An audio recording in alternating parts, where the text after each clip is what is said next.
ಹಚ್ಚೇವು ಕನ್ನಡದ ದೀಪ, ಹಚ್ಚೇವು ಕನ್ನಡದ ದೀಪ, ಹಚ್ಚೇವು ಕನ್ನಡದ ದೀಪ. ಕರುನಾಡ ದೀಪ, ಸಿರಿನುಡಿಯ ದೀಪ, ಒಲವೆತ್ತಿ ತೋರುವ ದೀಪ, ಹಚ್ಚೇವು ಕನ್ನಡದ ದೀಪ, ಹಚ್ಚೇವು ಕನ್ನಡದ ದೀಪ.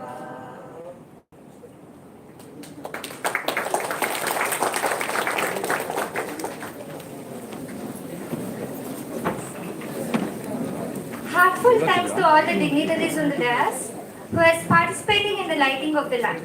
Now, I would like to call upon Anita to deliver the welcome speech.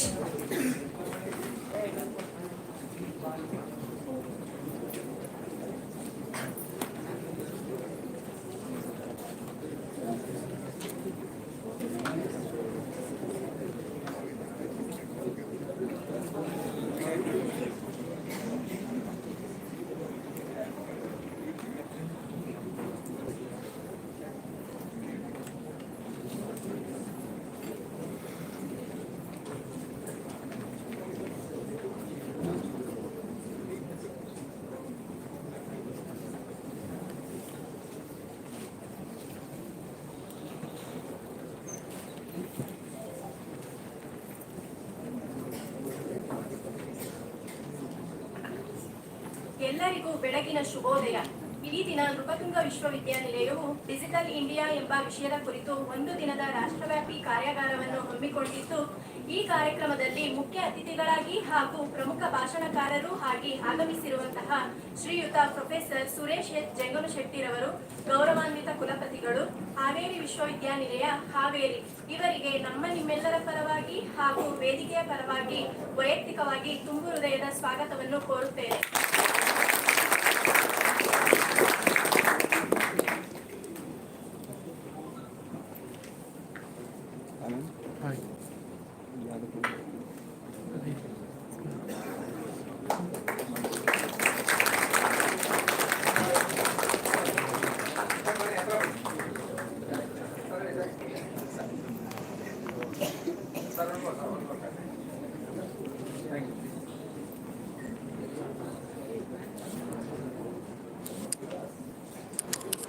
ಈ ಕಾರ್ಯಕ್ರಮದ ಅಧ್ಯಕ್ಷತೆಯನ್ನು ವಹಿಸಿರುವ ಹಾಗೂ ನೃಪತುಂಗ ವಿಶ್ವವಿದ್ಯಾನಿಲಯದ ರೂವಾರಿಗಳು ಆಗಿರುವ ಪ್ರೊಫೆಸರ್ ಶ್ರೀನಿವಾಸ್ ಎಸ್ ಬಳ್ಳಿರವರು, ಗೌರವಾನ್ವಿತ ಉಪಕುಲಪತಿಗಳು, ನೃಪತುಂಗ ವಿಶ್ವವಿದ್ಯಾನಿಲಯ, ಇವರಿಗೆ ನಮ್ಮ ನಿಮ್ಮೆಲ್ಲರ ಪರವಾಗಿ ಹಾಗೂ ವೇದಿಕೆಯ ಪರವಾಗಿ ಹೃತ್ಪೂರ್ವಕ ಸ್ವಾಗತವನ್ನು ಕೋರುತ್ತೇನೆ.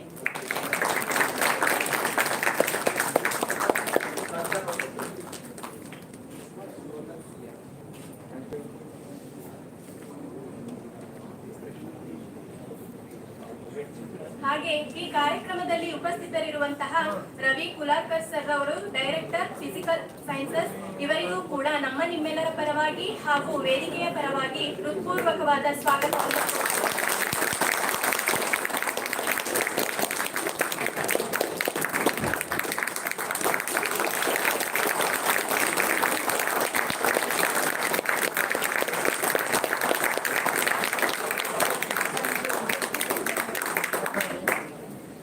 ಹಾಗೆ ಈ ಕಾರ್ಯಕ್ರಮದಲ್ಲಿ ಉಪಸ್ಥಿತರಿರುವಂತಹ ಪ್ರೊಫೆಸರ್ ಆರ್ ಸುಮಿತ್ರಾರವರು, programme coordinator, school of computational sciences, ಇವರಿಗೂ ಕೂಡ ನಮ್ಮ ನಿಮ್ಮೆಲ್ಲರ ಪರವಾಗಿ ಹಾಗೂ ವೇದಿಕೆಯ ಪರವಾಗಿ ವೈಯಕ್ತಿಕವಾಗಿ ತುಂಬು ಹೃದಯದ ಸ್ವಾಗತವನ್ನು ಕೋರುತ್ತೇನೆ.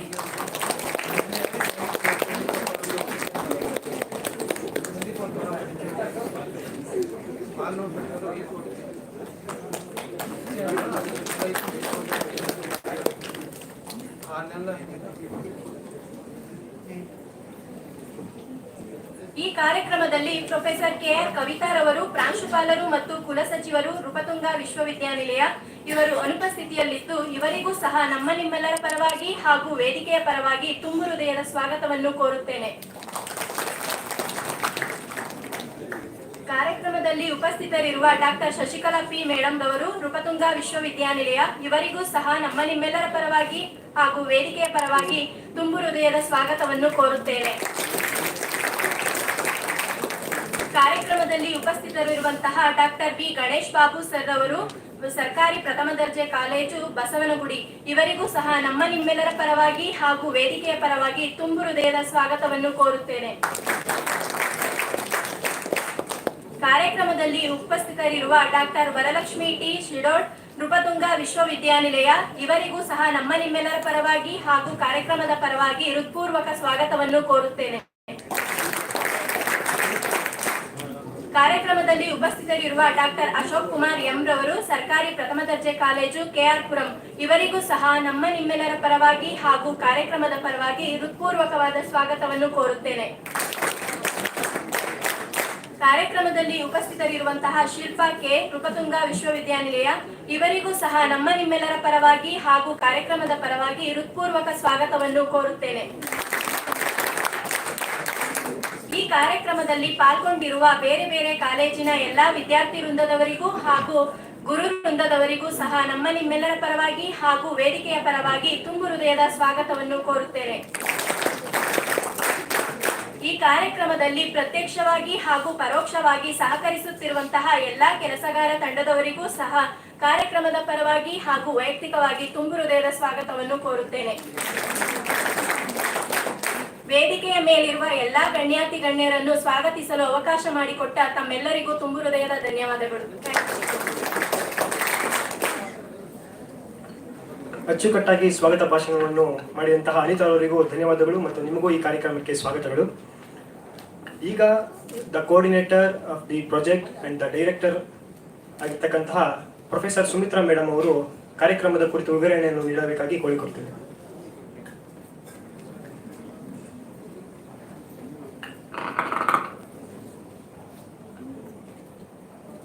Respected dignitaries on the stage and off the stage, and dear students, to tell about the project, it was all started in the last year. In the month of July, I remember the date also, it was on 17th July. Sir called for a meeting, our VC sir. Okay, he called for a meeting at Raja Ramana Hall. All the doctorates we assembled over there, and he told us to apply for the projects from ICSSR. We, from the science background, we were not aware that we can also, apply for ICSSR, social science research. We were little hesitant and also hindrant to apply. Then sir motivated us, no, anybody can apply, even all are eligible. Then we saw all the eligibility criteria and all. Our Vishwas sir created one group and we all were there. And very, very important, we have to prepare our proposals within 3 days. That is on 20th we had to upload the proposal. 17th is the meeting, 20th we had to upload the file. Then we were all little tense, like no, it can't happen, and all we were there. We know, no, as usual.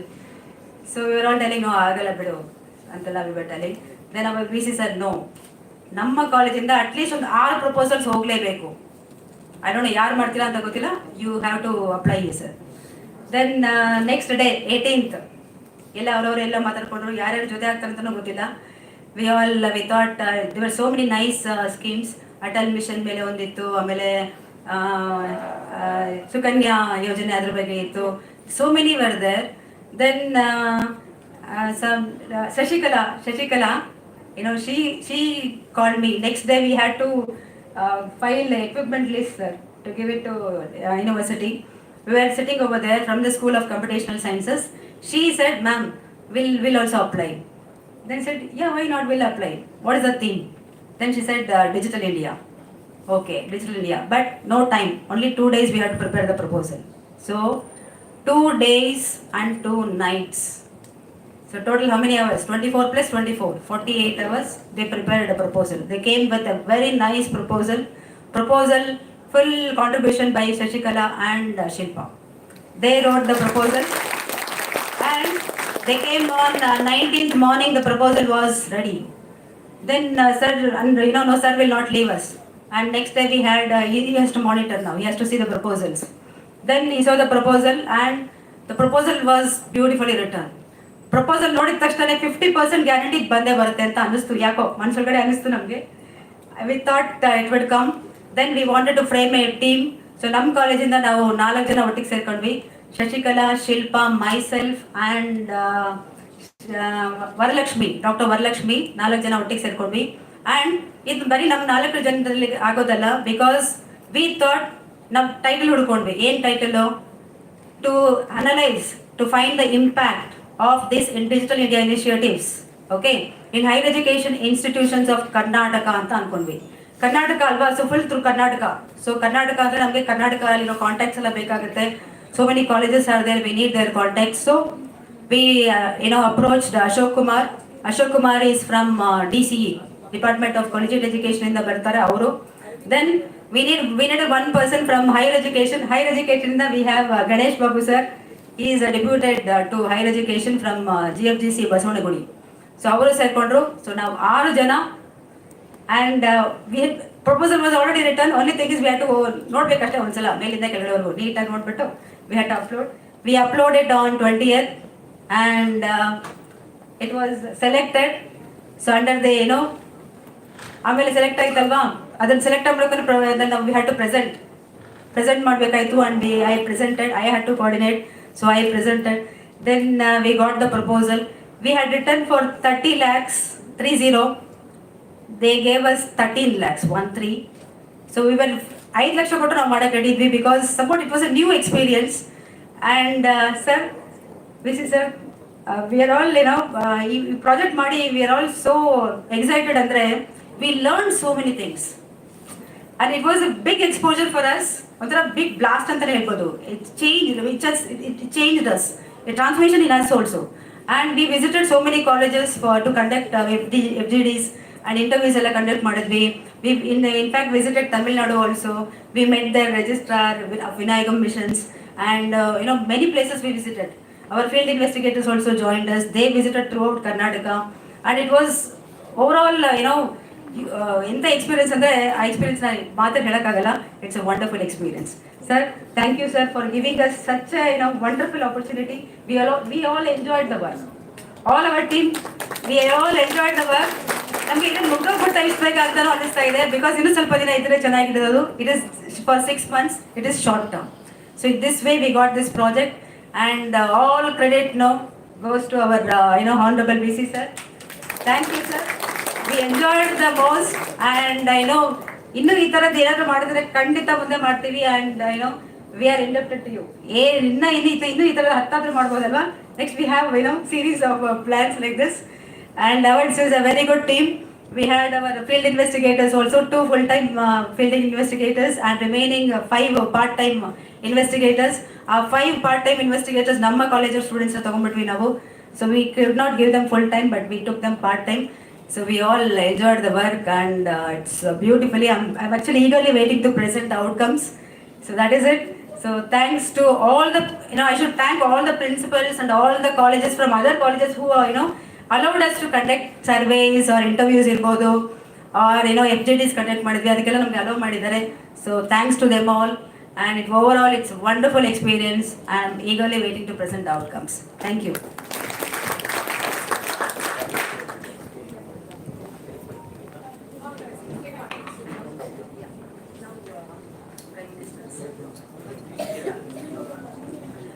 Dear students, now we have a direct live program with our Prime Minister.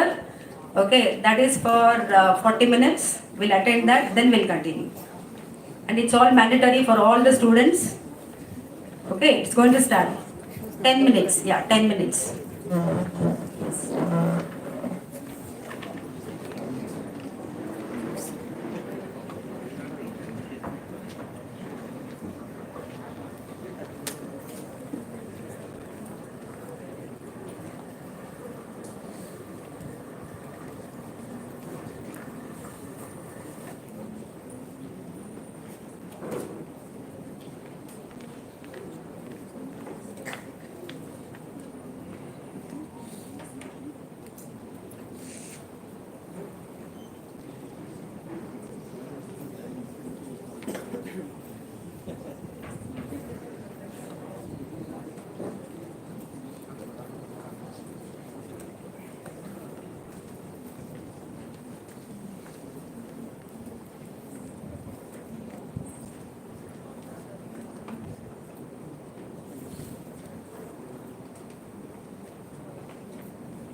This is YouTube live.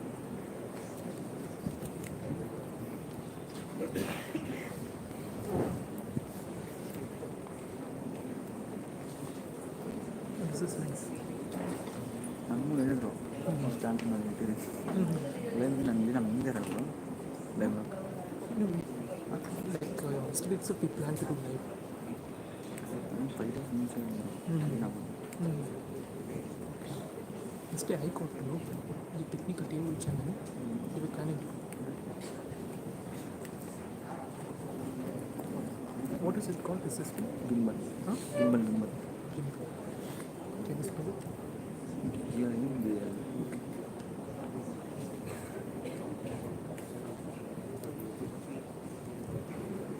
Last time record ಮಾಡಿದ್ದಾನೆ I've seen many times.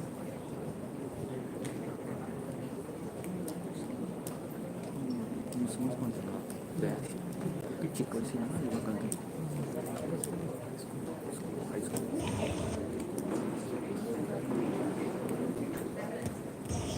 Light ಇರೋಲ್ಲ flash ಮಾಡಿಲ್ಲ But in the cameras,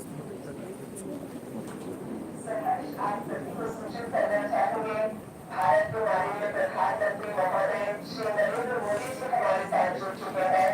हार्दिक अभिनंदन महोदय।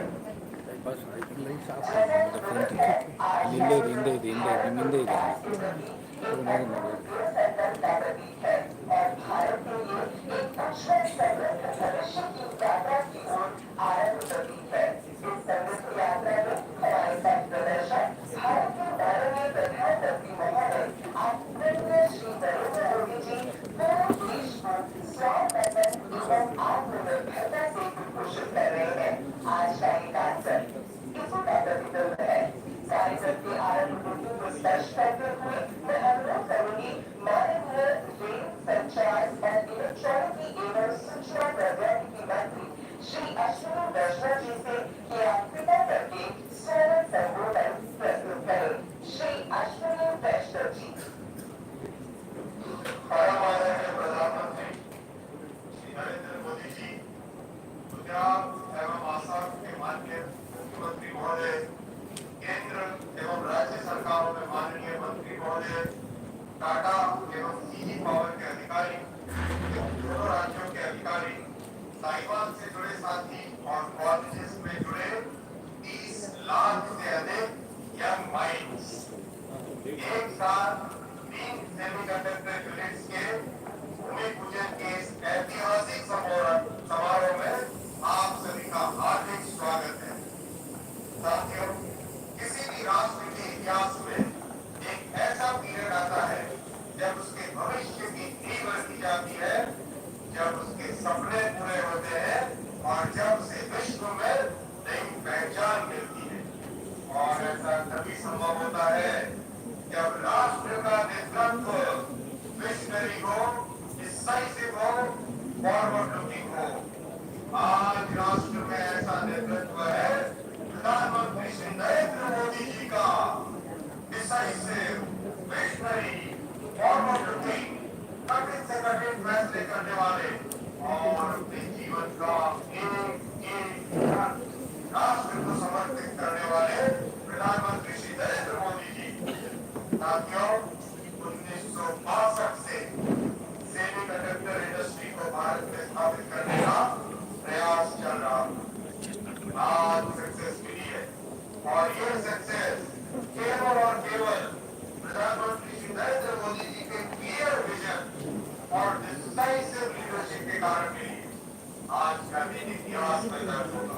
Bike हो, car हो, train हो, aeroplane हो, factory में लगने वाली मशीनें हो, कंप्यूटर हो, मोबाइल फोन हो, हर चीज सेमीकंडक्टर लगता है। इसलिए प्रधानमंत्री जी के आत्मनिर्भर भारत के मिशन में सेमीकंडक्टर इंडस्ट्री का बहुत ही महत्वपूर्ण रोल है। और सबसे अधिक खुशी की बात यह है कि इन 4 सेमीकंडक्टर प्लांट्स में से एक प्लांट भारत के नॉर्थ ईस्ट आसाम में आज लग रहा है। कितनी खुशी का वो दिन होगा जब अमेरिका में, यूरोप में, जापान में made in Assam, made in Gujarat और made in India semiconductor chip से बनने वाली कारें दौड़ेंगी, लैपटॉप बनेंगे, कंप्यूटर बनेंगे, मोबाइल फोन चलेंगे। आज के तीनों प्लांट और माइक्रोन के सेमीकंडक्टर प्लांट में एक और खासियत है। डबल इंजन की सरकार में कैसे काम तेजी से होता है, ये चारों के चारों प्लांट इसका उदाहरण है। माइक्रोन के प्लांट का माननीय प्रधानमंत्री जी ने अपने अमेरिका की स्टेट विजिट के दौरान जून 2023 में अप्रूवल किया। हमने इसके अंदर गुजरात सरकार ने जमीन दी, सारी की सारी परमिशन दी और फैक्ट्री का काम चालू हुआ। वैसे ही मोदी जी अपना खुद का रिकॉर्ड खुद तोड़ते हैं। टाटा और सीजी पावर के प्लांट 29 फरवरी 2024 में अप्रूव हुए और 15 दिन के अंदर आज माननीय प्रधानमंत्री जी इन तीनों प्लांट्स का भूमि पूजन कर रहे हैं। ये विश्व में रिकॉर्ड है। ये संभव होता है तभी जब प्रधानमंत्री श्री नरेंद्र मोदी जी जैसा डिसाइसिव लीडर एक देश में आते हैं। राज्य और केंद्र सरकार दोनों ने अपनी पूरी ताकत लगा दी। आज हमारे साथ यंग और एनर्जेटिक 30 लाख से ज्यादा जो साथी वर्चुअली जुड़े हैं। आप सभी कहूँगा साथियों, नौजवान साथियों, आपके भविष्य का निर्माण करने वाली ये इंडस्ट्री है। आपके फ्यूचर को सेव करने वाला ये फैसला है और ये फैसला केवल और केवल मोदी जी ले सकते हैं। ये जब आप अपना निर्णय ले आने वाले कुछ दिनों में, तो याद रखना आपके भविष्य का ध्यान केवल और केवल मोदी जी रख सकते हैं। इस बात को आप अपने मन में रखना। जब आने वाले कुछ दिनों में आप अपना देश का फैसला लें। इस ऐतिहासिक समारोह में माननीय प्रधानमंत्री जी आपका और सभी साथियों का हार्दिक अभिनंदन। जय हिंद, भारत माता की जय।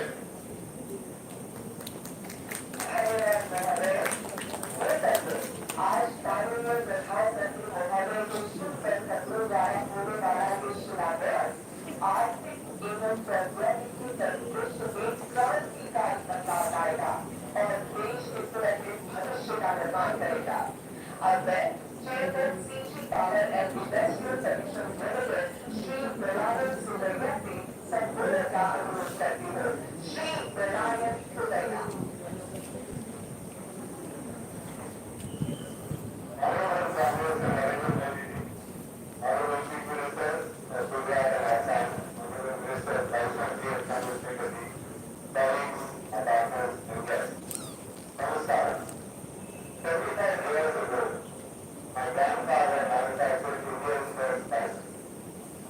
That was not the company who did the tax. Time was big.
important going to dental.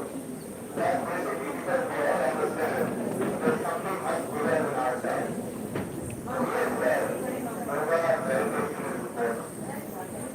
Here we understand that sadhana and bhakti actually help us become better leaders, help increase our intensity, our energy, our focus.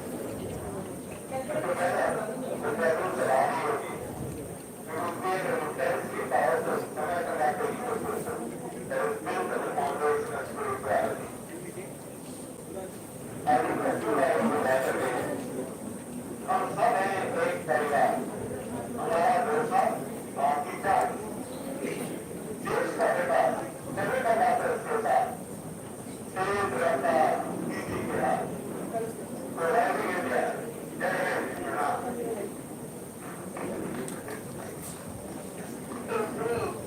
It's a historic moment to align in the sign of growth and development of Bharat.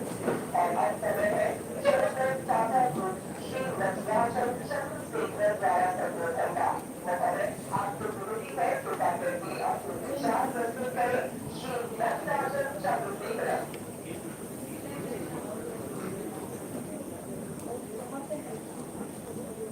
Honorable Prime Minister Shri Narendra Modi ji, thank you for placing us to the presence of this historic occasion.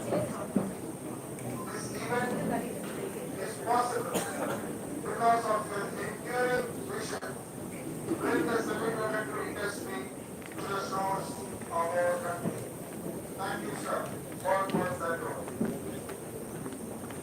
I am also privileged to welcome Honorable Chief Minister Shri Bhupendra Bhai Patel ji, Honorable Minister Shri Ashwini Vaishnav ji, Honorable Chief Minister Shri Himanta Biswa Sharma ji, and Honorable Minister Shri Rajiv Chandrasekhar ji to this event.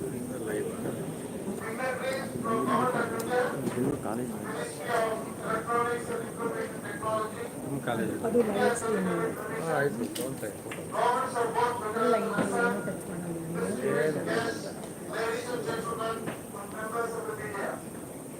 And thank you to all of you for your presence here in Dhalera, Panchagi Road, Assam, for the foundation stone laying ceremony of India's first semiconductor fab and the first indigenous semiconductor assembly at this facility. Today is indeed a very, very special day for India and for the Tata Group. With the foundation stone being laid simultaneously for our projects in Dhalera and Jagi Road, one in the east and another in the west, 2,500 kilometers apart. These semiconductor manufacturing hubs will have a very lasting impact on the entire nation. The ecosystem across the globe will mobilize to have India as their preferred semiconductor destination. For our fab, we are very excited to partner with Taiwan's Provincial Semiconductor Manufacturing Corporation, the executives of TSMC, for joining this meeting today on video. They have given us access to a very, very broad portfolio of technology. Our partner is a leading foundry company with very extensive manufacturing experience in running mega fabs. The semiconductor industry is innovation driven. It is another foundational industry. Like steel was for steel is for physical infrastructure, semiconductor is the foundational industry for everything digital. We look forward to closely partnering with industry, academic institutions, and every ecosystem player to build semiconductor health and infrastructure of tomorrow right here in India. We will be creating more than 50,000 jobs in this journey, and this is just the beginning. Today, every major economy is looking for efficiency in semiconductor supply chain. There are three fundamental reasons for this. First, the chip shortages during the pandemic made us all realize the importance of electronics and our dependency on the global supply chain. Second, the cyber warfare becoming a commonplace, self-sufficiency in semiconductors is a must and a matter of national security. And finally, domestic semiconductor manufacturing ecosystem is a must-have to galvanize the indigenous product ecosystem of tomorrow. In the spirit of Tata Group and its core value of pioneering, we will deploy our deep customer insights and develop innovative solutions with agility, boldness, and courage. From the very beginning, we have been fortunate to pioneer several businesses, and today our journey of building semiconductor chips has begun. Semiconductor chips have a defining role to play in every industry.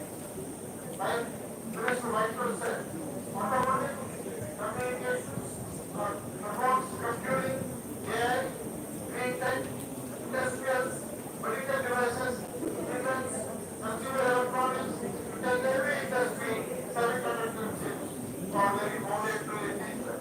For the first time, India will have capability to solve semiconductor demands of both domestic and global customers with the chips built in our factories in India. I would like to thank you for your trust in the Tata Group as we embark upon this historic journey from India's decade chips for fiction model. Finally, the words of our founder Justice Tata, the community is at the heart of everything that we do. We will build world-class social infrastructure and thriving community both in Malaya and in Bangalore in partnership with the government of India and government of Assam. Thank you again for this opportunity and thank you Prime Minister for your leadership and vision and laying the foundation for a developed India. Thank you very much.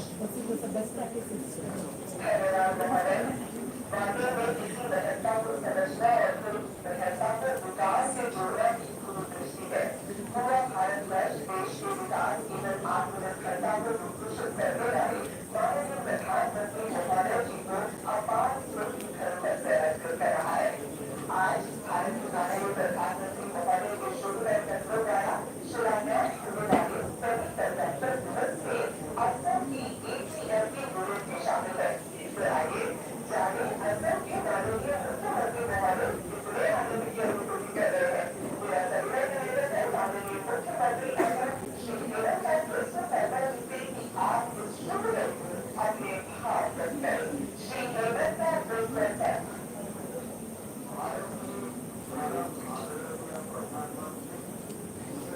सबसे लोकप्रिय नेता श्री नरेंद्र मोदी जी हमारे cabinet मंत्री भारत सरकार के श्री अश्विनी वैष्णव जी, गुजरात के सम्मानीय मुख्यमंत्री भूपेंद्र भाई पटेल जी, टाटा सन्स के चेयरमैन श्री एन चंद्रशेखरन जी, सीजी पावर के चेयरमैन श्री सुबाया जी,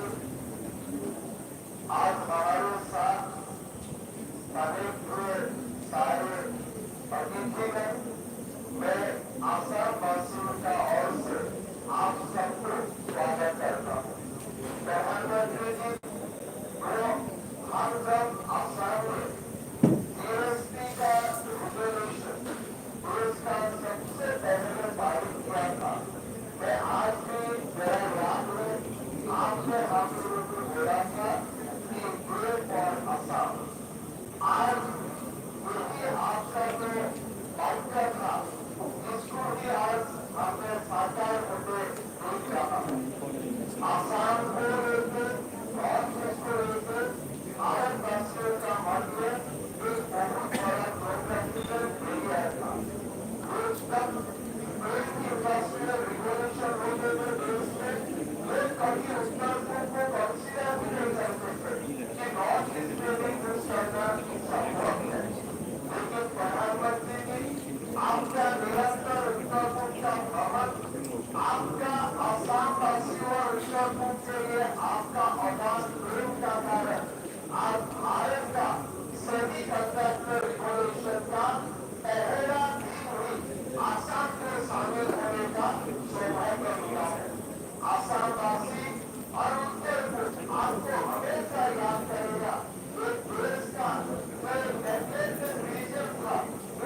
ऐसा भी नहीं कि Assam will be the among the one of the fast in semiconductor revolution. ये काम आपका नेतृत्व में संभव हुआ। आसाम से आपको सभी ने मिलेगा। आसाम का इतिहास में और आसाम का आने वाला पीढ़ी हमेशा आपको याद करेगा। आपका प्रेम का कारण, आपका महानता का कारण। और हमें भी आपको आश्वासन देता है कि आसाम तो आपने आसाम का ऊपर 50 रिपोर्ट किया है, कॉन्फिडेंस रिपोर्ट किया है। उसका टेस्ट में हम खड़ा करने का पूरा कोशिश करूंगा। मैं असली वैष्णव जी को बहुत बहुत धन्यवाद देता हूँ। असली वैष्णव जी ने हमें मार्गदर्शन किया, कैसे शुरू करना है, कहाँ से क्या रहना है। शायद हमें पूरा ये समय उन्होंने मार्गदर्शन किया। मैं असली जी को बहुत बहुत धन्यवाद देता हूँ। टाटा सन्स के साथ आसाम का बहुत बड़ा संबंध है। ये आज से ये संबंध नहीं है, ये बहुत दिन पहले से हमारा ये संबंध है। और टाटा ने भी ये हिम्मत किया प्रोग्रामिकल मीडिया को जोड़ने के लिए। मैं चंद्रशेखर जी और तमाम टाटा ग्रुप को धन्यवाद देता हूँ। और मैं आपको आश्वासन देता हूँ कि आप एकदम बहुत बढ़िया आसाम में इकोसिस्टम मिलेगा। और आपको कभी आपने जो ये सिद्धांत किया, इसका कारण आप कभी रिग्रेट नहीं करेगा। आपको खुशी होगा, आपको अच्छा लगेगा कि you have chosen a correct destination and choosing God you have contributed immensely for the development of this great region and great nation. प्रधानमंत्री जी हमारा सामने लाखों लोग मौजूद हैं, सब आपको हमारा अभिवादन करते हैं। और आसाम का इतिहास हमेशा आपको दुख पुरुष का नाम से आपको हमेशा याद करेगा। मेरा कोई भाषा नहीं है, मैं खाली आपको धन्यवाद देता हूँ दिल से, आसाम वासियों का दिल से। भगवान आपको लंबी आयु में और भारत को विश्व गुरु बनाने का जो सपना है, आपका मार्गदर्शन में आपका आपको भारत का विश्व गुरु बने, यही मेरा कामना है, यही मेरा हमेशा आशा है। और हमेशा आप ऐसे ही उत्तर पूर्व को आशीर्वाद देते रहे, आसाम को आशीर्वाद देते रहे। बहुत बहुत धन्यवाद प्रधानमंत्री को, बहुत बहुत धन्यवाद। जय हिंद, धन्यवाद। विश्वविद्यालय गुजरात की तरफ से शक्ति और आभार की जा सकती है और पूरे देश को उस गौरव की अनुभूति देने हेतु एक बार पुनः मैं श्रद्धा भावना कर नजर उत्तर प्रयास करना चाहूंगी हमारे देश के माननीय प्रधानमंत्री महोदय को। गुजरात की इस अमृत मेला में गुजरात के खैरा में सेमीकंडक्टर भाषा प्रतिवर्ष प्रताप जी एवं स्वागत में सेमीकंडक्टर specialized chest manufacturers अपने कुशल माननीय प्रधानमंत्री महोदय द्वारा किया जाएगा। तो गुजरात की ये धरती इस भारत की शर्त जिसके बाद जो है आगे जानते हैं माननीय मुख्यमंत्री गुजरात श्री भूपेंद्र भाई पटेल जी के शब्दों में। माननीय आपसे अनुरोध है कि कृपया करके उपस्थित करो को संबोधित करें। श्री भूपेंद्र भाई पटेल।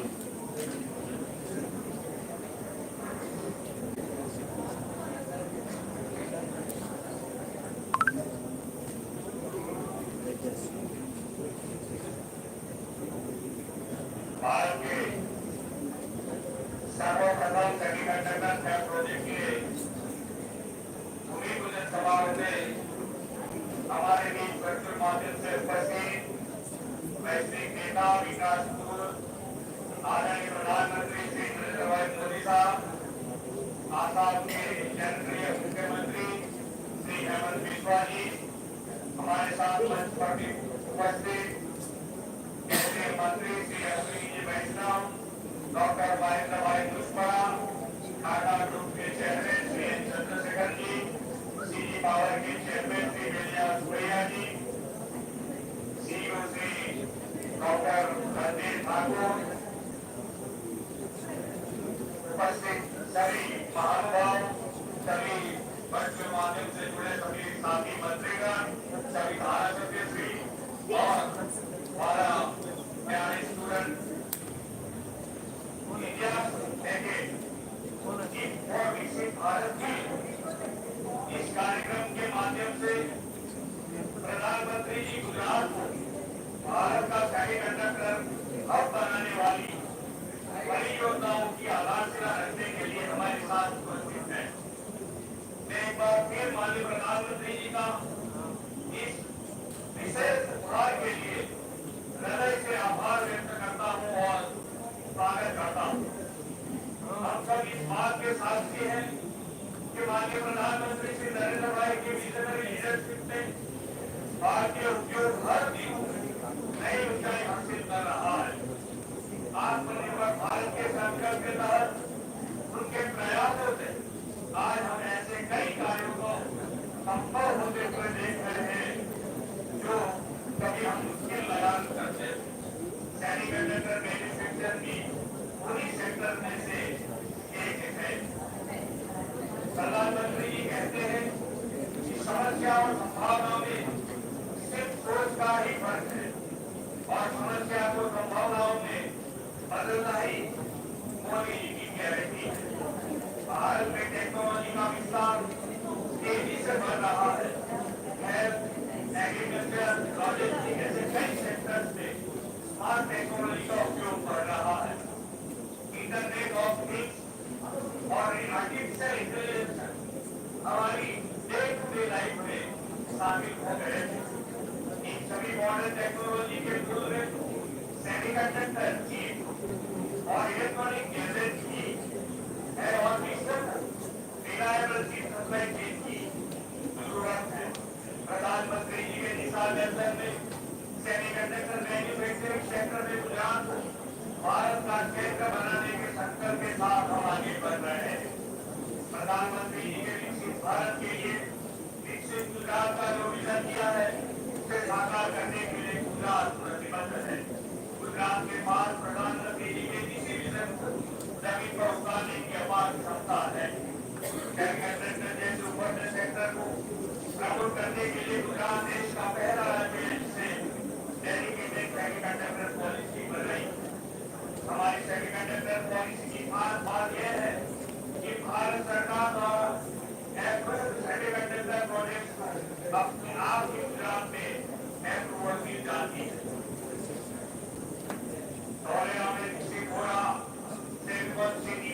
भारत में एकमात्र डेस्टिनेशन है जहाँ सेमीकंडक्टर सेक्टर से जुड़ी सभी जरूरत का ख्याल रखा जा रहा है।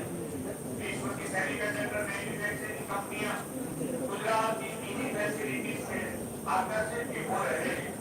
माइक्रोन कंपनी के बाद गुजरात में सेमीकंडक्टर से जुड़े 2 प्लांट की आधारशिला रखी जा रही है।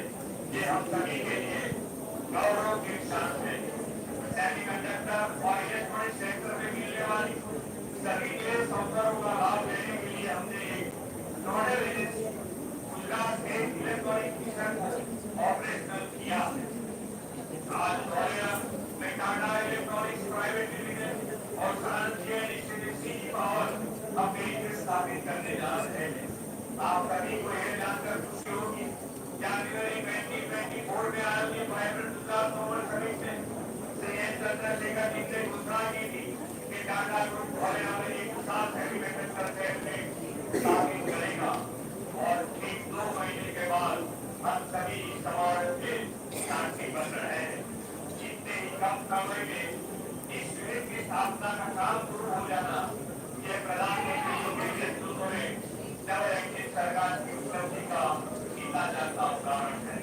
इन दोनों यूनिट की स्थापना से लगभग 50,000 से अधिक रोजगार के अवसर खुलेंगे।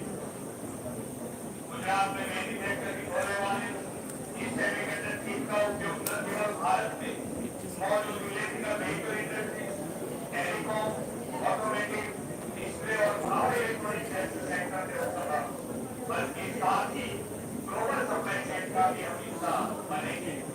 ये यूनिट हमारे देश में इंटीग्रेशन की अपनी क्षमता को विकसित करेंगे और भारत को विश्व स्तर पर सेमीकंडक्टर की सप्लाई चेन में शामिल भी करेंगे। और हमें बता दीजिए ग्लोबल रिन्यूएबल सेक्टर के लिए बेस कैनेडिगन लोकेशन है, ऐसा मेरा मानना है। इसके अलावा अहमदाबाद और ग्वालियर को जोड़ने वाले एक्सप्रेस हाईवे, इरिगेटेड रेल और ग्वालियर का इंटरनेशनल एयरपोर्ट कैपिटल सेक्टर से जुड़े इकोसिस्टम जरूरी लॉजिस्टिक उपलब्ध कराएगी। प्रधानमंत्री जी अक्सर कहते थे कि make in India, make for the world. इनके इस विचार वास्तविक देने के हिसाब में भारत जल्द ही टेलीकम्युनिकेशन सेक्टर में ग्लोबल प्लेयर बनकर उभरेगा और गुजरात इसके सबसे बड़ा कंट्रीब्यूटर के बनेगा। इस विश्वास के साथ मैं अपनी वाणी को विराम देता हूँ। भारत माता की जय, वंदे मातरम, जय जय गणेश।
साथ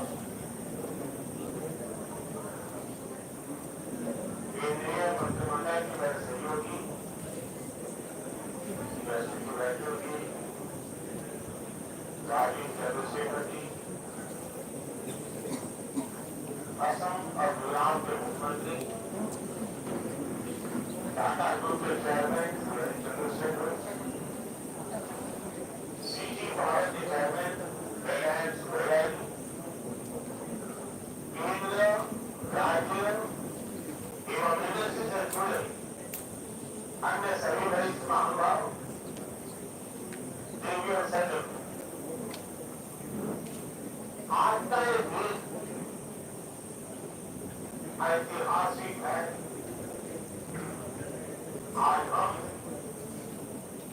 इतिहास में रह रहे हैं और उज्ज्वल भविष्य की तरफ एक बहुत बड़ा मजबूत कदम भी उठा रहे हैं।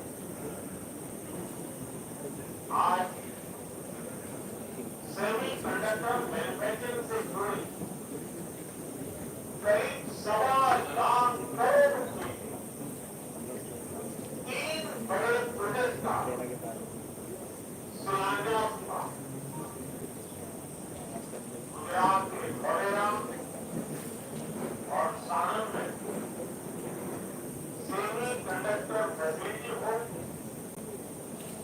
असम के मोरी गांव में सेमीकंडक्टर फैसिलिटी हो, भारत को सेमीकंडक्टर मैन्युफैक्चरिंग का एक बड़ा ग्लोबल हब बनाने में मदद करेगी। मैं सभी देशवासियों को इस महत्वपूर्ण पहल के महत्वपूर्ण शुरुआत के लिए, एक मजबूत कदम के लिए इस आयोजन को लेकर के बहुत बहुत बधाई देता हूं। आज इस कार्यक्रम में ताइवान के हमारे साथियों भी बच्चे रूप से शामिल थे। मैं भी भारत के प्रयासों से काफी उत्साहित साथियों, इस अभूतपूर्व अवसर पर हमारे साथ देश के 60,000 से ज्यादा कॉलेज, यूनिवर्सिटी और एजुकेशन इंस्टीट्यूट भी जुड़े हुए। ये अपने आप में एक रिकॉर्ड ही है। मैंने मंत्रालय से विशेष आग्रह किया कि आज का एक कार्यक्रम देश के नौजवानों के सपनों का कार्यक्रम, और इसलिए ज्यादा से ज्यादा संख्या में आज इस कार्यक्रम में हमारे युवाओं को जोड़ना है। आज का आयोजन भले ही सेमीकंडक्टर प्रोजेक्ट की शुरुआत का है, लेकिन भविष्य के भारत के असली स्टेक होल्डर अगर कोई है तो मेरे सामने बैठे हुए मेरे युवा, मेरे नौजवान, मेरे स्टूडेंट, यही मेरी भारत की शक्ति है। इसलिए मेरी इच्छा है कि भारत के छात्र इस ऐतिहासिक क्षण के सामने जुड़े हुए। आज वो देख रहे हैं कि भारत किस तरह प्रगति के लिए, आत्मनिर्भरता के लिए ग्लोबल सप्लाई चेन में अपनी मजबूत उपस्थिति के लिए चौतरफा काम कर रहा है। इन प्रयासों से उनका भी आत्मविश्वास बढ़ेगा और आत्मविश्वास से भरा हुआ कहीं भी हो, अपने देश का आज बदल देगा। मैं इस कार्यक्रम में देश के कोने कोने से शामिल प्रत्येक छात्र का स्वागत करता हूं, उनका अभिनंदन करता हूं। Friends, 21वीं सदी टेक्नोलॉजी ड्रिवन सेंचुरी है और इलेक्ट्रॉनिक चिप के बिना उसकी कल्पना भी नहीं की जा सकती। Made in India chip, design in India chip Bharat को आत्मनिर्भर भारत की तरफ से ले जाने में, आधुनिक तकनीकों ले जाने में Dear friends and dear delegates, can I have a photo session along with PM sir. I request all the faculties to come onto the stage and all the students in front of the stage. We can have a photo session now itself along with the screen. I request Arundhati ma'am also to join us. Please come onto the stage. Students, volunteers, put some chairs on the stage for Arundhati ma'am and Annappa Pujari sir. Now all the faculty, please come on to the stage.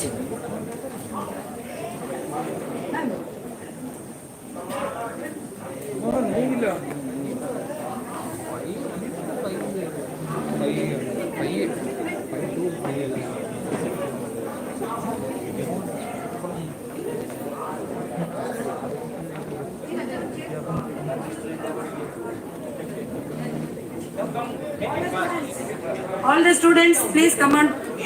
Kneel down. You can also stand. You can also sit. We can make 3 rows. College students from other colleges.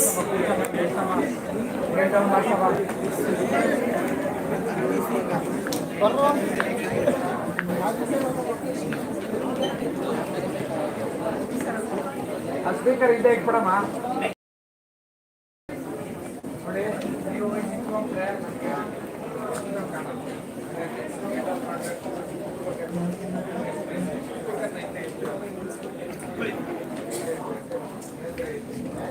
Oh, thank you so much.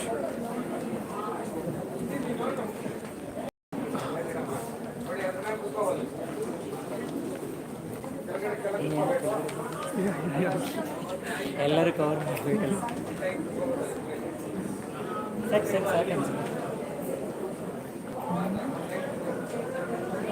ಚೀಟ್ಸ್ಗೆಲ್ಲ ಅಡ್ಡ ಬರ್ತದೆ. Yeah.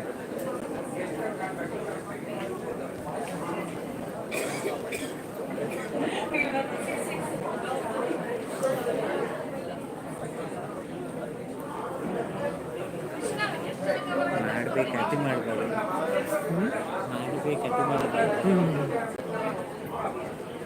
You from third year or master's? Masters complete. Okay. Which subject you did in master's? MA Political Science, Government Arts College. Did you study in Rupatan University anytime? No, Government Arts College, Okay. City University, Gurugere.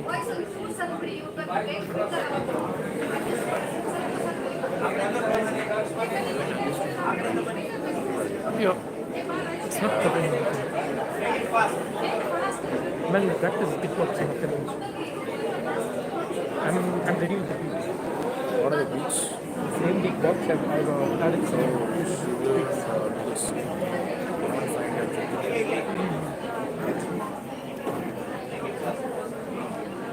No, same thing, little bit different variations. See, why I'm doing the same thing is because the crowd, most like 95% they are new people. That's fine. 95% are actually exist. 45% are that is just practical and serious stuff. And other state students, So it's basically a scam program. Scam. Why? No one's come from other states. They have come. Like different row. Yeah, they are from the same state. Last of the other states. People from other. I'm not sure, but they may would have been there.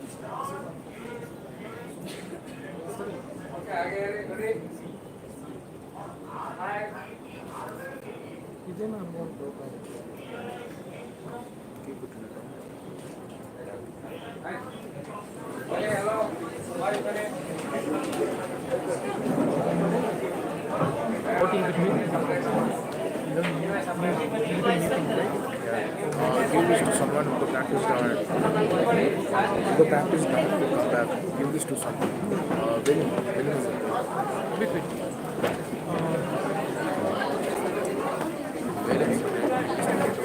Yeah.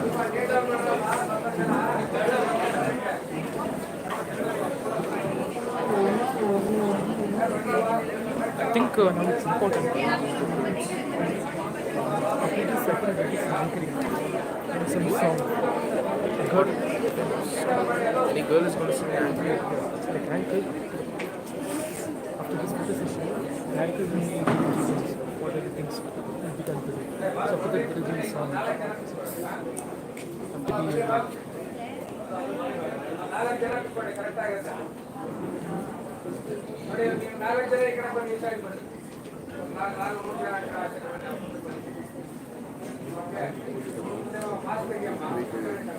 Do the right thing because people from there love them. Go a little bit forward. Last 3 members also. Okay, ready? Little to see the wall. Yeah. Ready, sir?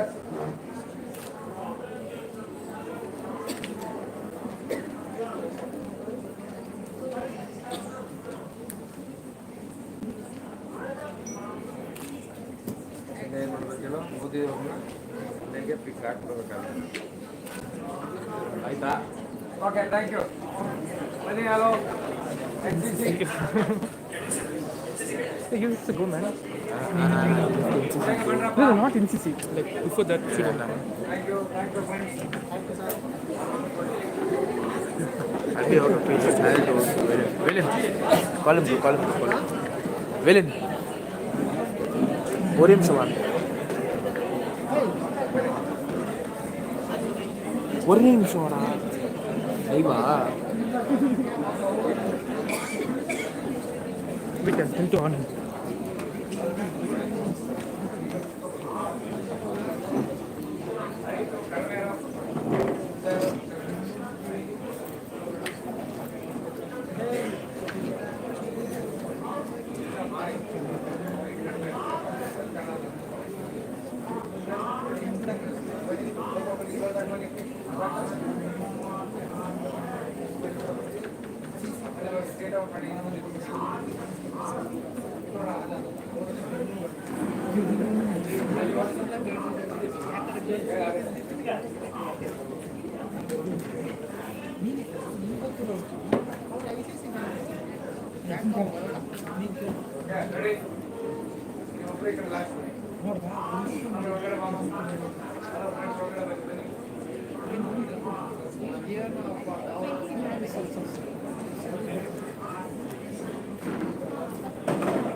Ready, sir?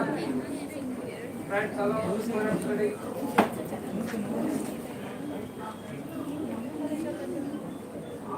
Yes, one more.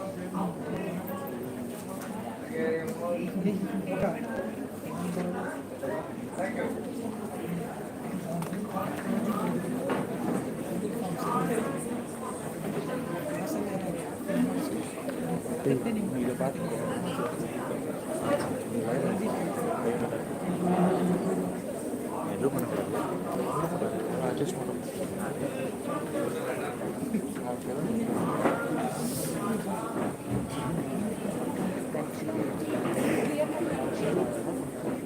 Now, I would like to call upon Anita to deliver a brief introduction of our chief guest for today, Professor Suresh H. Jagamashetty, sir.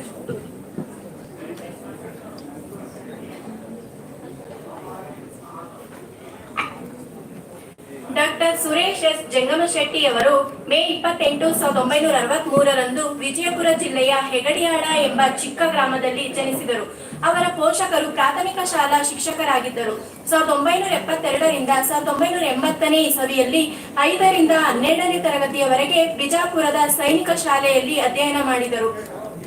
ಪ್ರಖ್ಯಾತ ವಿದ್ಯಾಸಂಸ್ಥೆಯಾದ IIT ಖರಗಪುರದಲ್ಲಿ 1989ನೇ ಇಸವಿಯಲ್ಲಿ power ಸಿಸ್ಟಂನಲ್ಲಿ MTech ಮತ್ತು 2000ನೇ ಇಸವಿಯಲ್ಲಿ wind ಎನರ್ಜಿಯಲ್ಲಿ PhD ಪದವಿಯನ್ನ ಪಡೆದರು. 1985ರಿಂದ 2023ರವರೆಗಿನ ಬಾಗಲಕೋಟೆಯ Basaveshwara engineering ಕಾಲೇಜಿನಲ್ಲಿ ಪ್ರಾಧ್ಯಾಪಕರಾಗಿ, ಮುಖ್ಯಸ್ಥರಾಗಿ, ಸಂಶೋಧನಾ ಡೀನರಾಗಿ, ಟಿಇಕ್ಯೂಐಪಿ procurement nodal ಅಧಿಕಾರಿಯಾಗಿ ಕಾರ್ಯನಿರ್ವಹಿಸಿದ್ದಾರೆ. ಮಹನೀಯರು 38 ವರ್ಷಗಳ ಬೋಧನೆ, ಸಂಶೋಧನೆ, ನಾವೀನ್ಯತೆ ಮತ್ತು ಆಡಳಿತದಲ್ಲಿ ಅನುಭವ ಹೊಂದಿದ್ದಾರೆ. ಡಾಕ್ಟರ್ ಸುರೇಶ್ ಎಚ್ ಜಂಗಮಶೆಟ್ಟಿ ಇವರು ವಿಶ್ವದಲ್ಲೇ ಶ್ರೇಷ್ಠವಾದ ಫುಲ್ ಬ್ರೈಟ್ ಅಲ್ಯೂಮಿನಿಯಾಗಿದ್ದು 2011ರ ಅವಧಿಯಲ್ಲಿ ಹಾರ್ಟ್ ಅಂಡ್ ಮಿಚಗನ್ ತಾಂತ್ರಿಕ ವಿಶ್ವವಿದ್ಯಾಲಯದಲ್ಲಿ ಫುಲ್ ಬ್ರೈಟ್ ನೆಹರು ಸಂದರ್ಶಕ ಉಪನ್ಯಾಸಕ ಫೆಲೋಶಿಪ್ ಅನ್ನು ಪಡೆದುಕೊಂಡಿದ್ದಾರೆ. Solar wind energy conversation, power system, power conversation ಮತ್ತು ತಾಂತ್ರಿಕ ಶಿಕ್ಷಣ ಕ್ಷೇತ್ರದಲ್ಲಿ ಪರಿಣಿತಿಯನ್ನು ಹೊಂದಿದ್ದಾರೆ. ಇಲ್ಲಿಯವರೆಗೆ 8 ಪಿಎಚ್ಡಿ ಮಾರ್ಗದರ್ಶನವನ್ನು ನೀಡಿದ್ದು 100 ಯುಜಿ, 67 ಪಿಜಿ ಪ್ರಾಜೆಕ್ಟ್ಗಳನ್ನು ಮತ್ತು 2 ಪೇಟೆಂಟ್ಸ್ಗಳ ಜೊತೆ 96 ತಾಂತ್ರಿಕ ಪ್ರಕಟಣೆಗಳನ್ನು ಪ್ರಕಟಿಸಿದ್ದಾರೆ. ಅವರು ರು 100 ಲಕ್ಷಗಳ ಆರ್ ಮತ್ತು ಡಿ ಅನುದಾನವನ್ನು ಪಡೆದು ಅದರ ಅಡಿಯಲ್ಲಿ ವಿತರಣಾ ಯಾಂತ್ರೀಕೃತಗೊಂಡ ಎಸ್ಸಿಎಡಿಎ ಮತ್ತು ನವೀಕರಿಸಬಹುದಾದ ಇಂಧನ ಅಪ್ಲಿಕೇಶನ್ನಲ್ಲಿ ಆರ್ ಮತ್ತು ಡಿ ಮೂಲಸೌಕರ್ಯವನ್ನು ಸ್ಥಾಪಿಸಿದ್ದಾರೆ. ಅವರು 500ಕ್ಕೂ ಹೆಚ್ಚು ಆಹ್ವಾನಿತ ವಿಚಾರ ಸಂಕಿರಣಗಳು, ಸಮ್ಮೇಳನಗಳು, ವೆಬಿನಾರ್ಗಳು, ಕಾರ್ಯಾಗಾರಗಳು, ಶಾರ್ಟ್ ಟರ್ಮ್ ಕೋರ್ಸ್ಗಳು, ತರಬೇತಿ ಶಿಬಿರಗಳು ಮತ್ತು ಇತ್ಯಾದಿ ಕಾರ್ಯಕ್ರಮಗಳನ್ನು ಆಯೋಜಿಸುವುದರೊಂದಿಗೆ ಸಕ್ರಿಯವಾಗಿ ಭಾಗವಹಿಸಿ ತಾಂತ್ರಿಕ ಕ್ಷೇತ್ರಕ್ಕೆ ಅಮೋಘ ಕೊಡುಗೆಯನ್ನು ನೀಡಿದ್ದಾರೆ. ಶ್ರೀಯುತರು ಎನ್ಬಿಎ, ಎಲ್ಐಸಿ, ಸಿಬ್ಬಂದಿ ಆಯ್ಕೆ, ಟಿಇಕ್ಯೂಐಪಿ, ಅಕಾಡೆಮಿಕ್ ಕೌನ್ಸಿಲ್ ಮತ್ತು ಬೋರ್ಡ್ ಆಫ್ ಸ್ಟಡೀಸ್ನಂತಹ ರಾಷ್ಟ್ರೀಯ, ರಾಜ್ಯ, ವಿಶ್ವವಿದ್ಯಾನಿಲಯ ಮತ್ತು ಸಾಂಸ್ಥಿಕ ಮಟ್ಟದ ಸಮಿತಿಗಳ ಅಧ್ಯಕ್ಷರು, ಸದಸ್ಯರಾಗಿ ಕಾರ್ಯನಿರ್ವಹಿಸಿದ್ದಾರೆ. ಅವರು ಐಇಇಇಯ ಸೀನಿಯರ್ ಮೆಂಬರ್, ಎಲ್ಎಂಐಎಸ್ಟಿಇ, ಎಫ್ಎಂಐಇ, ಎಲ್ಎಂಐಎಸ್ಡಬ್ಲ್ಯೂಇ ಮತ್ತು ಡಿಎಂಕೆ ಆರ್ವಿಪಿ ಸದಸ್ಯರಾಗಿದ್ದಾರೆ. ಶ್ರೀಯುತರು 13 ಪ್ರಶಸ್ತಿಗಳಿಗೆ ಭಾಜನರಾಗಿದ್ದು ಅವುಗಳಲ್ಲಿ ಪ್ರಮುಖವಾದವುಗಳೆಂದರೆ 2022ರಲ್ಲಿ ಐಇಇಇ ಎನ್ಕೆಎಸ್ಎಸ್ನಿಂದ ಐಇಇಇ ಎನ್ಕೆಎಸ್ಎಸ್ಗೆ ಕೊಡುಗೆ ನೀಡಿದ್ದಕ್ಕಾಗಿ ಜೀವಮಾನ ಸಾಧನೆ ಪ್ರಶಸ್ತಿ, 2022ರಲ್ಲಿ ಐಆರ್ಇಡಿಎ ಎನ್ಐಡಬ್ಲ್ಯೂಇದಿಂದ best research work in wind energy, 2018ರಲ್ಲಿ ಬಿವಿವಿ ಸಂಘದಿಂದ ತಾಂತ್ರಿಕ ಶಿಕ್ಷಣದಲ್ಲಿ ಉತ್ತಮ ಶಿಕ್ಷಣ, 2017ರಲ್ಲಿ ಐಇಇ ಪಿಇಎಸ್ ಬೆಂಗಳೂರು ಇವರಿಂದ ಔಟ್ಸ್ಟ್ಯಾಂಡಿಂಗ್ ಇಂಜಿನಿಯರ್ ಪ್ರಶಸ್ತಿ, 2016ರಲ್ಲಿ ವಿಫಾ ಚೆನ್ನೈ ಸಂಸ್ಥೆಯಿಂದ ಲೈಫ್ ಟೈಮ್ ಅಚೀವ್ಮೆಂಟ್ ಪ್ರಶಸ್ತಿ for contribution to wind energy, 1996ರಲ್ಲಿ ಹಾರ್ಟ್ ಅಂಡ್ ಏಷ್ಯಾ ಪೆಸಿಫಿಕ್ಗೆ ಔಟ್ಸ್ಟ್ಯಾಂಡಿಂಗ್ ಬ್ರಾಂಚ್ ಕೌನ್ಸಿಲರ್ ಪ್ರಶಸ್ತಿಗಳನ್ನು ತಮ್ಮ ಮುಡಿಗೇರಿಸಿಕೊಂಡಿದ್ದಾರೆ. ಪ್ರಸ್ತುತ ಡಾಕ್ಟರ್ ಸುರೇಶ್ ಎಚ್ ಜಂಗಮಶೆಟ್ಟಿರವರು ಹಾವೇರಿ ವಿಶ್ವವಿದ್ಯಾನಿಲಯದ ಕುಲಪತಿಗಳಾಗಿದ್ದು ಹಾವೇರಿ ವಿಶ್ವವಿದ್ಯಾನಿಲಯವನ್ನು ಮಾದರಿ ವಿಶ್ವವಿದ್ಯಾಲಯವನ್ನಾಗಿ ಮಾಡುವ ಗುರಿಯನ್ನಿಟ್ಟುಕೊಂಡಿದ್ದಾರೆ. ಇಷ್ಟೊಂದು ಅಭೂತಪೂರ್ವ ಸಾಧನೆಯನ್ನು ಗೈದಿರುವಂತಹ ಡಾಕ್ಟರ್ ಎಸ್ ಸುರೇಶ್ ಜಂಗಮಶೆಟ್ಟಿರವರು ತಮ್ಮ ಅತ್ಯಮೂಲ್ಯವಾದ ಮಾತುಗಳನ್ನು ನಮ್ಮಂತಹ ಯುವಜನತೆಯೊಂದಿಗೆ ಮಾತನಾಡುವುದರೊಂದಿಗೆ ನಮಗೆ ಸ್ಫೂರ್ತಿಯನ್ನು ನೀಡಬೇಕೆಂದು ತಮ್ಮಲ್ಲಿ ಕೇಳಿಕೊಳ್ಳುತ್ತಿದ್ದೇನೆ ಸರ್.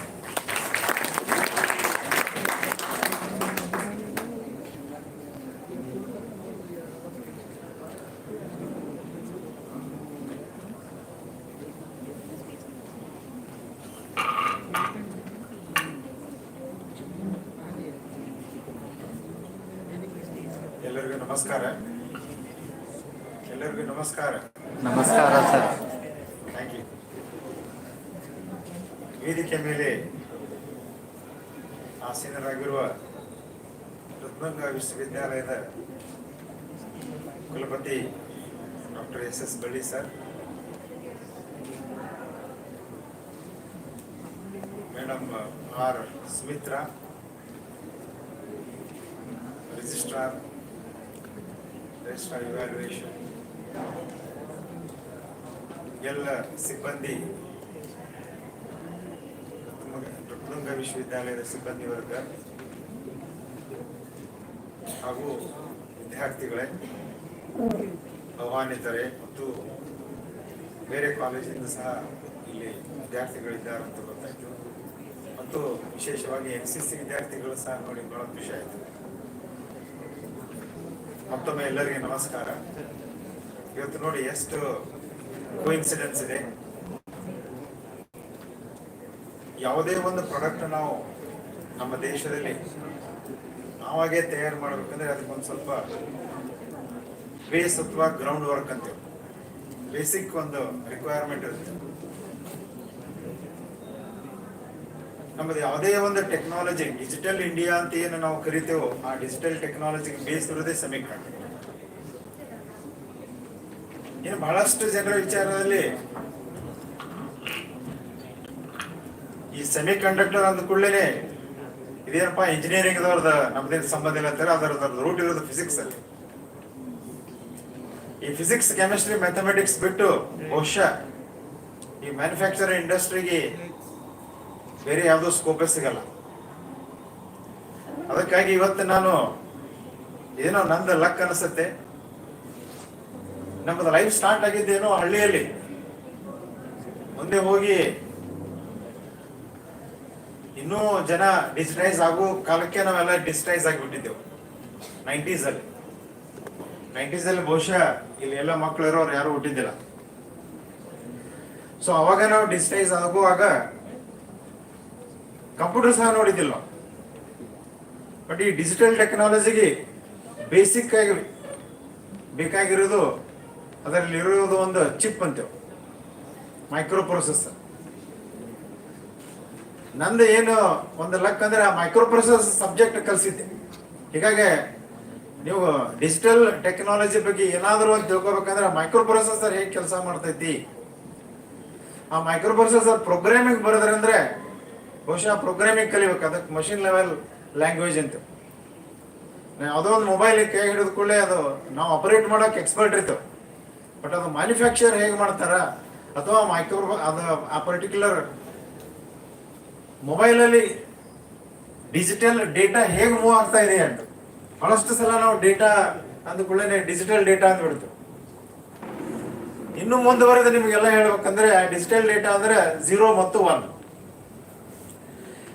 ನಂಬರ್ ನಮಗೆ ಗೊತ್ತು, 0 1 ಅಂತ.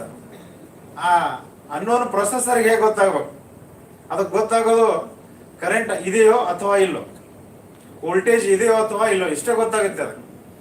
ಸೊ ಅದು ಡೀಪ್ ಆಗಿ ಅದಕ್ಕೆ ನಾವು ಪ್ರೊಸೆಸರ್, ಮೈಕ್ರೋ ಪ್ರೊಸೆಸರ್ ಸಮೀಪ ಹೋದಾಗ ಹೇಗಪ್ಪ ಇಷ್ಟೆಲ್ಲ ಕನ್ವರ್ಷನ್ ಎಷ್ಟು ಚೇಂಜ್ ಆಗುತ್ತೆ ಅನಿಸ್ತು. ಒಳಗಡೆ ಪ್ರೊಸೆಸರ್ ಅಲ್ಲಿ ಒಂದು 0 1 ಅಂತ ನಮ್ಮ ಮನುಷ್ಯನ ತಿಳುವಳಿಕೆಗೆ. ಬಟ್ ಆ processor ತಿಳುವಳಿಕೆಗೆ 5 volts DC, 0 volts DC, AC ಅಲ್ಲ. ಇದನ್ನ ನೆನಪಿಟ್ಕೋಬೇಕು. ಸೊ ಯಾವುದೇ ಒಂದು ಡಿಜಿಟಲ್ ಡಿವೈಸ್ ಅಂದ ಕೂಡಲೇ 5 volts DC. ಇನ್ನು ಮುಂದುವರೆದ ನಮ್ಮ ಮೊಬೈಲ್ ಹೇಗೆ ವರ್ಕ್, ಒಂದು ಸ್ಮಾಲ್ ಬ್ಯಾಟ್ರಿ ಮೇಲೆ, ಆ ಬ್ಯಾಟ್ರಿ DC, ಅದರದ್ದು ವೋಲ್ಟೇಜ್ ಲೆವೆಲ್ ಇನ್ನೂ ಕಡಿಮೆ ಇರುತ್ತೆ, 3.5 volts ಅಥವಾ 0 volts ಇರುತ್ತೆ. ನೋಡಿ ಅಷ್ಟು ವೋಲ್ಟೇಜ್ ಅಲ್ಲಿ ಈ ಡಿವೈಸಸ್ ವರ್ಕ್ ಮಾಡ್ತವೆ. ನೀವೇನು ಇವತ್ತು ಒಂದು ತೆಗೆದು ಒಂದು ಸಿನಿಮಾ ನೋಡ್ತೀರಿ, ಇವತ್ತೇನು ಪ್ರೋಗ್ರಾಮ್ ನಾವು ನೋಡಿದೆವು, ಮೋದಿಯವರು ಅವ್ರ ಭಾಷಣ ಅಲ್ಲಿಂದ ಕೇಳಿದೆವು. ಆ ಕಮ್ಯುನಿಕೇಶನ್ ಪ್ರೊಸೆಸ್ ಒಂದು ಬೇರೆ ಆದರೆ ಅದನ್ನು ಜನರೇಟ್ ಮಾಡೋ ಟೆಕ್ನಾಲಜಿ ಏನಿದೆ 0s and 1s. ಹೀಗಾಗಿ ಬೇಸ್ ಎಲ್ಲಾನು ಗ್ರೌಂಡ್ ವರ್ಕ್ ಬರೋದು ಒಂದು ಎಲೆಕ್ಟ್ರಿಕಲ್ ಇಂಜಿನಿಯರಿಂಗ್ ಅಥವಾ ಎಲೆಕ್ಟ್ರಾನಿಕ್ಸ್ 0s and 1s. ಇನ್ನು ಇದ್ರದ್ದು ರೆಲೆವೆನ್ಸಿ ಪ್ರೆಸೆಂಟ್ ಜನರೇಷನ್ ಹೇಗಿದೆ ನೋಡಿ. ನಾವು ಹೆಂಗಿದ್ದಾಗ, ನಿಮ್ಮ ಏಜಲ್ಲಿ ಇದ್ದಾಗ ಆ ಡಿಜಿಟಲ್ ಟೆಕ್ನಾಲಜಿ ಇವಾಲ್ವ್ ಆಗ್ತಾ ಇತ್ತು. But semi conductor technology import ಮಾಡ್ತಿದ್ದೆವು. ಸೊ ಈಗಿನ ಜನರೇಷನ್ದವ್ರು ನೀವು ಮನಸ್ಸು ಕೊಟ್ಟು ಅದನ್ನು ವಿಚಾರ ಮಾಡಿ ಕಲೀಲಿಲ್ಲ ಅಂದರೆ, ತಿಳ್ಕೊಳ್ಳಿಲ್ಲ ಅಂದರೆ ಮತ್ತೆ ಮುಂದೆ ಹ್ಯೂಜ್ ಅನ್ಎಂಪ್ಲಾಯ್ಮೆಂಟ್ ಬರುತ್ತೆ. ನೀವು ಲೀಡರ್ಸ್ ಆಗಿ ಮತ್ತೆ ಅದೇ ಸ್ಟೇಟ್ಮೆಂಟ್ ಕೊಡ್ಕೋತಿರ್ತೀರಿ, ಏನು ಜಾಬ್ ಇಲ್ಲ, ಅದು ಇಲ್ಲ, ಇದು ಇಲ್ಲ ಅಂತ ಕೂತ್ಕೊಂಡಿರ್ತೀರಿ. ಯಾವುದೂ ಆಟೋಮೆಟಿಕ್ ಆಗಿ ಕ್ರಿಯೇಟ್ ಆಗಂಗಿಲ್ಲ, ಅದನ್ನ ನಾವು ಕ್ರಿಯೇಟ್ ಮಾಡಲೇಬೇಕು, ಯಾರಾದರೂ ಒಬ್ಬರು ಕ್ರಿಯೇಟ್ ಮಾಡಬೇಕು. ಸೊ ಇವತ್ತಿನ ದಿನ ಎಷ್ಟು ಇಂಪಾರ್ಟೆಂಟ್ ಇದೆ ಅಂದರೆ, ಡಿಜಿಟಲ್ ಟೆಕ್ನಾಲಜಿ ಭಾರತ ದೇಶದಲ್ಲಿ ಬಹಳಷ್ಟು ಯೂಸ್ ಆಗ್ತಾ ಇದೆ. ಡಿಜಿಟಲ್ ಇಂಡಿಯಾ ಅಂತ ಅದಕ್ಕೆ one and only one person, ಅದು ಏನವರು ಹಾರ್ಡ್ ಡಿಸಿಷನ್ ತಗೊಂಡ್ರು ನರೇಂದ್ರ ಮೋದಿ ಅವರು, ಡಿಜಿಟಲ್ ಇಂಡಿಯಾ ಆಗಲೇಬೇಕಂತ ಏನು ಡಿಸಿಷನ್ ತಗೊಂಡ್ರು, ಅದು ಬಹುಶಃ ಈಗಿನ ಜನರ ಮಕ್ಕಳಿಗೆ ಅಥವಾ ನಮ್ಗೆ ಅದರದ್ದು ಅರಿವು ಬರಲ್ಲ. ಬಟ್ ಅವ್ರು ಏನು ಇವತ್ತೇನು ಕ್ರಿಯೇಟ್ ಮಾಡ್ಯಾರ, base for semiconductor digital ಇಂಡಿಯಾಕ್ಕೆ ಏನು ಬೇಸ್ ಬೇಕು, ಇವತ್ತು ಏನು ಇನಾಗ್ರೇಷನ್ ಮಾಡಿ 4 ಇಂಡಸ್ಟ್ರೀಸ್ 4 ದಿಕ್ಕಿನಲ್ಲಿ ಏನು ಮಾಡ್ತಾ ಇದ್ದಾರೆ, ಅದು ಬಹುಶಃ ನಿಮ್ಮ ಜನರೇಷನ್ದವ್ರು ಇಷ್ಟೇ ಯೂಸ್ ಮಾಡ್ಬೋದು. ಅದಕ್ಕೆ ಅಲ್ಲಿ ನಾವು ಯಾವ ಜಾಬ್ ಸಿಗ್ಬೋದು, ಅಲ್ಲಿ ಯಾವ ಟೈಪ್ ನೌಕರಿ ನೋಡ್ರಿ, ಎಲ್ಲಾ ಥರದ ನೌಕರಿ ಇರ್ತೈತೆ ಅಲ್ಲಿ. ದೊಡ್ಡ ಇಂಜಿನಿಯರ್ ಹೇಳ್ಕೊಂಡು, ಡಿಸೈನರ್ ಹೇಳ್ಕೊಂಡು, ಅಸೆಂಬ್ಲಿ ಲೆವೆಲ್ ಅಲ್ಲಿ, ಪ್ಲಸ್ ಅದನ್ನ ಟ್ರಾನ್ಸ್ಪೋರ್ಟ್ ಮಾಡಲಿ, ಅದ್ರ ಕ್ವಾಲಿಟಿ ಚೆಕಿಂಗ್ ಮಾಡುವಲ್ಲಿ, ಆ ಪರ್ಟಿಕ್ಯುಲರ್ ಏನು ಇಂಡಸ್ಟ್ರಿಯಲ್ಲಿ ಕ್ಲೀನ್ ಮಾಡೋ ಜಾಗ ಸಹ ಜಾಬ್ ಸಹ, ಒಂದು ವಾಟರ್ ಸಪ್ಲೈ ಮಾಡೋದಿರಲಿ, ಅಲ್ಲಿ ಚಹಾ ಕೊಡೋದಾಗಲಿ, ಎಷ್ಟು ವೆರೈಟೀಸ್ ಜಾಬ್ಸ್ ನೋಡಿ. ಅಲ್ಲಿ ದೊಡ್ಡದೊಂದು ಸಿಟಿನೇ ಡೆವಲಪ್ ಆಗುತ್ತೆ. ಇವತ್ತು ನಮ್ಮ ಇಂಡಿಯಾದಲ್ಲಿ ಸಿಗ್ತಾ ಇರೋ ಎಲ್ಲ ಚಿಪ್ಸ್ ಎಲ್ಲ ಟೈವಾನಿಂದ ಬರುತ್ತೆ. ಮತ್ತೆ ಅಲ್ಲಿ ಹೋದ್ರೆ ನಮ್ಮ ಇಂಡಿಯನ್ಸ್ ಬಹಳಷ್ಟು ಜನ ಸಿಗ್ತಾರೆ. ಆದ್ರೆ ಆ ಅಪರ್ಚುನಿಟಿ ನಮ್ಮ ಭಾರತ ದೇಶದಲ್ಲಿ ಇವತ್ತು ಕ್ರಿಯೇಟ್ ಆಗಿದೆ. ಈ ಇಂಡಸ್ಟ್ರೀಸ್ ವರ್ಕ್ ಸ್ಟಾರ್ಟ್ ಆದಮೇಲೆ ಬಹುಶಃ ನಿಮ್ಮ ಜನರೇಷನ್ನು ನೀವೆಲ್ಲ ಬೆಳೆದು ಸ್ವಲ್ಪ ಇನ್ನೂ ಅರ್ನಿಂಗ್ ಮಾಡುವಾಗ ನಿಮ್ಮ ಮಕ್ಕಳು, ನಿಮ್ಮ ಮೊಮ್ಮಕ್ಕಳು ಅನ್ಬೋದು. ಅವಾಗ ನಾವು ಅದು ಇಂಡಸ್ಟ್ರಿ ಫುಲ್ ಡೆವಲಪ್ ಆಗಿದೆ ನೋಡೋಕೆ ಇರ್ತವೋ ಇಲ್ಲೋ ಗೊತ್ತಿಲ್ಲ, ಬಟ್ ನಿಮ್ಮ ಜನರೇಷನ್ ಬೆನಿಫಿಟ್ ಐತೆ. ಅದೇ ಇರೋದು ಏನು ವಿಕಸಿತ ಭಾರತ 2047 ಏನು ಲಾಂಚ್ ಮಾಡಿದ್ರು ಲಾಸ್ಟ್ ಇಯರ್, ವಿಕಸಿತ ಭಾರತ 2047. ಆ ಪೋರ್ಟಲ್ ಅಲ್ಲಿ ದಯವಿಟ್ಟು ಎಲ್ಲರೂ ರಿಜಿಸ್ಟರ್ ಮಾಡಿ ನಿಮ್ಮ ವ್ಯೂಸ್ ಐಡಿಯಾಸ್ ಕೊಡಬೇಕು. ಎಷ್ಟೋ ಜನ ಐಡಿಯಾಸ್ ವ್ಯೂಸ್ ಕೊಟ್ಟಿದ್ರು, ಎಕ್ಸಾಗರೇಟ್ ಮಾಡ್ತಾ ಇಲ್ಲ. ನಂದು ಸಹ ಒಂದು ಐಡಿಯಾ ಕಳಿಸಿದ್ದು, ಅದಕ್ಕೆ ರಿಪ್ಲೈ ಸಹ ಬಂದು ನೋಡಿ. ಎಷ್ಟು 140 crores ಮಂದಿಯಲ್ಲಿ ನಾವು ಒಂದು ಇಮೇಲ್ ಕಳಿಸಿದ್ರು, ಅದಕ್ಕೊಂದು ರಿಪ್ಲೈ ಬರ್ತದೆ. ಅದೇ ನಮಗೆ ಇನ್ನೂ ಆದರೂ ಬಹಳ ಇಂಟ್ರೆಸ್ಟಿಂಗ್ ಫ್ಯಾಕ್ಟ್. ಸೊ ಈ ಜನರೇಷನ್ ಮಕ್ಕಳು ಏನಿದೆ, ಏನು ಹೇಳೋದಂದ್ರೆ ಇವರು ಲಕ್ಕಿ ಅಷ್ಟೇ. ಒಂದೇ ವರ್ಡಲ್ಲಿ ಹೇಳೋದು ನೀವು ಲಕ್ಕಿ ಇದ್ದೀರಿ. ನಾವು ಲಕ್ಕಿ ಅದೇವಲ್ಲ ತಿಳ್ಕೊಳ್ಳೋದು ನಿಮಗೆ ಬಿಟ್ಟಿದ್ದು, ಯಾರೋ ಬಂದು ನಿಮಗೇನು ಹೇಳಲ್ಲ. ಎಷ್ಟು ನಾವು ಅದರಲ್ಲಿ ವರ್ಕ್ ಮಾಡಿ ಎಫರ್ಟ್ ಆಗಿ ಅದು ಮುಂದೆ ಹೋಗಿ ಅದನ್ನ ಯೂಸ್ ಮಾಡ್ಲಿಕ್ಕೆ ಎಲಿಜಿಬಿಲಿಟಿ ನೀವು ಕ್ರಿಯೇಟ್ ಮಾಡೋಕ್ಕೂ ಅದು ನಿಮ್ಮ ಕಡೆ ಅಷ್ಟೇ. ನೀವೇನು ಯಾರು ಕ್ಲಾಸಲ್ಲಿ ಟೀಚರ್ಸ್ ಸಬ್ಜೆಕ್ಟ್ ಹೇಳ್ತಾರೆ, ಎಕ್ಸಾಮ್ ಬರೀತೀರಿ, ಪಾಸ್ ಆಗಿದೆ, ಡಿಗ್ರಿ ಬರ್ತಾರೆ, ಅದನ್ನು ಬಿಟ್ಟು ಮುಂದೆ ಹೋಗ್ಬೇಕಂದ್ರೆ ವಿಕಸಿತ ಭಾರತ 2047 ಹೆಲ್ಪ್ ಮಾಡ್ತೀವಿ. Educational institutions will only tell where the knowledge is available, how it should be acquired. ಅದನ್ನ ಎಷ್ಟು ನೀವು ತಗೋಬೇಕು ಬಿಡೋದು ನಿಮಗೆ ಬಿಟ್ಟಿದ್ದು. ಎಜುಕೇಶನ್ ಇನ್ಸ್ಟಿಟ್ಯೂಟ್ ನಿಮ್ಗೆ ಡಿಗ್ರಿ ಕೊಡೋ ಸಲ ಎಕ್ಸಾಮಿನೇಷನ್ ಕಂಡಕ್ಟ್ ಮಾಡೋದು, ಒಂದು ಫಾರ್ಮಲ್ ಎಜುಕೇಶನ್ ಮಾಡೋದು. ಅದು ಇಂಡಿಯಾದಲ್ಲಿ ಬೈ ಡಿಫಾಲ್ಟ್ ಇದೆ. ನಾವೇನಾದ್ರೂ ಚೇಂಜ್ ಮಾಡಕ್ಕೆ ಹೋದ್ರೆ ಪೇರೆಂಟ್ಸ್ನೇ ಸ್ಟ್ರೈಕ್ ಮಾಡ್ತಾರೆ, ನಮ್ಮ ಹುಡುಗರು ಇಂಥದೇ ಡಿಗ್ರಿ ಬೇಕಿರೋದು. ಅದು ಸಹ ಬದಲಾಗ್ತಾ ಇದೆ. NEP 2020 ಫುಲ್ಲಿ ಫ್ಲೆಜ್ ಇಂಪ್ಲಿಮೆಂಟ್ ಆಯ್ತಂದ್ರೆ ಬಹುಶಃ ಅದು ಸಹ ಆಗುತ್ತೆ. ಇನ್ನು ಉಳಿದಿದ್ದೇನು,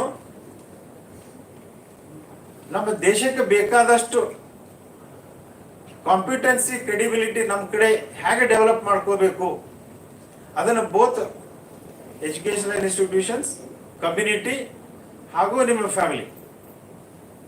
ಸೊ ಫ್ಯಾಮಿಲಿಯಲ್ಲಿ ಎಷ್ಟು ಅದು ಉದಯ ಆಗ್ತಾ ಇದೆ ಬಹಳ important. Families are very important. ಬಹಳಷ್ಟು ಮಂದಿ ನೋಡ್ತಿರ್ತೇವೆ, ಬಿಂದಾಸ್ ಏನೋ ನಮ್ಮ ಸಂಬಂಧ ಇಲ್ಲ ಅಂತ ತಿರುಗಾಡ್ತಿರ್ತಾರೆ, ತಪ್ಪದು. ಮತ್ತೆ ಹೋಗಿ ನೀವು ಲ್ಯಾಂಡ್ ಆಗೋದು ನಿಮ್ಮ ಮನೆಯೊಳಗೆ, ಅದನ್ನ ನೆನ್ಪಿಟ್ಕೋಬೇಕು. ಏನು ಬೇಕಾದಾದ್ರೂ ಹೋಗಿ ಒಳ್ಳೆ ವಾಪಸ್ ಲ್ಯಾಂಡ್ ಆಗೋದು ಮನೆ. ಅದಕ್ಕೆ ಮನೆಯಿಂದ ಏನು ರೆಸ್ಪೆಕ್ಟ್ ಅಥವಾ ಎಲ್ಲ ಕಲ್ತ್ಕೊಂಡು ಬರ್ತೀರಿ, ಅಲ್ಲೇ ನಿಮ್ಮ ಡಿಜಿಟಲ್ ಇಂಡಿಯಾನು ಉದಯ ಆಗೋದು. ಅದು ಹಳೇದು ಎಲ್ಲ ಮುಗಿತು. ಹಿಂದಿನ ನಾವೆಲ್ಲ ನಮ್ಮ ಏಜ್ ಗ್ರೂಪ್ದಾಗ ಬೆಟ್ಟಗಾದ ಕೂಡಲೇ ಹೇಳ್ತಿರ್ತಾರೆ, ಅವ್ರು ನಮ್ಮ ಕಾಲದಾಗ ಹಂಗಿತ್ರಿ ಬಿಡ್ರಿ, ಅದನ್ನೆಲ್ಲ ಏನು ಕೇಳಬೇಡ. ಅವ್ರ ಕಾಲದಾಗಿಂದ ಅವ್ರ ಜೊತೆ ಅದೊಂದು ಹಿಸ್ಟ್ರಿ. ಇವತ್ತೇನು ಹಿಸ್ಟ್ರಿ ಕ್ರಿಯೇಟ್ ಆಯ್ತು, ಆ ಹಿಸ್ಟ್ರಿ ಏನಿದೆಯಲ್ಲ ಅದರದ್ದೆಲ್ಲದಕ್ಕೂ ಪ್ರೆಸೆಂಟ್ ಜನರೇಷನ್, ಯಂಗರ್ ಜನರೇಷನ್, ಯಾವ ಬಹುಶಃ ಫಸ್ಟ್ ಸ್ಟ್ಯಾಂಡರ್ಡ್ ಟು ಡಿಗ್ರಿ ಲಾಸ್ಟ್ವರೆಗೆ ಏನು ಪ್ರೆಸೆಂಟ್ ಕಲಿತಾ ಇದ್ದೀರಿ, ನಿಮ್ಗೊಂದು ಬಹುಶಃ ವಿಚಾರ ಮಾಡಲಾರ್ದಷ್ಟು ಒಂದು ಶಕ್ತಿ ಇವತ್ತು ನಮ್ಮ ದೇಶದಲ್ಲಿ ಬಂದಿದೆ. ಇನ್ನು ಅದನ್ನು ಮೇಂಟೈನ್ ಮಾಡಕ್ಕೆ ನೀವು ಹೆಲ್ತ್ ಒಳ್ಳೇದು ಮೇಂಟೈನ್ ಮಾಡ್ಕೋಬೇಕು. ಹೆಲ್ತ್ ಸರಿ ಇಲ್ಲ ಅಂದ್ರೆ ಅಲ್ಲಿವರೆಗೆ ಎಲ್ಲಿ ಹೋಗ್ತೀರಿ? ವಿಕಸಿತ ಭಾರತ 2047. ಸೊ ದಯವಿಟ್ಟು ಎಲ್ಲ ಮಕ್ಕಳು, habits are habits, enjoyment is enjoyment. Instant ಇರ್ತದೆ, ಸ್ವಲ್ಪ ಅದನ್ನ ಯಾವ ಏಜ್ನಾಗಾದ್ರೂ ಮಾಡ್ಬೋದು, ಇದು ಒಂದೇ. ಬಟ್ ಮೊದಲು ಲೈಫ್ ಸೆಟಲ್ ಆಗ್ಬೇಕು. ಆ ಲೈಫ್ ಸೆಟಲ್ ಆಗ್ಲಿಕ್ಕೆ ನಾವು ಹೇಗೆ ಬಿಲ್ಡ್ ಮಾಡ್ಬೇಕು ಅನ್ನೋದು ಭಾಳ ಇಂಪಾರ್ಟೆಂಟ್. ಇನ್ಸ್ಟೆಂಟ್ ಇರುತ್ತೆ ಹ್ಯಾಬಿಟ್, ಅದು ಮುಗಿದು ಹೋಗ್ಬಿಡುತ್ತೆ. ಬಟ್ ನಮ್ಗೆ ಏನು ಲೈಫ್ ಉಳಿಬೇಕು ಮುಂದೆ. ಸೊ ಅದರಲ್ಲಿ ಜಸ್ಟ್ ಇದೇ ಒಂದು ಎಕ್ಸಾಂಪಲ್ ಇಲ್ಲಿ ನೋಡ್ತಾ ಇದ್ದೆ ನಾನು ಸ್ಟೇಜ್ ಮುಂದೆ. ಗರ್ಲ್ಸ್ ಚಿಲ್ಡ್ರನ್ ಬಂದ್ಕೊಳ್ಳಿ ಎಷ್ಟು ಕ್ವಿಕ್ ಆಗಿ ಸಿಸ್ಟಮೆಟಿಕ್ ಆಗಿ ನಿಲ್ಲೋನು ಮಾಡಿದ್ರು ಕುಂತ್ಕೊಂಡ್ರು. ಈ ಬಾಯ್ಸ್ ನೋಡ್ರಿ ಕುಂತಿರ್ಲಿಲ್ಲ, ನಿಲ್ಲೋನು ಮಾಡೋಕೆ ಆಲೈತಿದ್ದಾರೆ. ಆ ಹ್ಯಾಬಿಟ್ ಚೇಂಜ್ ಮಾಡ್ಕೋಬೇಕು. ನೀವು ಮಾಡ್ಕೊಳ್ಳಿಲ್ಲ ಅಂದ್ರೆ ನಿಮ್ಮ ಜನ್ರೇಷನ್ದವ್ರು ಮುಂದೆ ಅದು ಫೋರ್ಸ್ ಮಾಡುತ್ತೆ, ಮೊಳಕಾಲ ಮೇಲೆ ಇರ್ಬೇಕಾಗತ್ತೆ. ಇದು ಇದು ಇದು ಈ ಮಾತು ನೆನ್ಬಿಟ್ಟುಕೊಳ್ರಿ. ಯಾಕಂದ್ರೆ ಲೇಡೀಸ್ ಎರಡನ್ನೂ ಮಾಡಕ್ ತಯಾರಾದ್ರೆ ಅಂದ್ರೆ ಕುಂದ್ರಸ್ತಾರೆ ಕೆಳಗೆ ನಿಮಗೆ ಡೆಫಿನೆಟ್. ಮುಂದಿಂದ ಹೇಳತ್ತೀನಿ ನಾನು, ಈಗಿಂದಲ್ಲ. ಈಗಿಂದ ಬೇರೆ, ಈಗಿನ ಜನ್ರೇಷನ್ ಎಲ್ಲ ಕುಂತ್ಕೊಂಡು ಆರಾಮಾಗಿ ಮಾಡ್ತಿರ್ತದೆ. ಅದು ಚೇಂಜ್ ಆಗುತ್ತೆ, ಕಾಲ ಬದಲಾಗುತ್ತೆ. ಏನು ಡಿಜಿಟಲ್ ಇಂಡಿಯಾ ಇಲ್ಲಾರ್ದನೇ ಈಗ ಡಿಜಿಟಲ್ ಇಂಡಿಯಾ ಇವತ್ತು ನೋಡ್ತಿದ್ದೆ. ಇವತ್ತೇನು ಪ್ರೆಸೆಂಟ್ ಲೈಫ್ ಸ್ಟೈಲ್ ಏನಿದೆ ಅದು ಪೂರ್ತಿ ಬದಲಾಗಿ ಹೋಗೋ ಚಾನ್ಸಸ್ ಇದೆ. ಅದನ್ನು ನಾವು ನೆನ್ಬಿಟ್ಟು. ಸೊ ಹೀಗಾಗಿ ಒಂದು 2-3 ವಿಷಯಗಳು ಕ್ವಿಕ್ ಆಗಿ ನಿಮಗೆ ಶೇರ್ ಮಾಡ್ತೀನಿ. ಮೊದಲು ಎಲ್ಲ ವಿದ್ಯಾರ್ಥಿಗಳಿಗೆ ಹೇಳೋದು, ನಾಲೆಜ್ ಇಸ್ ಪವರ್ ಅಂತೇವು. ಎಷ್ಟು ನಾವು ನಾಲೆಜ್, ಬುಕ್ದು ನಾಲೆಜ್ ಏನಿದೆ, ನಮ್ಮ ಡಿಗ್ರಿ ಅಥವಾ ನಮ್ಮದೊಂದು ಎಲಿಜಿಬಿಲಿಟಿ ಸಲುವಾಗಿ, ಅದು ಬಿಟ್ಟು ಏನು ಅಡಿಷನಲ್ ನೀವು ರೀಡಿಂಗ್ ಮಾಡ್ತೀರಿ, additional reading, that is going to give the additional strength. ಅದನ್ನು ನೀವು ಬೆಳೆಸ್ಕೊಳ್ಳಲೇಬೇಕು. ಅದು ನಾವು ಟೀಚರ್ಸ್ ನಮ್ಮ ಕ್ಲಾಸ್ನಾಗ ಹೇಳಿಲ್ರಿ, ನಮಗೆ ಸಿಲೆಬಸ್ನಾಗ ಇಲ್ರಿ, ಅದು ನಡೆಯಂಗಿಲ್ಲ. ಇದು ಅಡಿಷನಲ್ ಏನಿದೆ ನೀವು ಕಲೀಲೇಬೇಕು. ಅದನ್ನು ಮಾಡೋ ಸಲುವಾಗಿ ಟೀಚರ್ಸ್ ಕಡೆ ಬರ್ತೀನಿ. ಈಗ ನಾವು ಎಂಪವರ್ ಆಗಲೇಬೇಕು. ನಮ್ಮ ಯೂನಿವರ್ಸಿಟಿ ಇದು ಎಲ್ಲ ನಮ್ಮ ಕಲೀಗ್ಸ್ ಎಲ್ಲರೂ ನಾವು ಮುಂದೊಯ್ತಾರೆ ಅನ್ನೋದು ಒಂದು ಸುಳ್ಳು. ಇಂಡಿವಿಜುವಲಿ ನಮ್ಮದು ಕಾಂಪಿಟೆನ್ಸಿ ನಾವು ಬಿಲ್ಡ್ ಮಾಡಲೇಬೇಕು. ಯೂನಿವರ್ಸಿಟಿ ಅದೊಂದು ಸಿಸ್ಟಮ್, ಆ ಸಿಸ್ಟಮ್ನ ಗ್ರೋ ಮಾಡೋ ಸಲುವಾಗಿ ಟೀಚರ್ಸ್ ಕಾಂಪಿಟೆನ್ಸಿ ಸ್ಟ್ರೆಂತ್ ಭಾಳ ಇಂಪಾರ್ಟೆಂಟ್, ನಮ್ಮ ಸ್ಕಿಲ್ಸ್ ಭಾಳ ಇಂಪಾರ್ಟೆಂಟ್. ಇವತ್ತು ನಾವು ಅಡಿಷನಲ್ ಕಲಿಬೇಕು. ಕ್ಲಾಸ್ ರೂಮ್ ಟೀಚಿಂಗ್ ಲರ್ನಿಂಗ್ ಅದು ಬುಕ್ಕಿಶದ್ದು ಸಿಲೆಬಸ್, ಅದಕ್ಕೆ ಸ್ಕೀಮ್ ಇರುತ್ತೆ, ಅದೆಲ್ಲ ಎಲ್ಲರೂ ಮಾಡ್ತಾರೆ. ಅದು ಬಿಟ್ಟು ಏನು ಅಡಿಷನಲ್ ಬಿಲ್ಡ್ ಮಾಡಬೇಕು ಅದು ನಮ್ಮ ಹತ್ರ ಇಷ್ಟೇ ಇರುತ್ತೆ, ಬೇರೆ ಎಲ್ಲಿ ಬರಲ್ಲ. ಅದ್ರ ಸಲುವಾಗಿ ನಾವು ನೆಟ್ವರ್ಕ್ ಕನೆಕ್ಟಿವಿಟಿ, ಬೇರೆ ಟೀಚರ್ಸ್ ನೋಡೋದು, ನಮ್ಮ ಸೀನಿಯರ್ಸ್ ಯಾರು ಏನು ಕಾಂಟ್ರಿಬ್ಯೂಷನ್ ಮಾಡ್ಯಾರ ನೋಡೋದು, ನಮ್ಮಷ್ಟಕ್ಕೆ ನಾವು ಬೇರೆ ಪ್ರೊಫೆಷನಲ್ ಸೊಸೈಟಿ ಜೊತೆ ಕನೆಕ್ಟ್ ಮಾಡ್ಕೊಳ್ಳೋದು, ಹಾಗೂ ಅಡಿಷನಲ್ ರೀಡಿಂಗ್ ಮಾಡೋದು. ಇದ್ರ ಜೊತೆ PhD ಮಾಡೋದವ್ರಿಗೆ ಒಂದು ಕಿವಿ ಮಾತು. PhD ಬಹಳ ಮಂದಿ ಎಲ್ಲ ಕಡೆ ಭಾಳ PhDs ನಮ್ಮ ಇಂಡಿಯಾದಲ್ಲಿ ಎಲ್ಲ ಟೈಪ್ PhD ಸಿಗುತ್ತೆ. ಬಟ್ ಸೀರಿಯಸ್ ಆಗಿ ಯಾರು ಟೀಚರ್ಸ್ ಆಗ್ಯಾವ ಅದೊಂದು ಅಡಿಷನಲ್ ರೆಸ್ಪಾನ್ಸಿಬಿಲಿಟಿ ಇರುತ್ತೆ. ನಾವು ಮಾಡಿದ್ದು PhDನ ನಮ್ಮ ಕ್ಲಾಸಲ್ಲಿ ಇಲೆಕ್ಟಿವ್ ಸಬ್ಜೆಕ್ಟಾಗ ಅಥವಾ ಹಾಗಾದರೂ ಕಲಿಸಲೇಬೇಕು. ಮಾಡಿದ PhD ಒಂದು ಬುಕ್ಕಲ್ಲಿ ಹೋಗ್ಬಾರ್ದು. ಒಂದು ಬೆಸ್ಟ್ ಎಕ್ಸಾಂಪಲ್ ಇವತ್ತೇನಿದು ಡಿಜಿಟಲ್ ಇಂಡಿಯಾ ಸರ್ವೆ ಮಾಡಿದಾರಲ್ಲ, ಅದೊಂದು ಅಡಿಷನಲ್ ಕಾಂಟ್ರಿಬ್ಯೂಷನ್, ಅದು funded project. But individually teachers ನಾವೇನು ಮಾಡಬೇಕು, ನಾವು ಮಾಡಿದ್ದು ರಿಸರ್ಚ್ನ ಕ್ಲಾಸಲ್ಲಿ ಹೇಗಾದ್ರೂ ಮಾಡಿ ಸಬ್ಜೆಕ್ಟ್ ಆದ್ರೂ ಸಹ ಇಲ್ಲಿ ಅದನ್ನು ಇಂಟ್ರೊಡ್ಯೂಸ್ ಮಾಡಬೇಕು. ಅದರ ಮೇಲೆ ಒಂದು ಬುಕ್ ಬರೀಬೇಕು, ಅದರ ಮೇಲೆ ರಿಸರ್ಚ್ ಗ್ರಾಂಟ್ಸ್ ತರಬೇಕು, ಅದರ ಮೇಲೆ ಒಂದು ಸಪರೇಟ್ ಲ್ಯಾಬ್ ಸೆಟಪ್ ಮಾಡಬೇಕು. ಅದರ ಮೇಲೆ ನಮ್ಮ ವಿದ್ಯಾರ್ಥಿಗಳು ನಾವು ಮಾಡಿದ್ದ ಲ್ಯಾಬಲ್ಲಿ ಎಕ್ಸ್ಪೆರಿಮೆಂಟ್ ಮಾಡಿ ಅದು ನಿಮ್ಮ ರಿಸರ್ಚ್ ಮುಂದೆ ಹೋಗುವಾಗ ಮಾಡಬೇಕು. 80% ಆಫ್ ನಮ್ಮ ಏನು ರಿಸರ್ಚ್ ಮಾಡಿದ್ದು ಅಂತ ಅಲ್ಲಿ ಲಾಕರಲ್ಲಿ ಅಥವಾ ಲೈಬ್ರರಿಯಲ್ಲಿ ಅದು ಲಾಕ್ ಆಗಿ ಕುಂತು ಬಿಟ್ಟಿರುತ್ತೆ. 5 ವರ್ಷ ಆದ್ಮೇಲೆ ನಾವು ಟೀಚರ್ಸ್ಗೆ ಅದು ಥೀಸಿಸ್ ಟೈಟಲ್ ಕೇಳಿದ್ರು ನೆನಪಿರಲ್ಲ. ಬಟ್ ಅದು ಮುಂದೆ ಹೋಗ್ಬೇಕು ಅಂದರೆ PhD ಇದೆ. ಇದ್ರ ಬಗ್ಗೆ ನಂದು ಬಹಳ ಕಾಳಜಿ ಇದೆ. ಅದರ ಸಲುವಾಗಿ ಟೀಚರ್ಸ್ದು ರೋಲ್ ಏನಿದೆ, ನಮ್ಮ ರಿಸರ್ಚ್ ನೀವು ನೋಡಿ ಕ್ಲಾಸಲ್ಲಿ ನಿಮ್ಮ ರಿಸರ್ಚ್ ಮಾಡಿದ್ದು ವಿದ್ಯಾರ್ಥಿಗಳು ಹೇಳುವಾಗ ಅಷ್ಟು ವಿದ್ಯಾರ್ಥಿಗಳು ನಿಮ್ಮ ರಿಸರ್ಚ್ ಬಗ್ಗೆ ವಿಚಾರ ಮಾಡ್ತಾರೆ. ಸೊ ಇದು ನಂದು ಒಂದು ಮೋಟೋ. ಇದ್ರದಿಂದ ನಾನು ಹೊರಟಿದ್ದೀನಿ. ಇದರಲ್ಲಿ ಇವನ್ POM ಆಫೀಸಿಗೆ ಸಹ ಒಂದು ಲೆಟರ್ ಕಮ್ಯುನಿಕೇಟ್ ಮಾಡೋದು, ನಾವು ಮಾಡಿದ್ದು PhD ನಾವು ಕಲಿಸ್ಬೇಕು. ಇದು ಬಹಳ ಮುಖ್ಯ. ಆ ರಿಸರ್ಚ್ ಮುಂದೆ ಹೋಗ್ಬೇಕು ಅಂದ್ರೆ ನಮ್ಮ ವಿದ್ಯಾರ್ಥಿಗಳು ಮುಂದೆ ಹೋಯ್ತಾರಂತ. ಇನ್ನು ರಿಸರ್ಚ್ ಗ್ರಾಂಟ್ ಫಂಡ್ ಕಾಲೇಜಲ್ಲಿ ನಾವು ಎಷ್ಟೋ ಹಳೆ 50-60 ವರ್ಷದ ಅದನ್ನೇ ಹೇಳ್ಕೋತ ಕಲಿಸ್ಕೋತ ಅದನ್ನೊಂದು ಋಣ ಮಾಡ್ಕೊಂಡು ಬಿಟ್ಟಿವಿ. ಹಾಗಾಗ್ಬಾರ್ದು. ಪ್ರತಿ ವರ್ಷ ಸಿಲೆಬಸ್ ಚೇಂಜ್ ಆಗಲೇಬೇಕು. ಪ್ರತಿ ವರ್ಷ ಅದ್ರ ಮೇಲೆ ಏನು ಸ್ಕಿಲ್ಲಿಂಗ್ ಆಗಲಿ, ಅದರ ಮೇಲೆ ಏನಾದರೂ ಒಂದು ಅಡಿಷನಲ್ ಟೀಚಿಂಗ್ ಆಗಲೇಬೇಕು. ಇದು ರಿಸರ್ಚ್ ಅಂದ್ಕೂಡಲೇ ನೀವು ಎಂಜಾಯ್ ಮಾಡ್ತಿರೋದು. ಕ್ಲಾಸಲ್ಲಿ ಹೋದಾಗ ವಿದ್ಯಾರ್ಥಿಗಳಿಗೆ ಹೊಸ ಹೊಸ ವಿಚಾರಗಳು ಹೇಳ್ತಾರೆ. ಒಂದು PhD ಮಾಡೋದಂದ್ರೆ ಒಂದು ಹೊಸ ಆವಿಷ್ಕಾರ ಮಾಡೋದು. ಆ ಮಾಡಿದ ಆವಿಷ್ಕಾರ ಮುಂದೆ ಹೋಗಲಿಲ್ಲ ಅಂದ್ರೆ ಹೇಗೆ? ಪ್ರತಿ ವರ್ಷ ನಮ್ಮ VTUದಲ್ಲಿ 400 PhDs ಪ್ರೊಡ್ಯೂಸ್ ಮಾಡ್ತಾರೆ. ಬಟ್ ಅದರಲ್ಲಿ ಆವಿಷ್ಕಾರದಿಂದ ಎಷ್ಟು ಪೇಟೆಂಟ್ ಆದ್ರು, ಎಷ್ಟು ಕ್ಲಾಸ್ ರೂಮ್ ಹೋಗೋದು, ಎಷ್ಟು ಪ್ರಾಡಕ್ಟ್ಸ್ ತಯಾರಾದವು ಅನ್ನೋದು ಒಂದು ನಮ್ಮ ಕಡೆ ಇನ್ನೂ ವೀಕ್ನೆಸ್ ಇದೆ. ಬಹುಶಃ ನಿಮ್ಮಲ್ಲಿ ಬರ್ತಿರ್ಬೋದು, ಹೌದಪ್ಪ ನೀವೆಲ್ಲ ಇಷ್ಟು ಹೇಳಕತ್ತೀರಿ ಸರ, ನೀವೇನು ಮಾಡಿರಿ ಅಂತ ಕೇಳ್ಬೋದು. ಇದು ಕಾಮನ್ ಪ್ರಶ್ನೆ, ಇದನ್ನ ಎಲ್ಲರೂ ಕೇಳಲೇಬೇಕು. ಬೇಕಾದವ್ರು ಇಲ್ಲಿ ಮಾತಾಡಿದ್ರೆ ನೀವೇನು ಮಾಡಿರಿ ಅಂತ ಕೇಳೋದು. ಸೊ ಅದಕ್ಕೆ ಸಹ ನಾವು 8 PhDಯಲ್ಲಿ 3 PhD ಲ್ಯಾಬಿಗೆ ಕನ್ವರ್ಟ್ ಆಗಿ, ಬುಕ್ ಕನ್ವರ್ಟ್ ಆಗಿ, ಸಬ್ಜೆಕ್ಟ್ ಕನ್ವರ್ಟ್ ಆಗಿ ನಮ್ಮ ಬಸವೇಶ್ವರ ಇಂಜಿನಿಯರಿಂಗ್ ಕಾಲೇಜಿನಲ್ಲಿ ಆಟೋನಮಸ್ ಇರೋದನ್ನ ಇಂಟ್ರೊಡ್ಯೂಸ್ ಸಹ ಮಾಡಿದ್ವಿ. ಅದು ನಡೀತಾ ಇದೆ. ಇನ್ನು ವರ್ಲ್ಡ್ ಕ್ಲಾಸ್ ಲ್ಯಾಬ್ ಬೇರೆ ದೇಶಕ್ಕೆ ಹೋಗಿ ನೋಡಬೇಕಲ್ಲ, ಅಂತ ಲ್ಯಾಬ್ ನಾವೇ ಯಾಕೆ ಕ್ರಿಯೇಟ್ ಮಾಡ್ಬೇಕು ಅನ್ನೋದು ನಮ್ಮ ಬಹುಶಃ ಬಳ್ಳಿ ಸರ್ ನಮ್ಮ ಜೊತೆ 38 ವರ್ಷ ಜೋಡನಿದ್ದೆವು. He knows me very well than anything. ನಾವು ಕಲಿಸಿದ PhD ವಿದ್ಯಾರ್ಥಿಗಳಿಗೆ ಅಲ್ಲಿ ಅದು ಸಿಗಬೇಕು ಅವ್ರಿಗೆ ಓದಲ್ಲ. ಸೊ ಅಂಥವೆಲ್ಲ ಲ್ಯಾಬ್ಸ್ ಅಲ್ಲಿ ರೆಡಿ ಮಾಡಿದ್ವಿ. ಸೊ ಇದ್ರ ಸಲುವಾಗಿ ನಾನು ಏನು ಹೇಳೋದು, ನಮ್ಮ ರಿಸರ್ಚ್ ಸ್ಕಾಲರ್ಸ್ಗೆ ಅಥವಾ ನಮ್ಮ PhD ಮಾಡೋ ವಿದ್ಯಾರ್ಥಿಗಳಿಗೆ ನಿಮ್ಮ ಗುರಿ ಅದನ್ನ ಇಟ್ಕೋಬೇಕು. ನಾನು PhD ಸಬ್ಮಿಷನ್ ಮಾಡಿ ಥೀಸಿಸ್, ಯಾಕಂದ್ರೆ ನಾನು IIT ಒಳಗೆ PhD ಮಾಡೋ ನಮ್ಮ ಗೈಡ್ ಕಂಡೀಷನ್ ಹಾಕಿದ್ರು, ನಿಮ್ಮ PhD it should be converted into A subject and it should be converted into A software ಅಂತ ಹೇಳ್ಬಿಟ್ರು. ಆಮೇಲೆ ಥೀಸಿಸ್ ಸೈನ್ ಮಾಡ್ತೀನಿ ಅಂದರು. IIT ಸ್ವಲ್ಪ ಟಫ್ ಇರುತ್ತೆ. ಅದೇ ಟೈಪ್ ಮಾಡಿದೆವು. ಅದ್ರ ಸಲುವಾಗಿ ಎಲ್ಲರಿಗೆ ಅದು ಸಿಗಲಿಲ್ಲ ಅಂದ್ರೂ ಅಂತ ಅಟ್ಮಾಸ್ಫಿಯರ್ ನೀವು ಎಲ್ಲಿರ್ತೀರ ಅಲ್ಲಿ ಕ್ರಿಯೇಟ್ ಮಾಡ್ರಿ ಅಂತ PhD ಮಾಡುವಾಗ. ಇದು ಬಹಳ ಇಂಪಾರ್ಟೆಂಟ್. ಸೊ ಟೀಚರ್ಸ್ ಅಲ್ಲಿ ಒಂದು ಓನಸ್ ಜಾಸ್ತಿ ಎಕ್ಸ್ಟ್ರಾ ಇರುತ್ತೆ. ಯಾರು ಇದಕ್ಕೆ ಅಪ್ರಿಷಿಯೇಟ್ ಮಾಡಂಗಿಲ್ಲ, ಪ್ರೇಸ್ ಮಾಡಂಗಿಲ್ಲ. ಅದೇನು ದೊಡ್ಡ ಭಾರಿ ಅಂತ ಹೇಳ್ಕೊಂತ ಹೋಗೋರು ಭಾಳ ಮಂದಿ ಸಿಗ್ತಾರೆ ನಿಮ್ಗೆ ಸುತ್ತಮುತ್ತ. ಆದ್ರೆ ನೀವು ಹಿಂದೆ ಬಿಡಬಾರ್ದು, ನೀವು ಎಸ್ಟಾಬ್ಲಿಷ್ ಮಾಡ್ಬೇಕು. ಯಾಕಂದ್ರೆ ವಿವೇಕಾನಂದ ಅವರು ಹೇಳೋದು ಒಂದು ಇಲ್ಲಿ ನೆನಪಾಗುತ್ತೆ. ಯಾವುದೇ ಒಂದು ಹೊಸದೇನೋ ಒಂದು ಕೆಲಸ ನೀವು ಮನೆಯಲ್ಲೇ ಆಗಲಿ ಹೊರಗಡೆ ಆಗಲಿ ಬೇಕಾದಲ್ಲಿ ನೀವು ಪ್ರೊಫೆಷನ್ ಮಾಡ್ಬೇಕಂದ್ರೆ ಫಸ್ಟ್ ಅದಕ್ಕೊಂದು ಅದ್ರ ಬಗ್ಗೆ ಅಸಹ್ಯ ಪಡೋರು ಬಹಳ ಮಂದಿ ಇರ್ತಾರೆ, ಅದ್ರ ಬಗ್ಗೆ ಅಪೋಸ್ ಮಾಡೋರು ಬಹಳ ಇರ್ತಾರೆ. ಅವ್ರು ಹೇಳ್ಯಾರ ಇದನ್ನೇ ಹೇಳಿದ್ದಾರೆ, ಫಸ್ಟ್ ದೇ ವಿಲ್ ಅಪೋಸ್, ಅದನ್ನು ರಿಡಿಕ್ಯೂಲ್ ಮಾಡ್ತಾರೆ, ಅದ್ರ ಬಗ್ಗೆ ಅಸಹ್ಯ ಪಡ್ತಾರೆ, ಆಮೇಲೆ ಮುಂದೆ ಅದನ್ನ ಆಕ್ಸೆಪ್ಟ್ ಮಾಡ್ತಾರೆ.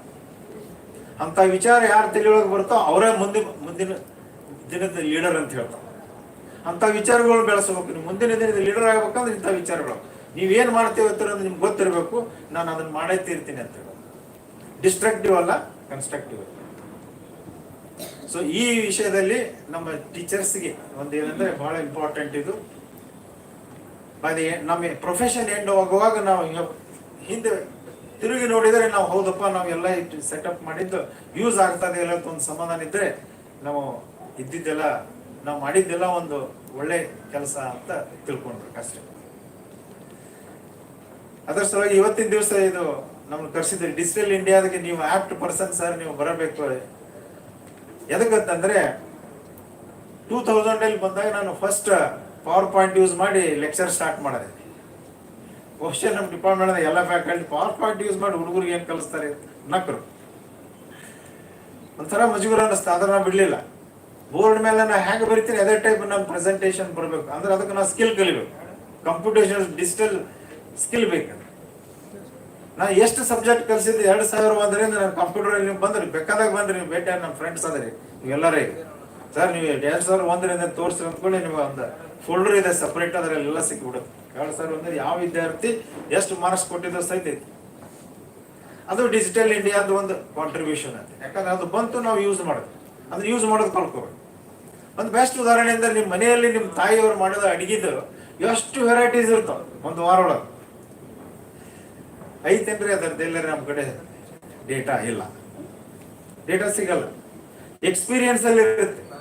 ಹೆಣ್ಮಕ್ಳು ಕಲ್ತಿರ್ತಾರೆ ಅದು ಯಾವ ಟೈಪ್ ಮಾಡೋದು ಏನು ಆದ್ರೂ ಈಗ ಅದನ್ನ ಕಲಿತಾ ಇಲ್ಲ. ಯೂಟ್ಯೂಬ್ ನೋಡಿ ಅಡಿಗೆ ಮಾಡ್ತಾರೆ. ಯೂಟ್ಯೂಬ್ ಡಿಜಿಟಲ್ ನೆನ್ಪಿಟ್ಟುಕೊಳ್ಳಿ, ಇಟ್ಸ್ ವೆರಿ ಇಂಪಾರ್ಟೆಂಟ್. ಯೂಟ್ಯೂಬ್ ಬಹುಶಃ ಒಂದು 10-15 ವರ್ಷ ಹಿಂದೆ ಡಿಜಿಟಲ್ ಇಂಡಿಯಾ ಇಂಟ್ರೊಡ್ಯೂಸ್ ಮಾಡಾಗ ಮೋದಿಯವರಿಗೆ ಈ ಎಕ್ಸ್ಪೀರಿಯನ್ಸ್ ಸೇಮ್ ಥಿಂಗ್. ಆಗಿನ ಫೈನಾನ್ಸ್ ಮಿನಿಸ್ಟರ್ ಒಂದು ಮಾರ್ಕೆಟ್ ಅಲ್ಲಿ ಹೆಣ್ಮಗಳು ಏನು ಡಿಜಿಟಲ್ ಇದು ಯೂಸ್ ಮಾಡ್ತಾಳೆ ಅಂತ ಹೇಳಿ ಗೇಲಿ ಮಾಡಿದ್ರು. ಇದು ಎಲ್ಲ ಕಡೆ ವೈರಲ್ ಆಗಿದೆ ನೋಡಿ. ಯಾವುದೇ ಥರದ್ದು ಯಾವುದೇ ಮನುಷ್ಯ ಯಾರೇ ಇರಲಿ, ಆ ಪಾರ್ಟಿ ಗಿಟಿ ಮಟೀರಿಯಲ್ ಯಾರೇ ಇರಲಿ, ಯಾವ್ದಾದ್ರು ಒಂದು ಹೊಸದು ಏನಾದರೂ ಇಂಟ್ರೊಡ್ಯೂಸ್ ಮಾಡ್ತೀವಿ ಅಂತ ದಯವಿಟ್ಟು ನಗಬೇಡ್ರಿ. ಯಾಕಂದ್ರೆ ಮುಂದೆ ಅದರ ಸಲುವಾಗಿ ನೀವು ಮತ್ತೆ ಅಳಬೇಕಾಗ್ತದೆ. ಇವತ್ತು ಪರಿಸ್ಥಿತಿಯಲ್ಲಿ ಇದ್ದಂದ್ರೆ ನೀವು 10 ರೂಪಾಯಿ ಸಹ ಡಿಜಿಟಲ್ ಪೇಮೆಂಟ್ ಮಾಡ್ಬೋದು. 13 ರೂಪಾಯಿ 50 ಪೈಸೆ ಅಂದ್ರೂ ಡಿಜಿಟಲ್ ಪೇಮೆಂಟ್ ಮಾಡ್ಬೋದು. ನೋಡಿ, no money is lost or wasted, it has been converted. Digital India ಯಾವ ಸೆಕ್ಟರ್ನೂ ಬಿಟ್ಟಿಲ್ಲ ಇಂಡಿಯಾದಲ್ಲಿ, ಎಲ್ಲ ಸೆಕ್ಟರ್ ಡೇಟಾ ಮೇನ್. ಅದಕ್ಕೆ ಇವತ್ತು ಮೇಡಮ್ ಅದು ರಿಪೋರ್ಟ್ ಕಂಪ್ಲೀಟ್ ಓದಿದೆ. ನಮ್ಮ ಇಂಡಿಯಾದಲ್ಲಿ ಒಂದು ಲ್ಯಾಕಿಂಗ್ ಇತ್ತು, ಭಾರತ ದೇಶದಲ್ಲಿ ಡೇಟಾ ಕಲೆಕ್ಟ್ ಮಾಡಿ ಸರಿಯಾಗಿ ಇಡೋದು ಒಂದು ಮಿಸ್ಸಿಂಗ್ ಇದೆ, ಇನ್ನೂ ಅದರ ಮಿಸ್ಸಿಂಗ್ ಇದೆ. Best example is kitchen mother and Har cooking hours. Data ಇಲ್ಲ. ಸೊ ಡೇಟಾ ಕಲೆಕ್ಷನ್ ನಮ್ಮ ಕಂಪ್ಯೂಟರ್ ಮೈಕ್ರೋ ಪ್ರೊಸೆಸರ್ ವರ್ಕ್ ಮಾಡೋದೇ ಡೇಟಾ ಮೇಲೆ, ಮತ್ತೇನೂ ಇಲ್ಲ. ನಾವು ಯಾವುದೋ ಸಿನಿಮಾ ನೋಡ್ಬೋದು ಡಿಜಿಟೈಸ್ ಅಲ್ಲಿ, ಬಟ್ ಆ ಪ್ರೊಸೆಸರ್ ಗೊತ್ತಿರೋದು ಬರೀ 5 volts 0 volts ಇಷ್ಟೇ. ಸೊ ಹ್ಯೂಜ್ ಡೇಟಾನ ಕನ್ವರ್ಟ್ ಮಾಡಿ ಅದನ್ನು ಕೋಡ್ ಮಾಡ್ಕೊಂಡು ಅದು ನಮಗೆ ತಿಳುವಂಗೆ ಒಂದು ಇಂಟ್ರಾಕ್ಟಿವ್ ಡಿಫ್ರೆಂಟ್ ಲೆವೆಲ್ಸ್ ಅದರಲ್ಲಿ ಜನರೇಟ್ ಮಾಡಿದ್ದಾರೆ. ಅದರ ಸಲುವಾಗಿ ಡೇಟಾ ಕಲೆಕ್ಟ್ ಮಾಡೋದಿದ್ದಾಗ ಹಿಂದುಳಿಬಾರ್ದು. ಸಿಸ್ಟಮೆಟಿಕ್ ಆಗಿ ವಿತ್ ಡೇಟ್ ವಿತ್ ಟೈಮ್, ಎಷ್ಟು ಸ್ಯಾಂಪಲ್ಸ್ ಯಾವ ಟೈಮ್ನಾಗ ಹ್ಯಾಂಗೆ ಕಲೆಕ್ಟ್ ಮಾಡಿದ್ರಿ ಅದ್ರದ್ದು ಇನ್ಫಾರ್ಮೇಶನ್ ಇಟ್ಕೊಳ್ಳೋದೇ ಒಂದು ದೊಡ್ಡ ಕೆಲಸ. ಅದರ ಸಲುವಾಗಿ data science, data analytics, energy data analysis. Best example ಇನ್ನೊಂದು, ಎಲ್ಲರ ಮನೆಯಲ್ಲಿ ರೂಮಲ್ಲಿ ಎಲೆಕ್ಟ್ರಿಸಿಟಿ ಯೂಸ್ ಮಾಡ್ತಿರ್ತಾರೆ.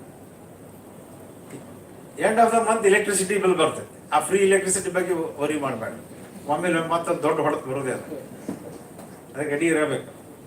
ಸೊ ಇದು ಎನರ್ಜಿ ಡೇಟಾ ಕಲೆಕ್ಟ್ ಮಾಡೋದು. ನಿಮ್ಮ ಮನೆಯಾಗ ಎಷ್ಟು ಬಲ್ಬ್ಸ್ ಅದಾವು, ಎಷ್ಟು ಟೈಮ್ ಯೂಸ್ ಮಾಡ್ತೀರಿ, ಅದ್ರದ್ದು ಎಷ್ಟು ವ್ಯಾಟೇಜ್ ಐತಿ, ಇದು ತಿಂಗಳ ಕ್ಯಾಲ್ಕುಲೇಟ್ ಮಾಡಿದ್ರೆ ನೀವು ಬರೋ ಬಿಲ್ ಕರೆಕ್ಟ್ ಐತಿಲ್ಲ ಸಹ ನೋಡ್ಬೋದು.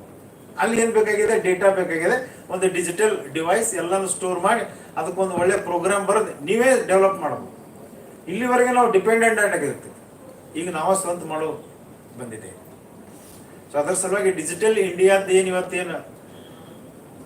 ಇವತ್ತು ಒಂದು ದಿವಸದ್ದೇನು ವರ್ಕ್ಶಾಪ್ ನಡೀತಿತ್ತಲ್ಲ, ಬಹಳ ಮುಖ್ಯ ಇದೆ ಅದು. ಡೇಟಾ ಒಂದು ನೆನ್ಪಿಟ್ಕೊಳ್ರಿ, ನೀವು ಏನೇನು ಅಟೆಂಡ್ ಆಗುವಾಗ ಕೇಳುವಾಗ ಅಲ್ಲಿ ಡೇಟಾನ ವಿಚಾರ ಮಾಡ್ತೇವೆ. ಎಂಥ ಡೇಟಾ ಕಲೆಕ್ಟ್ ಮಾಡೋದು, ಡೇಟಾ ಅನಾಲಿಸ್ಟಿಕ್ಸ್. ಇದಕ್ಕೆ ಒಂದು ಮ್ಯಾಥಮೆಟಿಕ್ಸ್ ಟೂಲ್ ಭಾಳ important, statistics. Statistics must and should ಬೇಕೇ. ಅದರ ಸಲುವಾಗಿ ನಮ್ಮ ಯೂನಿವರ್ಸಿಟಿಯಲ್ಲಿ ಮ್ಯಾಥಮೆಟಿಕ್ಸ್, ಬೇಸಿಕ್ ಮ್ಯಾಥಮೆಟಿಕ್ಸ್, ಡೆರಿವೇಷನ್ ಅದು ಏನೂ ಇರಲ್ಲ, ಬಟ್ ಅಟ್ಲೀಸ್ಟ್ ಬೇಸಿಕ್ ಮ್ಯಾಥಮೆಟಿಕ್ಸು ಮತ್ತು ಕಂಪ್ಯೂಟರ್ಸ್ ಕಂಪಲ್ಸರಿ ಮಾಡಬೇಕು. ಬಿ ಎ ಇರಲಿ, ಬಿ ಕಾಮ್ ಇರಲಿ, ಬಿ ಎಸ್ ಇರಲಿ, ಎಲ್ಲರಿಗೆ ಈ ಡಿಜಿಟಲ್ ಅವೇರ್ನೆಸ್ ಅಂತ ಬರ್ತಾ ಇದೆ. ಅದು ಕ್ರೆಡಿಟ್ ಕೋರ್ಸ್ ಅಂತಲೇ ಇಂಟ್ರೊಡ್ಯೂಸ್ ಮಾಡಬೇಕು. ಸಿಂಪಲ್ ಪ್ರೋಗ್ರಾಮ್ ಬರೀಬೇಕು. ಸೊ ಇವಿಷ್ಟು ವಿಚಾರಗಳು ನಾನು ತಮ್ಮ ಜೊತೆ ಶೇರ್ ಮಾಡಿದ್ದೀನಿ. ಸಮಯ ಸಾಲೋದಿಲ್ಲ, ಬಟ್ ಆಗಲೇ ನರೇಂದ್ರ ಮೋದಿಯವ್ರನ್ನೂ ಭಾಷಣ ಸಹ ಕೇಳಿರಿ.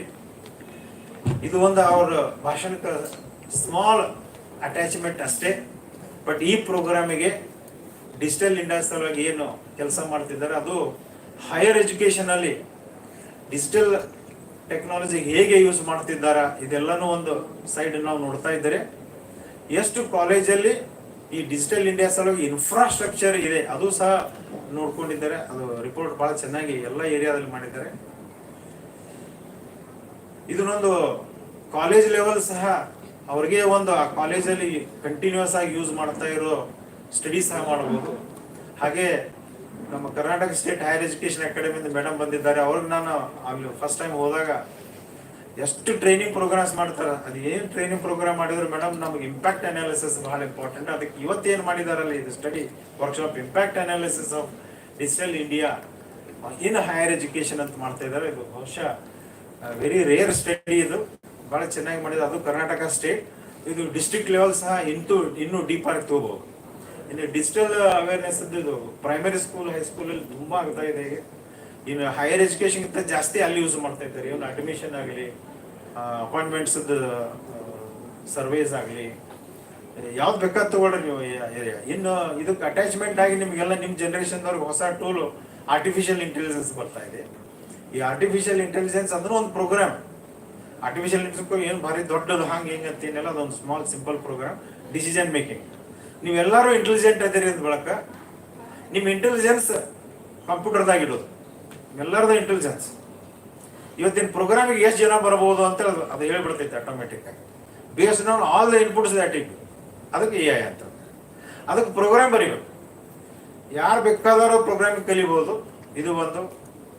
ಇದು ನಮ್ಗೆ ಆಗಂಗಿಲ್ಲರಿ ಅಂತಲ್ಲ, ಬಟ್ ಅದಕ್ಕೆ additional work, extra time spare ಮಾಡ್ಬೋದು. ರೆಗ್ಯುಲರ್ ಟೈಮ್ನಾಗ ಆಗಂಗಿಲ್ಲ. ನಾನು ಮೊಬೈಲು ನೋಡ್ತೀನಿ, ನಾನು ರೀಲ್ಸು ಮಾಡ್ತೀನಿ, ನಾನು ಸಿನಿಮಾ ನೋಡ್ತೀನಿ, ಮಾಲ್ಸಿಗೆ ಹೋಗ್ತೀನಿ, ಇದು ಬೆಂಗಳೂರಾಗ ಸಿಗ್ತೈತೆ. ಅವೆಲ್ಲ ಮಾಡಿಕೊಂಡು ನಾವು ಅದನ್ನು ಮಾಡ್ತೀನಿ ಅಂದ್ರೆ ಆಗೋದಿಲ್ಲ, ನೆನ್ಪಿಟ್ಕೊಳ್ಳಿ. ಅದನ್ನೆಲ್ಲ ಬಿಟ್ಟು, ಅದು ಸ್ಯಾಕ್ರಿಫೈಸ್ ಅಂತ. ಅದನ್ನೆಲ್ಲ ಬಿಡೋದೇನೋ ಸ್ಯಾಕ್ರಿಫೈಸ್. ತಂದೆ ತಾಯಿ ಸ್ಯಾಕ್ರಿಫೈಸ್ ಮಾಡ್ತಾರೆ ನೋಡಿ. ನಿಮ್ಗೆ ಅಡ್ಮಿಷನ್ ಸಲುವಾಗಿ ಅವ್ರು ಯಾವುದೋ ಒಂದು ಪ್ರವಾಸಕ್ಕೆ ಹೋಗ್ಬೇಕಾಗಿರ್ತದೆ, ಅದ್ರ ರೊಕ್ಕ ಇಲ್ಲಿ ಹಾಕಿಬಿಟ್ಟಿರ್ತಾರೆ. ಅದ್ರದ್ದು ಅವೇರ್ನೆಸ್ ಬಂದ್ರೆ ಸಾಕು. ಅದೇ ಟೈಪ್ ನೀವು ಸಹ ಏನು ಸ್ಯಾಕ್ರಿಫೈಸ್ ಮಾಡ್ತೀರಿ ಅದು ನಿಮ್ಗೆ ಹೊಳ್ಳಿ ಬಂದೇ ಬರ್ತದೆ. ಅದಕ್ಕೆ ಡಿಜಿಟಲ್ ಇಂಡಿಯಾದ ಏನು ನೆಕ್ಸ್ಟ್ 15 to 20 ಇಯರ್ಸ್ ಅಲ್ಲಿ ಮ್ಯಾನುಫ್ಯಾಕ್ಚರಿಂಗ್ ಇಂಡಸ್ಟ್ರಿ ಸೆಮಿ ಕಂಡಕ್ಟರ್ ಅಲ್ಲಿ is going to change the shape of the country, provided it continues to grow in the same way. Provided ಅಂತೆ ಅಂದ್ರೆ ಅದನ್ನ ಇಂಪ್ಲಿಮೆಂಟ್ ಮಾಡೋ ಜನರು ಎಲ್ಲಿವರೆಗೆ ಇರ್ತಾರೆ ಆಗುತ್ತೆ. ಆಗಲೇ ನೋಡಿದ್ರಿ, Tatas have entered into semiconductor ಅಂತ ಒಂದು ಕಡೆ they are entering. That is going to create a big margin. ಯಾವುದೇ ಉಪಕರಣ ನಮ್ಮ ಲೈಫಲ್ಲಿ ಯೂಸ್ ಮಾಡ್ಬೇಕಾದ್ರೆ ಅದರಲ್ಲಿ ಅದು ಡಿಜಿಟಲ್ ಟಚ್ ತಗೊಳುತ್ತೆ. ಸ್ಮಾರ್ಟ್ ಹೋಮ್ಸ್ ಬರ್ತಾವೆ, ಸ್ಮಾರ್ಟ್ ಡಿವೈಸಸ್, ಇಂಟೆಲಿಜೆಂಟ್ ಡಿವೈಸಸ್. ಇನ್ನೂ ಅವು ಇಲ್ಲಿವರೆಗೆ ಬರ್ತಾ ಇರೋದು ಸ್ವಲ್ಪ ಪರ್ಚೇಸ್ ಮಾಡ್ತಿದ್ದು, ಅವ್ರ ಇಂಟೆಲಿಜೆನ್ಸ್ ಯೂಸ್ ಮಾಡ್ತಿದ್ರು ಅಲ್ಲಿಯವರು. ಇನ್ಮೇಲೆ ನಮ್ಮ ಇಂಟೆಲಿಜೆನ್ಸ್ ಯೂಸ್ ಮಾಡಿ ನಮ್ಮ ಡಿವೈಸಸ್ ಡೆವಲಪ್ ಮಾಡಕ್ಕೆ ಇವತ್ತಿನ ದಿವಸ ಬಹಳ ಇಂಪಾರ್ಟೆಂಟ್, ಬಹಳ ಮುಖ್ಯ. ಅದರ ಸಲುವಾಗಿ ನಿಮ್ಮ ಜನ್ರೇಷನ್ದವ್ರಿಗೆ ನನಗೆ ಬಹಳ ಖುಷಿ ಅನಿಸುತ್ತೆ. ನಮ್ಮ ಮುಂದಿನ ಜನ್ರೇಷನ್ದವ್ರಿಗೆ ಏನು ನಾವು ಬಿಡ್ತೇವಪ್ಪ ಅನ್ನೋದು ಹತ್ತಿತ್ತು. ಆದರೆ ನಮ್ಮ ಮುಂದಿನ ಜನ್ರೇಷನ್ದವ್ರಿಗೆ ಒಂದು ಒಳ್ಳೆ ಸೆಮಿ ಕಂಡಕ್ಟರ್ ಇಂಡಸ್ಟ್ರಿ ಇವತ್ತು ಬಿಡ್ತಾ ನಮ್ಮ ದೇಶ ಲಾಂಚ್ ಮಾಡ್ತಲ್ಲ ಅನ್ನೋದು ಒಂದು ಬಹಳ ಖುಷಿ ಆಗುತ್ತೆ. ನಿಮ್ಗೆ ಆಗ್ಲಿಕ್ಕೆ ಇತ್ತು somebody who is eligible will be getting, ಅದ್ರ ಬಗ್ಗೆ ನಾವು ಸಂತೋಷ ಪಡಬೇಕು. ಇಷ್ಟು ಹೇಳಿ ಮತ್ತೊಮ್ಮೆ ಈ digital India is there to stay, it will not go away anywhere, and India is going to change in the same way as long as you are going to adapt to all the new changes. Change ಆಗುವಾಗ ಸ್ವಲ್ಪ ತೊಂದರೆ ಆಗುತ್ತೆ, ಒಂದಿಷ್ಟು ಮಂದಿ sacrifice ಮಾಡ್ತಾರೆ, ತೊಂದರೆ ಆಗುತ್ತೆ, but the change will always be good for all of us. ಇಷ್ಟು ಹೇಳಿ ಮತ್ತೊಮ್ಮೆ ಆರ್ಗನೈಸರ್ಸ್ಗೆ ನಾನು ಕರೆದಿದ್ದಕ್ಕೆ ಧನ್ಯವಾದ ಹೇಳುತ್ತಾ, ತಮಗೆಲ್ಲರೂ ದೇವರು ಒಳ್ಳೇದು ಮಾಡಲಿ ಅಂತ ಹೇಳಿ ಎಲ್ಲರೂ ಖುಷಿಯಾಗಿ ನಮ್ಮ ದೇಶ ಮುಂದೆ ಹೋಗುವಾಗ ಮಾಡ್ತೀರಿ ಅಂತ ಆಶೆ ಇಟ್ಕೊಂಡು ನಾನು ಮಾತು ಮುಗಿಸ್ತೀನಿ. ನಮಸ್ಕಾರ.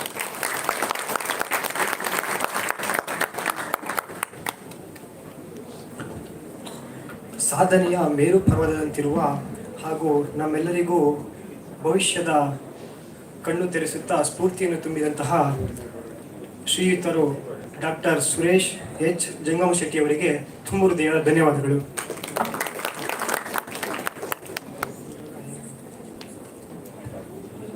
ಈಗ ನಮ್ಮ ಒಂದು ವಿಶ್ವವಿದ್ಯಾಲಯದ ಬೆನ್ನೆಲುಬು ಆಗಿರ್ತಕ್ಕಂತಹ ನಮ್ಮ ವಿ ಸಿ ಸರ್ ಅವರು ಒಂದೆರಡು ಮಾತುಗಳನ್ನು ಆಡಬೇಕಾಗಿ ಕೇಳ್ಕೊಳ್ತೇನೆ.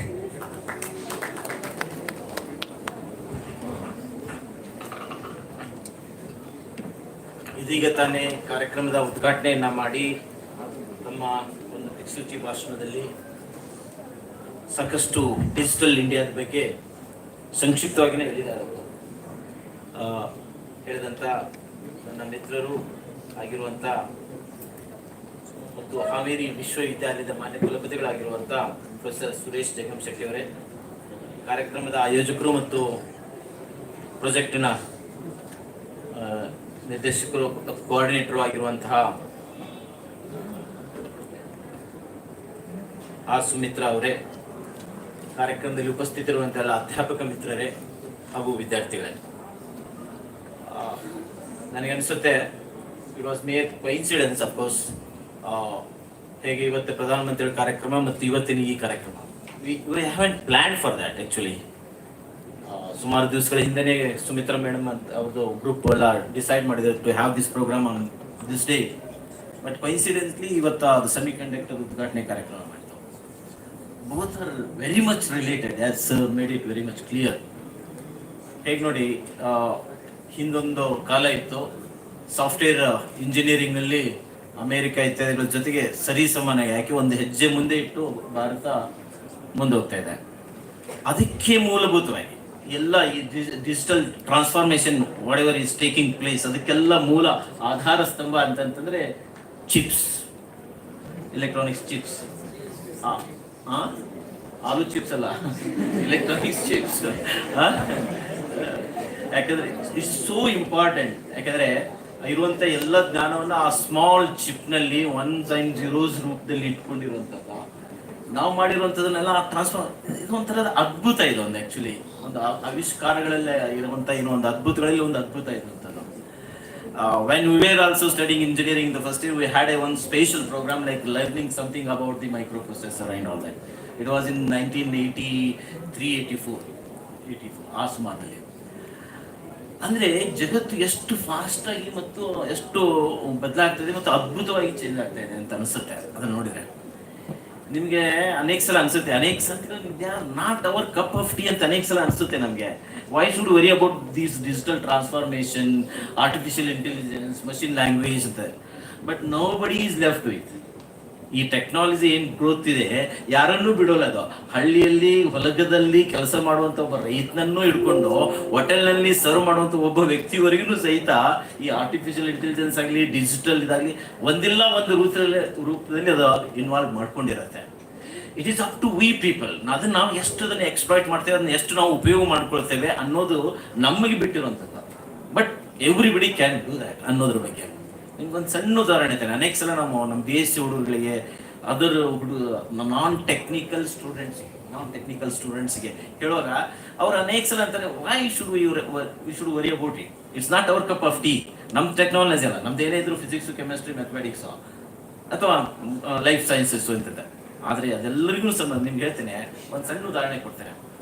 There was a person called doctor Mahanta Shetty who used to work for who worked for 17 years in Texas Instrumentation of USA. Or he was so much exposed, and he was from a very common rural family. Antoro, he went to America. He worked with Texas Instrumentation for 17 years.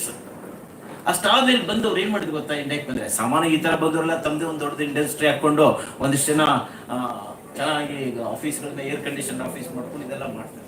But he did not do that, and he never started his industry in Bengaluru, not like a city like Bengaluru. He went to Udupi. ಅಲ್ಲಿ ಉಡುಪಿಯಲ್ಲಿ ಒಂದು ಸಣ್ಣ, ಅವಾಗಿನ್ನು ಈಗಿನ್ನೂ ಇದು ಜಾಸ್ತಿ ಆಗಿದೆ. ಅವಾಗ ಅವ್ರು ಹೋದಾಗ ಇಟ್ ವಾಸ್ ಇನ್ನೂ ಸ್ಟಿಲ್ ಇನ್ನೂ ಡಿಸ್ಟ್ರಿಕ್ಟ್ ಸೆಂಟರೂ ಆಗಿರಲಿಲ್ಲ. ಅಲ್ಲಿ ಹಿ ಸ್ಟಾರ್ಟೆಡ್ ವರ್ಕಿಂಗ್. ಯಾರ ಜೊತೆಗೆ? ಮಕ್ಕಳ ಜೊತೆಗೆ. ಅಂಡ್ ಹಂಗೆ ಮಾಡ್ತಾ ಏನ್ ಮಾಡಿದ್ರು ಗೊತ್ತಾ, ಅವರು ಬೆಳಗಾವಿ ಹತ್ರ ನೇಸರ್ಗಿ ಅಂತೇಳಿ small village, not even A taluka place, ಅವಾಗ ನೇಸರ್ಗಿ ಅಂತೇಳಿ ಅಲ್ಲಿ ಅವ್ರದ್ದು ಮನೆ ಇತ್ತು ಎಲ್ಲ. ಯಾಕಂದ್ರೆ ಸುಮಾರು ದಿವಸ ಇವರು ಅಮೆರಿಕಕ್ಕೆ ಹೋಗಿದ್ರೆ ಅದು ಬಿದ್ದೋಗಿತ್ತು, ಮಣ್ಣಿನ ಮನೆ ಮೊದಲೇ, ಈಗ ನಂಗೆ ಸ್ಲ್ಯಾಬ್ ಇರಲಿಲ್ಲ ಅಂತ ಮನೆಯಲ್ಲಿ. He started training the students. ಎಂತ ಸ್ಟೂಡೆಂಟ್ಸ್ ಅನ್ನ do you know? 10th passed, just 10th passed students ಅನ್ನ ಹಿಡ್ಕೊಂಡು he started teaching about the chips. He started teaching. 3 ವರ್ಷ ಮಾಡಿರೋಷ್ಟೊತ್ತಿಗೆ they become those students, those rural students, those students from the backward areas. Kannada ಮೀಡಿಯಂದಲ್ಲಿ ಕಲಿತಿರುವಂತ ಮಕ್ಕಳು 3 ವರ್ಷದಲ್ಲಿ ಅವ್ರ ಜೊತೆಗೆ ಕೆಲಸ ಮಾಡಿದ್ರ result ಏನ್ ಗೊತ್ತಾ? They could stand up to the level of the any engineering student, expert engineering student from any reputed institution. They started designing the chips. Imagine ಮಾಡಿ, SSLC ಮುಗಿಸಿ 3 ವರ್ಷ ಅಷ್ಟೇ ಇವ್ರ ಜೊತೆ ಕೆಲಸ ಮಾಡಿದಂತ ಒಬ್ಬ ವ್ಯಕ್ತಿ, ರೂರಲ್ ಗಳಿಂದ ಬಂದಂತ ಕನ್ನಡ ಮೀಡಿಯಂ ಅಂತ ಒಬ್ಬ ವಿದ್ಯಾರ್ಥಿನಿ, ಆ ಬಿದ್ದರಂತ ಬಾಳ ಮನೆಯಲ್ಲಿ ಟ್ರೈನಿಂಗ್ ತಗೊಂಡಿರುವಂತ ವ್ಯಕ್ತಿ, she started designing the chips. ಅದಕ್ಕೆ ನಾವೀಗ ಅನ್ಲಿಕ್ಕಾಗುತ್ತೆ this is not my cup of tea ಅಂತ. This is not my cup of tea ಅಂತ ಅನ್ಲಿಕ್ಕಾಗತ್ತಾ? ಇಫ್ ಯು ವಾಂಟ್, ಅದನ್ನ ನೀವು ಮನಸ್ಸು ಮಾಡಿದ್ರೆ ಏನಾದರೂ ಮಾಡ್ಲಿಕ್ಕೆ ಸಾಧ್ಯ ಇದೆ ಅಂತ. ಅದಕ್ಕೆ ಇಷ್ಟು ನಾವು ಬೆಂಗಳೂರು ಅಂತೀವಿ, we are well placed in a place like Bengaluru, which is the ಎಂತ ಸಿಟಿ ಇದು? ಸಿಲಿಕಾನ್ ಸಿಟಿಯಲ್ಲಿ ನಾವಿದ್ದೇವೆ. ಅದರಲ್ಲಿ ಒಂದು ಸಿಲಿಕಾನ್ ಆದ್ರೂ ಆಗ್ಬೇಕು. Got my point? ಅದಕ್ಕೆ so don't never think like ಇದು ನಮ್ದಲ್ಲ, ನಾವು ಮಾಡ್ಲಿಕ್ಕೆ ಆಗೋದಿಲ್ಲ, ವೈ ಶುಡ್ ವಿ ಡೂ ಅಂತ. ಇಲ್ಲ, ಜಗತ್ತು ನೀವು ಮಾಡಿದ್ರೆ you can do something. Our students are getting into some good, especially in life sciences, of course, and some students in computer-related branches. They are getting admission in good, reputed institution, but not all. ಅವ್ರ ಮನಸ್ಸು ಮಾಡಿದ್ರೆ they tried and they got it. ಹಂಗೇನೆ ನೀವೆಲ್ಲ ಯೋಚನೆ ಮಾಡಬೇಕು. ಈ ತರ fast ಆಗಿ ಮುಂದೆ ಹೋಗ್ತಾರೆ ಅಂತ ಈ ಜಗತ್ತಿನಲ್ಲಿ ನಾವು ಅನ್ಕೋಬಾರ್ದು. ಈ ಆರ್ಟಿಫಿಷಿಯಲ್ ಇಂಟೆಲಿಜೆನ್ಸ್ ಬರೋದ್ರಿಂದ, ಮಷಿನ್ ಲ್ಯಾಂಗ್ವೇಜ್ ಬರೋದ್ರಿಂದ, ರೋಬೋಗಳು ಬರೋದ್ರಿಂದ, ಹ್ಯುಮನಾಯ್ಡ್ ರೋಬೋಸ್ ಬರೋದ್ರಿಂದ ನಮಗೆಲ್ಲ ಕೆಲಸಗಳು ಕಡಿಮೆ ಆಗುತ್ತೆ, ನಿರುದ್ಯೋಗತನ ಬಂದು ಬಿಡುತ್ತೆ. ಇಲ್ಲ, the type of job May change but jobs will not be reduced. Computer ಬಂದಾಗ ಹಂಗೆ ಅಂತಿದ್ವಿ ನಾವು, ಜಸ್ಟ್ ಡಿಗ್ರಿ ಮುಗ್ತಾ ಇದ್ದಂಗೆ ಕಂಪ್ಯೂಟರ್ದು ಯುಗ ಸ್ಟಾರ್ಟ್ ಆಯ್ತೇನೋ 80s. ಆ ಸಂದರ್ಭದಲ್ಲಿ ಅನ್ಕೊಂಡ್ಬಿಟ್ರಲ್ವ, ಅಯ್ಯೋ ಕಂಪ್ಯೂಟರ್ ಬಂದ್ಬಿಡ್ತೀನಿ ನಾ, ಎಲ್ಲರ ಜಾಬ್ ಕಿತ್ಕೊಂಡ್ಬಿಡುತ್ತೆ ಅಂತ. ಎಲ್ಲಿ ಕಿತ್ಕೊಂಡಿದೆ? ಒಂದೊಂದು TCS ಅಂತ ಒಂದೊಂದು ಕಂಪ್ನಿನ lakh together people they have employed. ಅದರಲ್ಲಿ more than 1/3 of their strength ನಲ್ಲಿ ಗರ್ಲ್ಸ್ನೇ ಇದ್ದಾರೆ. That too youngsters, freshers from the college campuses. The type of job may change ಅಷ್ಟೇ, ಆದರೆ there are jobs ಅಂದರೆ ನೀವು ಕ್ವಾಲಿಫೈಡ್ ಇದ್ದರೆ, ನಿಮ್ಮನ್ನು ನೀವು ಇಕ್ವಿಪ್ ಮಾಡ್ಕೊಂಡ್ರೆ there are many. ಆ ಹಿನ್ನೆಲೆಯಲ್ಲಿ ಇವತ್ತು ಸೆಮಿಕಂಡಕ್ಟರ್ನ ಪ್ರಧಾನಮಂತ್ರಿಗಳು ಪ್ರಾರಂಭ ಮಾಡಿದ್ದಾರೆ, which is the basis for any such developments. ಒಂದು ನಾರ್ತ್ ಈಸ್ಟ್ನಲ್ಲಿ, ಅಸ್ಸಾಂನಲ್ಲಿ, ಇನ್ನೊಂದು ಗುಜರಾತ್ನಲ್ಲಿ. ಯು ಜಸ್ಟ್ ಇಮ್ಯಾಜಿನ್, ಇಡೀ ಜಗತ್ತಿಗೆ ಕಂಪ್ಯೂಟರ್ಗಳನ್ನ, ಮೊಬೈಲ್ಗಳನ್ನ, ಈ ತರದ ಅನೇಕ ಎಲೆಕ್ಟ್ರಾನಿಕ್ಸ್ ಇಕ್ವಿಪ್ಮೆಂಟ್ಗಳನ್ನ ಸಪ್ಲೈ ಮಾಡಲಿಕ್ಕೆ ಅದರ ಮೇನ್ ಹಾರ್ಟ್ ಅಂದ್ರೆ ಏನು? Chips. Sir, semi conductors and chips. ಅದನ್ನೇ ಮ್ಯಾನುಫ್ಯಾಕ್ಚರ್, ನಾವು ಎಷ್ಟೇ ನಾವು ಸಾಫ್ಟ್ವೇರ್ ನೀವು ಪ್ರೋಗ್ರಾಮ್ ಬರೆದ್ರು ಸಹಿತ ಅದನ್ನ ಇಂಪ್ಲಿಮೆಂಟ್ ಮಾಡ್ಲಿಕ್ಕೆ ಅದು ಬೇಕು. ಅದನ್ನ ನಾವು ಬೇರೆ ದೇಶದಿಂದ ತರಿಸ್ತೇವೆ. Now we can avoid that. We can have our own semiconductors. We can have our own chips, and so that we can have our own electronics equipments and goods. ವಿದೇಶಿ ವಿನಿಮಯ ಇದರಿಂದ ಎಷ್ಟೊಂದು ಪ್ರಮಾಣದಲ್ಲಿ ಉಳಿಯುತ್ತೆ. And we really become the Silicon City of the world. Silicon City of the world. It is only India. It is only city like Bengaluru which can compete with the American Silicon Valley. So ಆ ಒಂದು ಉದ್ದೇಶಕ್ಕಾಗಿ ಇದನ್ನ ಫೋರ್ಸಿ ಮಾಡಿದಂಥ ನಾಯಕರು ಬೇಕು ನಮಗೆ. Prime minister Modi ಇದನ್ನ ಯಾವಾಗಲೂ ಅವರು ಅನ್ಕೊಂಡಿರುವಂಥದ್ದು, ಅವರು ಕಂಡಂಥ ಕನಸು ಇವತ್ತಿಗೆ ಅದು ಕೋಇನ್ಸಿಡೆನ್ಸ್. ಇವತ್ತು ಸೆಮಿಕಂಡಕ್ಟರ್ ಉದ್ಘಾಟನೆ ನಮ್ದಿದು, ಅವ್ರು ಅವಾಗಲೇ ಅನ್ಕೊಂಡಿರೋಂಥದ್ದು. ಅದಕ್ಕೆ ಈ ಡಿಜಿಟಲ್ ಇಂಡಿಯಾನ ಅನೇಕ ಜನ ಹಾಸ್ಯ ಮಾಡಿದ್ದು ನಮಗೂ ಗೊತ್ತಿದೆ 50 ವರ್ಷಗಳ ಹಿಂದೆ. ಒಂದ್ಸಲ ಅವ್ರು ಫಸ್ಟ್ ಟೈಮ್ ಹೇಳಿದಾಗ, ಇವತ್ತು ನೋಡಿ, ಇವತ್ತು ನೀವು ಭಿಕ್ಷುಕನಿಗೆ ಹಾಕಿದ್ರು ನೀವು ಹಾಕ್ಬೋದು, ಎಂತ ಗೂಗಲ್ ಪೇ ಮಾಡಿಬಿಡಿ ಅನ್ನೋಷ್ಟ್ರ ಮಟ್ಟಿಗೆ, ಭಿಕ್ಷುಕ ಸತಿಗೆ ನೀವು ಗೂಗಲ್ ಪೇ ಮಾಡಿ ಚೇಂಜ್ ಇರಲಿಲ್ಲ ಆದರೆ ಅನ್ನೋಷ್ಟ್ರ ಮಟ್ಟಿಗೆ. ಕಾಯಿಪಲ್ಲೆ ಮಾರ್ಕೆಟ್ನಲ್ಲಿ ಮಾರುವಂಥವ್ರು, ಹೂ ಮಾರುವಂಥವ್ರು ಇವತ್ತೆಲ್ಲ ಇಟ್ಟಿರೋದು ನೋಡಿದ್ರೆ, how could it was possible? we cut lot many jokes on that ಅಲ್ವಾ ಮೊದ್ಲಿಕ. ಅದು ಹೋಗ್ಲಿ, ಮೊನ್ನೆ ಒಬ್ಬನ ಯಾರೋ ಒಂದು ಬಸವನ್ನ ಹಿಡ್ಕೊಂಡು ಬರ್ತಾ ಇದ್ದ, ಆ ಬಸವನ ಹಣೆಗೆ ಅದನ್ನ QR ಕೋಡ್ ಹಾಕಿದ್ದಾರೆ. This is the digital revolution. Digital revolution ಅಂದ್ರೆ ಈ ತರ ಇದೆ. ಸೊ ಓಕೆ, ನಾವು ಇಷ್ಟು ಕಲ್ತವ್ರು ಇದ್ದವರು ಅವರೇ ಈಗೆಲ್ಲ ಹಳ್ಳಿಗರು, ಯಾರು ಅಶಿಕ್ಷಿತರು ಅಂತೀರಾ, ಯಾರು ತೀರಾ ಹಿಂದೂದರು ಅಂತ ಹೇಳ್ತೀರಾ, ಅವರೇ when they are expert in using all those things. ನಾವು ಈ ನಿಟ್ಟಿನಲ್ಲಿ ಯೋಚನೆ ಮಾಡಬೇಕು. ಅದಕ್ಕಾಗಿ ನಾವು ಒಂದು ಪ್ರಾಜೆಕ್ಟ್ ಅನ್ನ ಸೆಂಟ್ರಲ್ ಗೌರ್ಮೆಂಟ್ ಏನು initiation in digital India initiation ಏನು ಇಂಪ್ಯಾಕ್ಟ್ ಆಗಿದೆ ಅಂತೇಳಿ ಒಂದು ಪ್ರಾಜೆಕ್ಟ್ ಇತ್ತು. ಆಗಲೇ ಸುಮಿತ್ರಾ ಮೇಡಮ್ ಪ್ರಾರಂಭದಲ್ಲಿ ಹೇಳಿದ್ರಲ್ಲ, ನಮ್ಮ ಇವ್ರನ್ನೆಲ್ಲ ಕರೆದೆ ICSSR ಪ್ರಾಜೆಕ್ಟ್ ಇದೆ, why should we do this? ಅವ್ರು ಅನ್ಕೊಂಡು ಸಹಜವಾಗಿ ಕರೆಕ್ಟ್ ಇದೆ ಅವ್ರದ್ದು. ಏನು ನಾವೆಲ್ಲ ಸೈನ್ಸ್ ಸ್ಟೂಡೆಂಟ್ಸು, ಆ ಥರ ಸೈನ್ಸ್ ರಿಲೇಟೆಡ್ ರಿಸರ್ಚ್ ಇತ್ಯಾದೆಲ್ಲ ಹೌದು, but basically we are human beings. Socially we are all connected. Why don't we do? And those who especially science students, computer related students, ಈ ತರದ ಸಂಗತಿಗಳಂತ they can do it in a more meaningful way. ಆಮೇಲೆ ಅವ್ರು ಒಪ್ಕೊಂಡು ತಗೊಂಡ್ಮೇಲೆ they enjoyed it. ಅದನ್ನೆಲ್ಲ she has shared her ಇದು experiences with us. So ಹೀಗಾಗಿ start ಆಯಿತು. So ಈ ಥರದ ಪ್ರಾಜೆಕ್ಟ್ಗಳನ್ನ ತಗೊಳ್ಳಿಕ್ಕೆ ನೀವೆಲ್ಲ ಮುಂದೆ ಬರಬೇಕು, ಯೋಚನೆ ಮಾಡಬೇಕು. ಇದನ್ನ ಮುಂದೆ ಇಲ್ಲಿ ಮುಗಿಸಬಾರ್ದು. ಈ ಪ್ರಾಜೆಕ್ಟ್ ಶಾರ್ಟ್ ಟರ್ಮ್ ಪ್ರಾಜೆಕ್ಟ್ ಇವತ್ತಿಗೆ ಇಲ್ಲಿ ಮುಗಿಯುತ್ತೆ, ಬಟ್ ಬೇರೆ ಪ್ರಾಜೆಕ್ಟ್ಗಳನ್ನ ತಗೊಳ್ಬೇಕು. ದಿಸ್ ಏನ್ ಒಂಥರ ನಮ್ಗೆ ಒಂದು ವೆಲ್ ಬಿಗಿನಿಂಗ್ ಇದು, ಇದನ್ನು ನಾವು ಹೆಚ್ಚಿಗೆ ಉಪಯೋಗ ಮಾಡಬೇಕು ಅನ್ನೋದಂತೂ ನನಗನ್ಸುತ್ತೆ. ಈ ಹಿನ್ನೆಲೆಯಲ್ಲಿ ನಾವು ಈ ಒಂದೇನು ಸ್ಟಾರ್ಟ್ ಮಾಡಿದ್ದೇವೆ, ಈ ಪ್ರೊಸೆಸ್ ಅನ್ನ ಕಂಟಿನ್ಯೂ ಮಾಡುವಂಥ ಜವಾಬ್ದಾರಿ ನಿಮ್ಮ ಮೇಲಿದೆ. ಅದಕ್ಕೆ sir Jangam Shetty sir very aptly told, ಏನ್ ಹೇಳಿದ್ರು, ನಾವು ಓದುವಂಥದ್ದು, ನಾವು ಪಡೆಯುವಂಥ ಒಂದು ಡಿಗ್ರಿ, ಓದುವಂಥ 4 ಪುಸ್ತಕಗಳು ಅದಷ್ಟೇ, ಜ್ಞಾನಕ್ಕೆ ಅಷ್ಟೇನೆ. ಒಂದು ಹೆಜ್ಜೆ ಮುಂದೆ ಹೋಗಿ ನಾವೇನಾದ್ರು ಕಲಿತ್ರೆ present what is actually is happening in the society, in the world, present world ಅಂತ ಅಂದಾಗ ನಾವು ಅವಾಗ ರೆಲಿವೆಂಟ್ ಆಗ್ತೇವೆ. ಇಲ್ಲಾಂದ್ರೆ ಹಳೆ ಪುಸ್ತಕ ಓದಿದ್ದೇವೆ ಅಂತ ಅನಿಸುತ್ತೆ. ಇವತ್ತಿಗೆ ನಾವು ರೆಲೆವೆಂಟ್ ಆಗ್ಬೇಕಂತಂದ್ರೆ ನಾವು ಅಪ್ಡೇಟ್ ಮಾಡಬೇಕು. ಅಪ್ಡೇಟ್ ಮಾಡ್ಬೇಕಂದ್ರೆ ಇವತ್ತೇನು ನಡೀತಾ ಇದೆ ಇಂಡಸ್ಟ್ರಿಯಲ್ಲಿ, ಇವತ್ತೇನು ನಡೀತಿದೆ ಜಗತ್ತಿನಲ್ಲಿ ಅನ್ನೋದನ್ನ ನಮ್ಮ ಜೀವನದಲ್ಲಿ ಅಳವಡಿಸಿಕೊಂಡಾಗ we become relevant. Then we will be in a position to tell others. Others ನಾವು ಕೇಳಬೇಕಾಗುತ್ತೆ ಬೇರೆಯವ್ರ ಕಡೆಯಿಂದ. ನಾವು you have to decide whether you have to be a leader or a follower. So ಈ ಸಂಗತಿಗಳನ್ನ ನಾವು ಗಮನದಲ್ಲಿ ಇಟ್ಕೊಂಡು ಇದನ್ನು ಈ ಪ್ರೊಸೆಸ್ ಅನ್ನು ಪ್ರಾರಂಭ ಮಾಡಿದೆ. We have taken 3 ICSSR projects. One among them is this one. The other one was an Atal incubation centers, and the other one was NEP. So the impact study ಮಾಡಿದ್ದಾರೆ.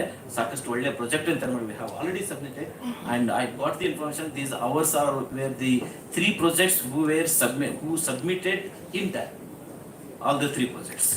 Okay, so ಇದರ result ಆಗಿ ಮುಂದೆ ಅವ್ರ papers ನಾನು ಅವ್ರು ಬಿಡೋದಿಲ್ಲ, ಅವ್ರು ಬಿಟ್ಟರು ಮುಂದೆ ಅವ್ರ ಪೇಪರ್ ಬರಿಬೇಕು, ಇದರಲ್ಲಿ ಇದಾಗಬೇಕು. That will continue. Sir, one more thing I want to bring to notice.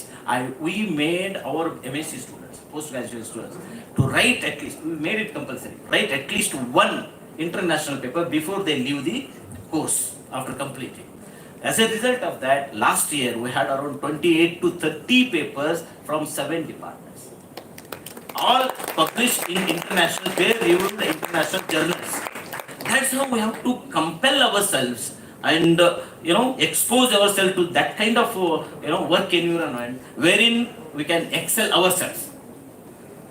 ಆ ಸಂಗತಿಯನ್ನು ಮಾಡೋದಕ್ಕೆ ಒಂದು ಒಳ್ಳೆಯ ಒಂದು ಮುನ್ನುಡಿಯನ್ನ ಇವತ್ತಿನ ಈ ಒಂದು ಇದಕ್ಕೆ ಪ್ರೊಫೆಸರ್ ಜಗನ್ಶೆಟ್ಟಿ ಹಾಕಿದ್ದಾರೆ, all the way coming from Haveri. So I on behalf of Nripatunga university and all of you, I thank you very much and hope this association will continue.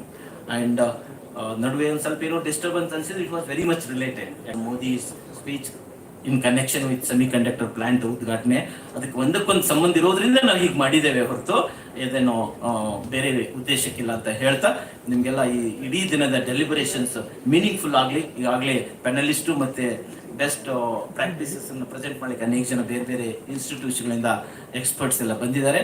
ಇದ್ರದ್ದು ಮ್ಯಾಕ್ಸಿಮಮ್ ಉಪಯೋಗನ ನೀವು ತಗೊಳ್ಳಿ ಅಂತ ಹೇಳ್ತಾ ನನ್ನ ಮಾತು ಮುಗಿಸ್ತೇನೆ. ನಮಸ್ಕಾರ.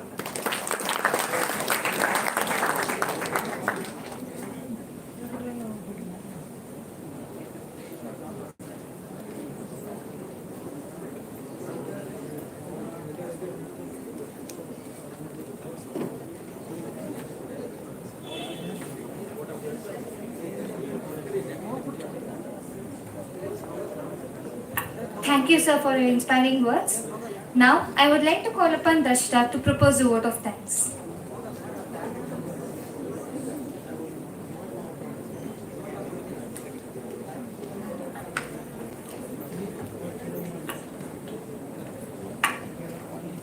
A very good morning to one and all. It gives me a very immense pleasure to deliver the vote of thanks for this event to all the dignitaries assembled here. I would like to thank our chief guest, Dr. Suresh H. Jangamashetty sir, and I would like to call upon Professor Shankar Byalihala, Ambedkar Institute of Technology, to honor our chief guest.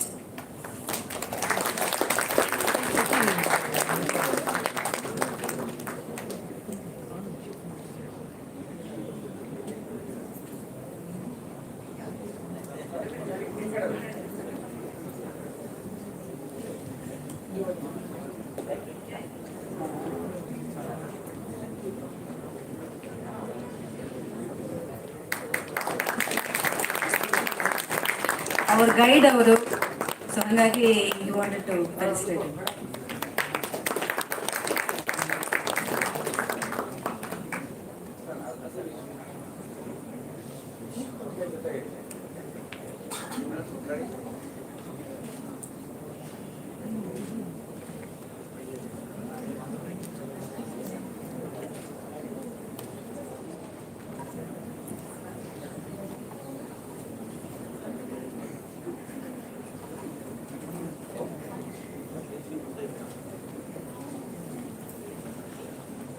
I would like to thank our beloved Honorable Vice Chancellor Professor Srinivas S. Balli sir. Thank you one and all.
ಈಗ tea break ಇರ್ತದೆ 5 ನಿಮಿಷಗಳ ಕಾಲ.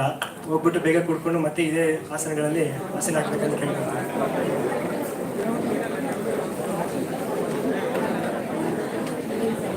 Only 5 minutes, please. Thank you.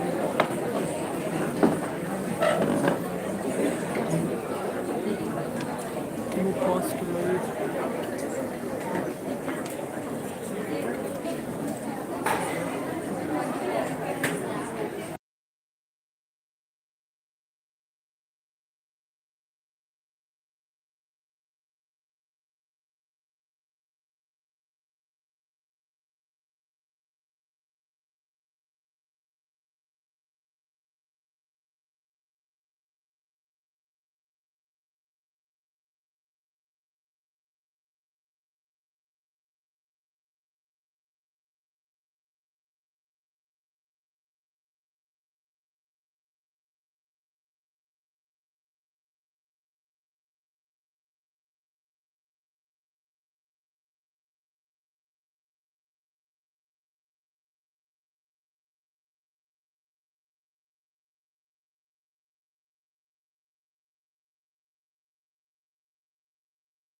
and also area. We covered all remote, urban.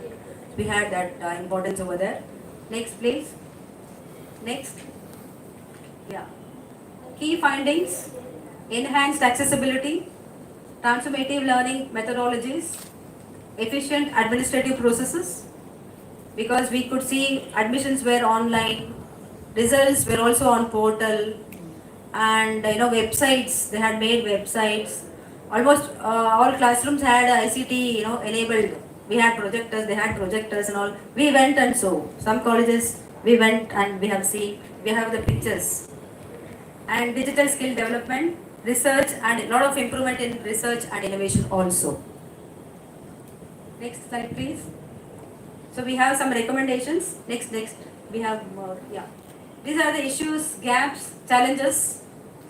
Varied, digital infrastructure access across regions. Varied. Some, remote areas have less connectivity, like that. Then ongoing digital literacy gaps in different regions. We have to address that. And cultural and linguistic diversity challenges are there. Dynamic resource allocation challenges in different zones. Persistent connectivity issues in remote areas. And adapting to regional policies and regulatory frameworks. Real-time impact of economic disparities on implementation. Evolving technological adoption challenges in urban and rural regions. We have some recommendations. The next slide. Yeah, and from our data, we could see that some of the colleges were, best at, some of the points. Those points we have noted down. The colleges from other, people from other colleges can see what is the best we observed from at your place. Government first grade college, previous slide. Raichur, GFGC Raichur. Comprehensive training programs, robust technological infrastructure, LMS integration. Almost all colleges have LMS, almost all colleges have UECMS. The best ones we have put here. Not that they don't have other things, this is the best ones. Then we have, GCW, that is Government College for Women at Chintamani. This is from Bangalore rural region we took this. That was from Gulbarga division. And, inclusive approach, data security prioritization, UECMS implementation. Next, coming to the Mandya University, we have people from there also. So regular updates and maintenance protocols, encouraging research initiatives over there. Then Davangere University, the middle part of Karnataka, and also Bangalore Rural Division. We have flexible learning models and open channels for feedback. Then free Wi-Fi also. Some of the colleges, they have free Wi-Fi. All the students. Next, we have Basaveshwar Engineering College, Bagalkot. Utilization of interactive engagement platforms, monitoring and evaluation mechanisms. It's a private college. Then Jyoti Nivas College, it's a private college from Bangalore Urban. There also, almost all are there. These are two things are the most best we selected. So comprehensive training programs for educators, embracing flexible learning models. So these 6 colleges, we have called them also to present. After lunch, they are going to present. Yeah, next please. Recommendations. We have divided like this. Next short-term recommendations, please. These are the short-term recommendations. First one, swift digital literacy programs for both educators and students. Foundational programs for digital literacy. They're all required, right? Addressing, now we could see only 84%, 77% and all. No, to make it 100%, these are the recommendations, right? So addressing digital infrastructure gaps, establishment of a quick response feedback mechanism, and allowing for real-time insights from students and also from educators. These are short-term recommendations. Now coming to mid-term recommendations. More comprehensive faculty training programs. Anyway, AITLs are coming, so teachers also have to be ready. And investments in mid-term enhancements to online learning platforms, LMS. Then, a region-specific approach is suggested. Tailoring initiatives to the unique needs and challenges of different regions within the state.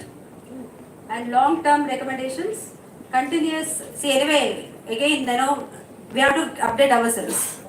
We cannot just keep quiet. Again, new things will be coming. So, continuous technological upgradation plans, ensuring that institutions are equipped with, all the tools, infrastructure regarding technology, the establishment of research and innovation centers at every institution, seamless integration of emerging technologies into educational system.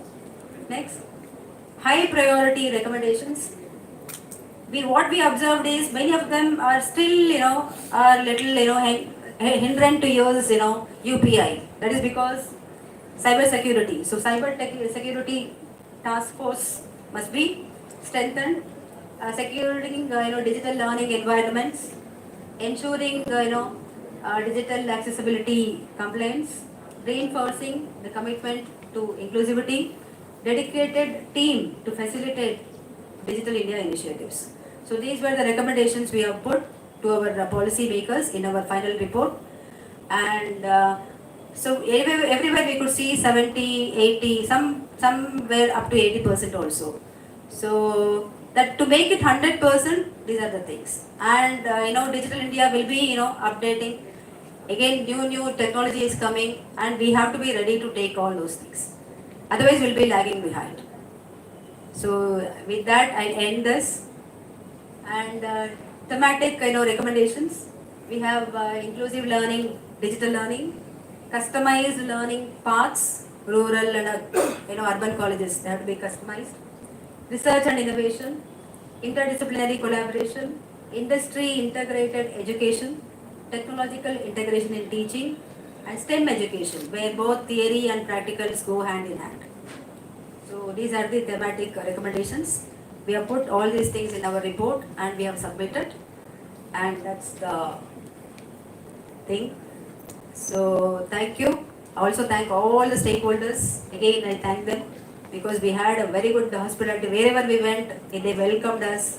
Both private colleges and government colleges, they were happy. Like sometimes they may not allow. We'll be somewhat hindrant to visit their colleges, but hospitality was super. They could whatever we could do, we do. We did interactions. They cooperated. Some people even allowed us to record. So that was the successful story of this project. Thank you, one and all.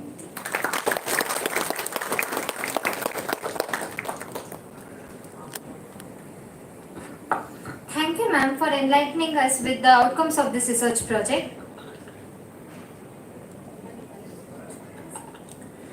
ಈಗ ನಮ್ಮ ಗೌರವಾನ್ವಿತ ಪ್ಯಾನಲಿಸ್ಟ್ಗಳಾದಂತಹ doctor Sanjeev Kubbakaddi, doctor Lakshmi Soudar, doctor Arundhati, Shri Mahesh Soudya, Shri Abhishek R ಬಂದು ವೇದಿಕೆಯನ್ನು ಅಲಂಕರಿಸಬೇಕಾಗಿ ವಿನಂತಿಸಿಕೊಳ್ಳುತ್ತೇನೆ.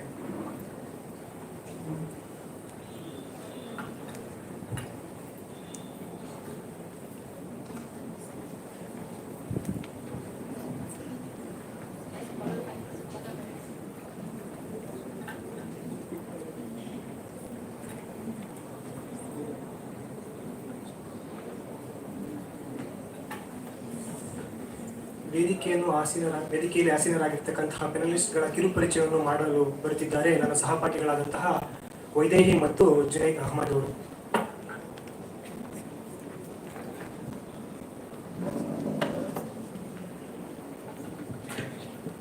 Thank you, Kiran and Trupika. Good afternoon to everyone. Welcome to workshop on impact analysis of Digital India initiatives in higher education institutions of Karnataka.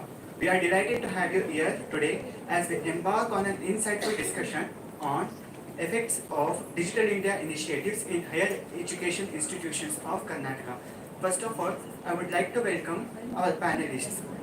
First, I would like to welcome Dr. Sanjeev Kumakandi sir.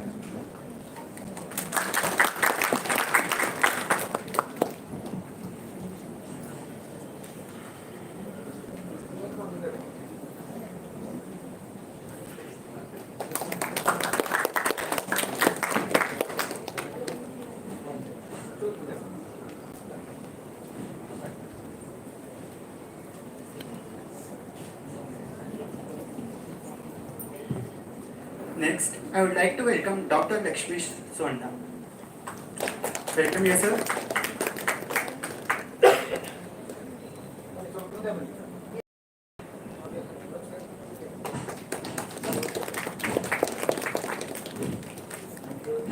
Next, I would like to extend my heartfelt welcome to Mr. Mahesh Vaidya, sir. Welcome you, sir.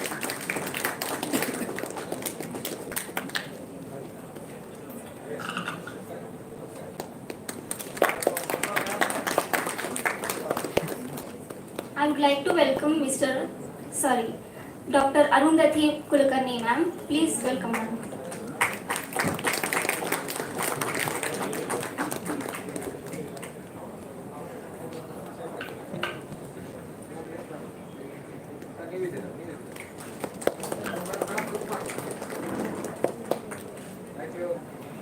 I would like to welcome Mr. Abhishek R. Sir. Please welcome, sir.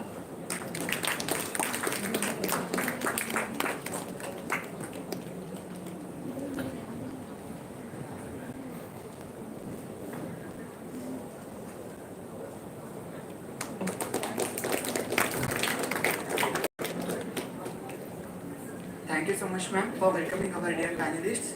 So before we embark on the amazing journey of panel discussion, let us set the stage for our discussion. So let's meet our distinguished panelists.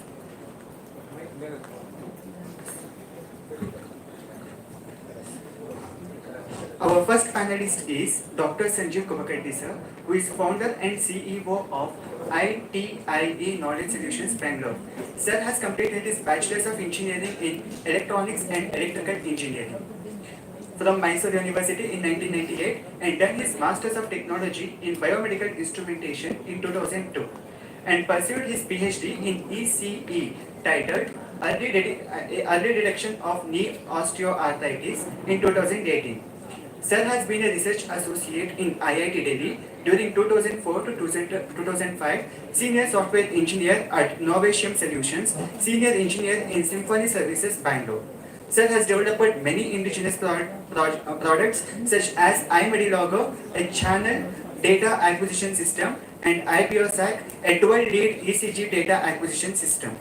Sir holds an immense grip on hardware and software programming languages such as Python, MATLAB, R, Octave, Arduino, and Raspberry Pi. Sir holds membership in many prestigious institutions and has been a reviewer of renowned journals such as IEEE, Journal of Biomedical and Health Informatics, IEEE-TBMB, Journal of King's Square University in the Department of Computer Science and Information Science. Sir has been awarded Mother Teresa Excellence Award in 2013 and Rashtriya Udyoga Ratan Award. He has also been a biography in Marquis Who's Who in the World 2014. He has also secured third rank in MTech at VTU, Karnataka. Sir has also been nominated for various honorary posts. Sir has been a part of many workshops and given guest lectures in various institutions across the globe, and more than 10,000 students across the globe have been benefited from him. Sir has also been a part in the development of products by collaborating with different nations such as Russia, South Korea, USA, Spain, and Taiwan. We are lucky to have you here, sir. I heartily welcome you, sir.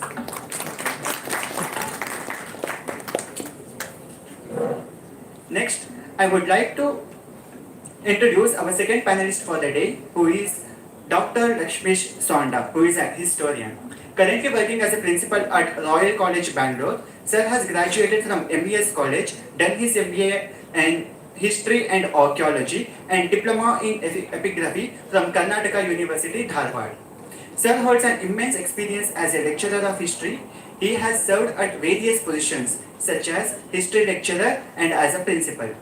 Sir has been an active participant in historical research for the past 15 years and has researched on inscriptions, sculptures and relics. Sir has published more than 400 articles till date and has published more than 15 books so far.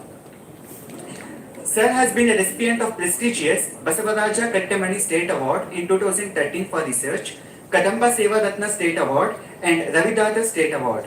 He is a member of National Fellowship Committee, Delhi. Sir has been a convener of state level conference of history.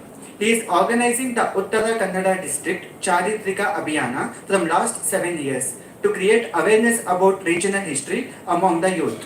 Sir has founded Rangacharita Theatre Organization in 2009.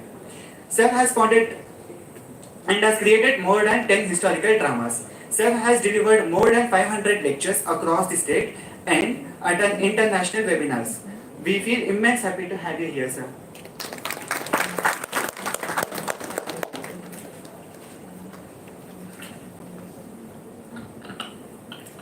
would like to invite Dr. Arundhati Kulkarni ma'am. My heartfelt welcome ma'am.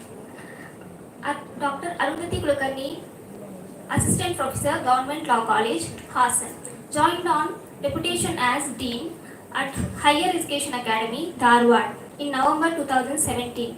She has completed her LLM and PhD from Karnataka University, Dharwad. She has put in total 15 years of teaching experience as an assistant professor in law.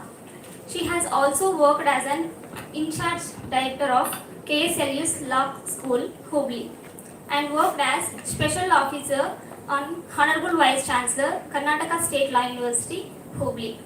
She has been recognized as guide by KSLU Hubli, and 3 students have been awarded with PhD degree under her guideship. She has published 30 articles in his reputed journals and published a book on patent law. Presented more than 42 papers in national and international seminars and conferences. She has coordinated 2 international and 2 national conferences and coordinating induction training program for newly recruited assistant professors of government, first grade college, and actively involved in organizing various other training programs of the academy. My heartfelt welcome, ma'am.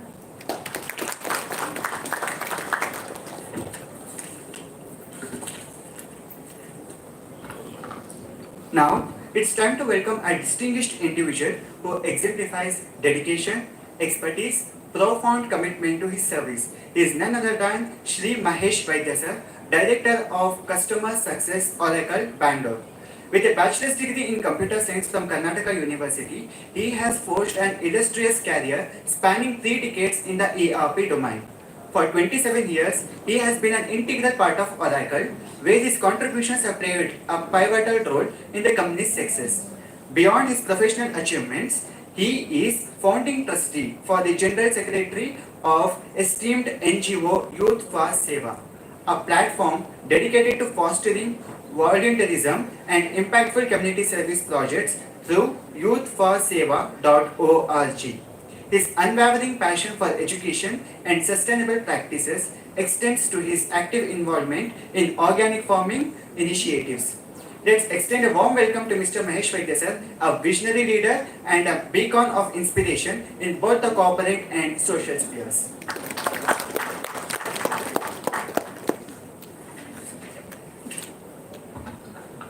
I would like to have little more attention here because I am going to introduce one of the excellent personalities of our panel members, Abhishek R. Sir.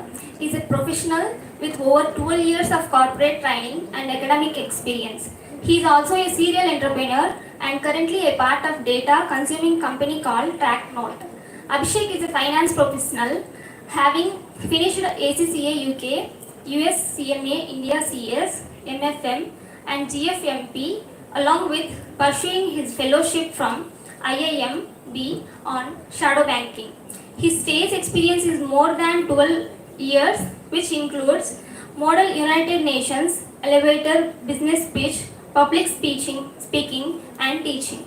He has won the Toastmasters Championship in 2012 and 2016 and has represented India at the World Global Tech Conferences at Google headquarters, US.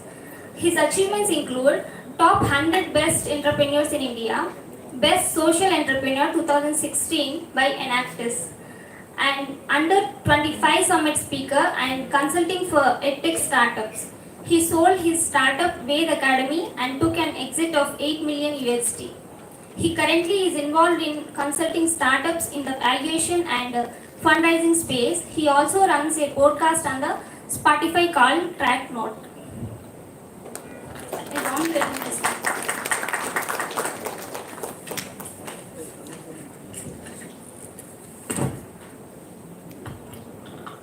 So these were our panelists. Throughout our conversation, I encourage each of you to actively participate. Feel free to share your thoughts, ask questions, and engage with our panelists and take the full use of them. Now, I request our panelists to take over and enrich us with their knowledge and wisdom. Thank you, sir. Thank you. Thanks for all the wonderful introductions. So good afternoon, all of you. And before I start, I just want to say that this is one of the most diverse panelists that I've ever seen. We have a technology person, we have a historian, we have a medical tech, and then we have a person from the legal industry, right? Plus finance and academics. So one of the most diverse panels that I've ever been a part of. But first of all, with all due respect to all your experience and all your educational backgrounds, I'm really, really honored to be a part of this panel. So quickly setting the context for the whole panel is, my dad studied in a college. I also studied in a college. You guys also study in a college, right? And the forthcoming generations will also study in a college. But what is the difference, right? When my dad studied, it was textual content. When I studied, I got introduced to something called as PPTs. We were evaluated based on how our presentations were. Right now, you're in the era of visual content where video plays much more relevance in your head, in remembering content than any other form, right? So it's a very simple example of what education, has taken a paradigm shift in the last 25 to 30 years, right? So set the context and to start off my, questions here. Before I start the panel, please remember that you guys also have to ask questions. So please keep your questions ready. I will immediately turn to you guys for about a couple of questions quickly, so that you can have your questions also answered, right? So now coming back to what are we looking at here? We just saw a great research on impact analysis, right? Everyone talks about digital India and all of that. Digital or digitization in India is currently valued at $300 billion, right? When I say, correct me if I'm wrong, so $300 billion is only for education. Could be right from as simple as creating a roll number on a software, all the way to doing content on metaverse, which is your Oculus, right? So we till that it is set to grow at around 29.5% year on year, right? So digital penetration is pretty huge, and thanks to our Prime Minister, who's been taking this initiative. So setting this context, I would want to know a point of view by asking these questions. I want to sort of trigger the young minds with the questions that I'm going to ask you, right? All of you over here, except, at least for the first 30 years of your life, you have not seen a mobile phone, right? At least for the first 20 years of my life, I have not seen a smartphone, right? So I just want to know, I'm very curious to know, like, what kind of a generation that we all come from. And, the questions are going to be really interesting for these guys to understand your point of view. And that is where I'm getting. The first question is to Dr. Sanjeev. Sir, on the emerging technology space, we talk about Web 3.0, we talk about metaverse, we talk about a lot of quantum computing and all of that. But let us dial down a little bit and say, how common people like us, right, students like us, in the emerging technology space or artificial intelligence or virtual reality or mixed reality is shaping the education and setting the context for the next 15 years, sir? Thank you, Abhishek, and thank you, Andruputunga University, for having me here. The question is a broader question where how the artificial intelligence and the augmented reality, the virtual reality, the VR glasses, etc. is helping the education domain. I'll just give you one example where we have been working on. How many of you understand the programming language? Any programming, whether it is C programming, whether it is Python, whether it is Java, whether it is SPSS tool that you have used. You understand programming? Right. Now, the question is, how do we evaluate your understanding? For example, in a typical academic scenario, in the laboratory scenario, you would have been given 10 examples or 10 questions for a semester, right? So out of 10, any one randomly will come, and most of the time your remembering skill will work. Agree or not agree? Right. So how the artificial intelligence can able to evaluate you? What we have done, I am sure you heard about Chat GPT, which has been disruptive in the AI domain. What we have done is, we have created a platform to evaluate your programming understanding based on your academic studies, whatever it is. For example, if you have studied Python, chapter 1, chapter 2, chapter 3, whatever it is, We are not going out of the context, out of the syllabus kind of a thing. Based on your syllabus, we will evaluate using the AI in the back end. How is your problem solving skill in the chapter 1? How is your analyzing skill in the chapter 1? How is your problem solving skill in the chapter number 1? How is your logical thinking in the chapter number 1? Right? So we allow you to take, let's say, 5, 6, 7, 8, 9, 10 tests for a single chapter so that you can fine tune all these parameters. Because when we interview, we get a lot of CVs saying that, I have scored 98, I have scored 90%.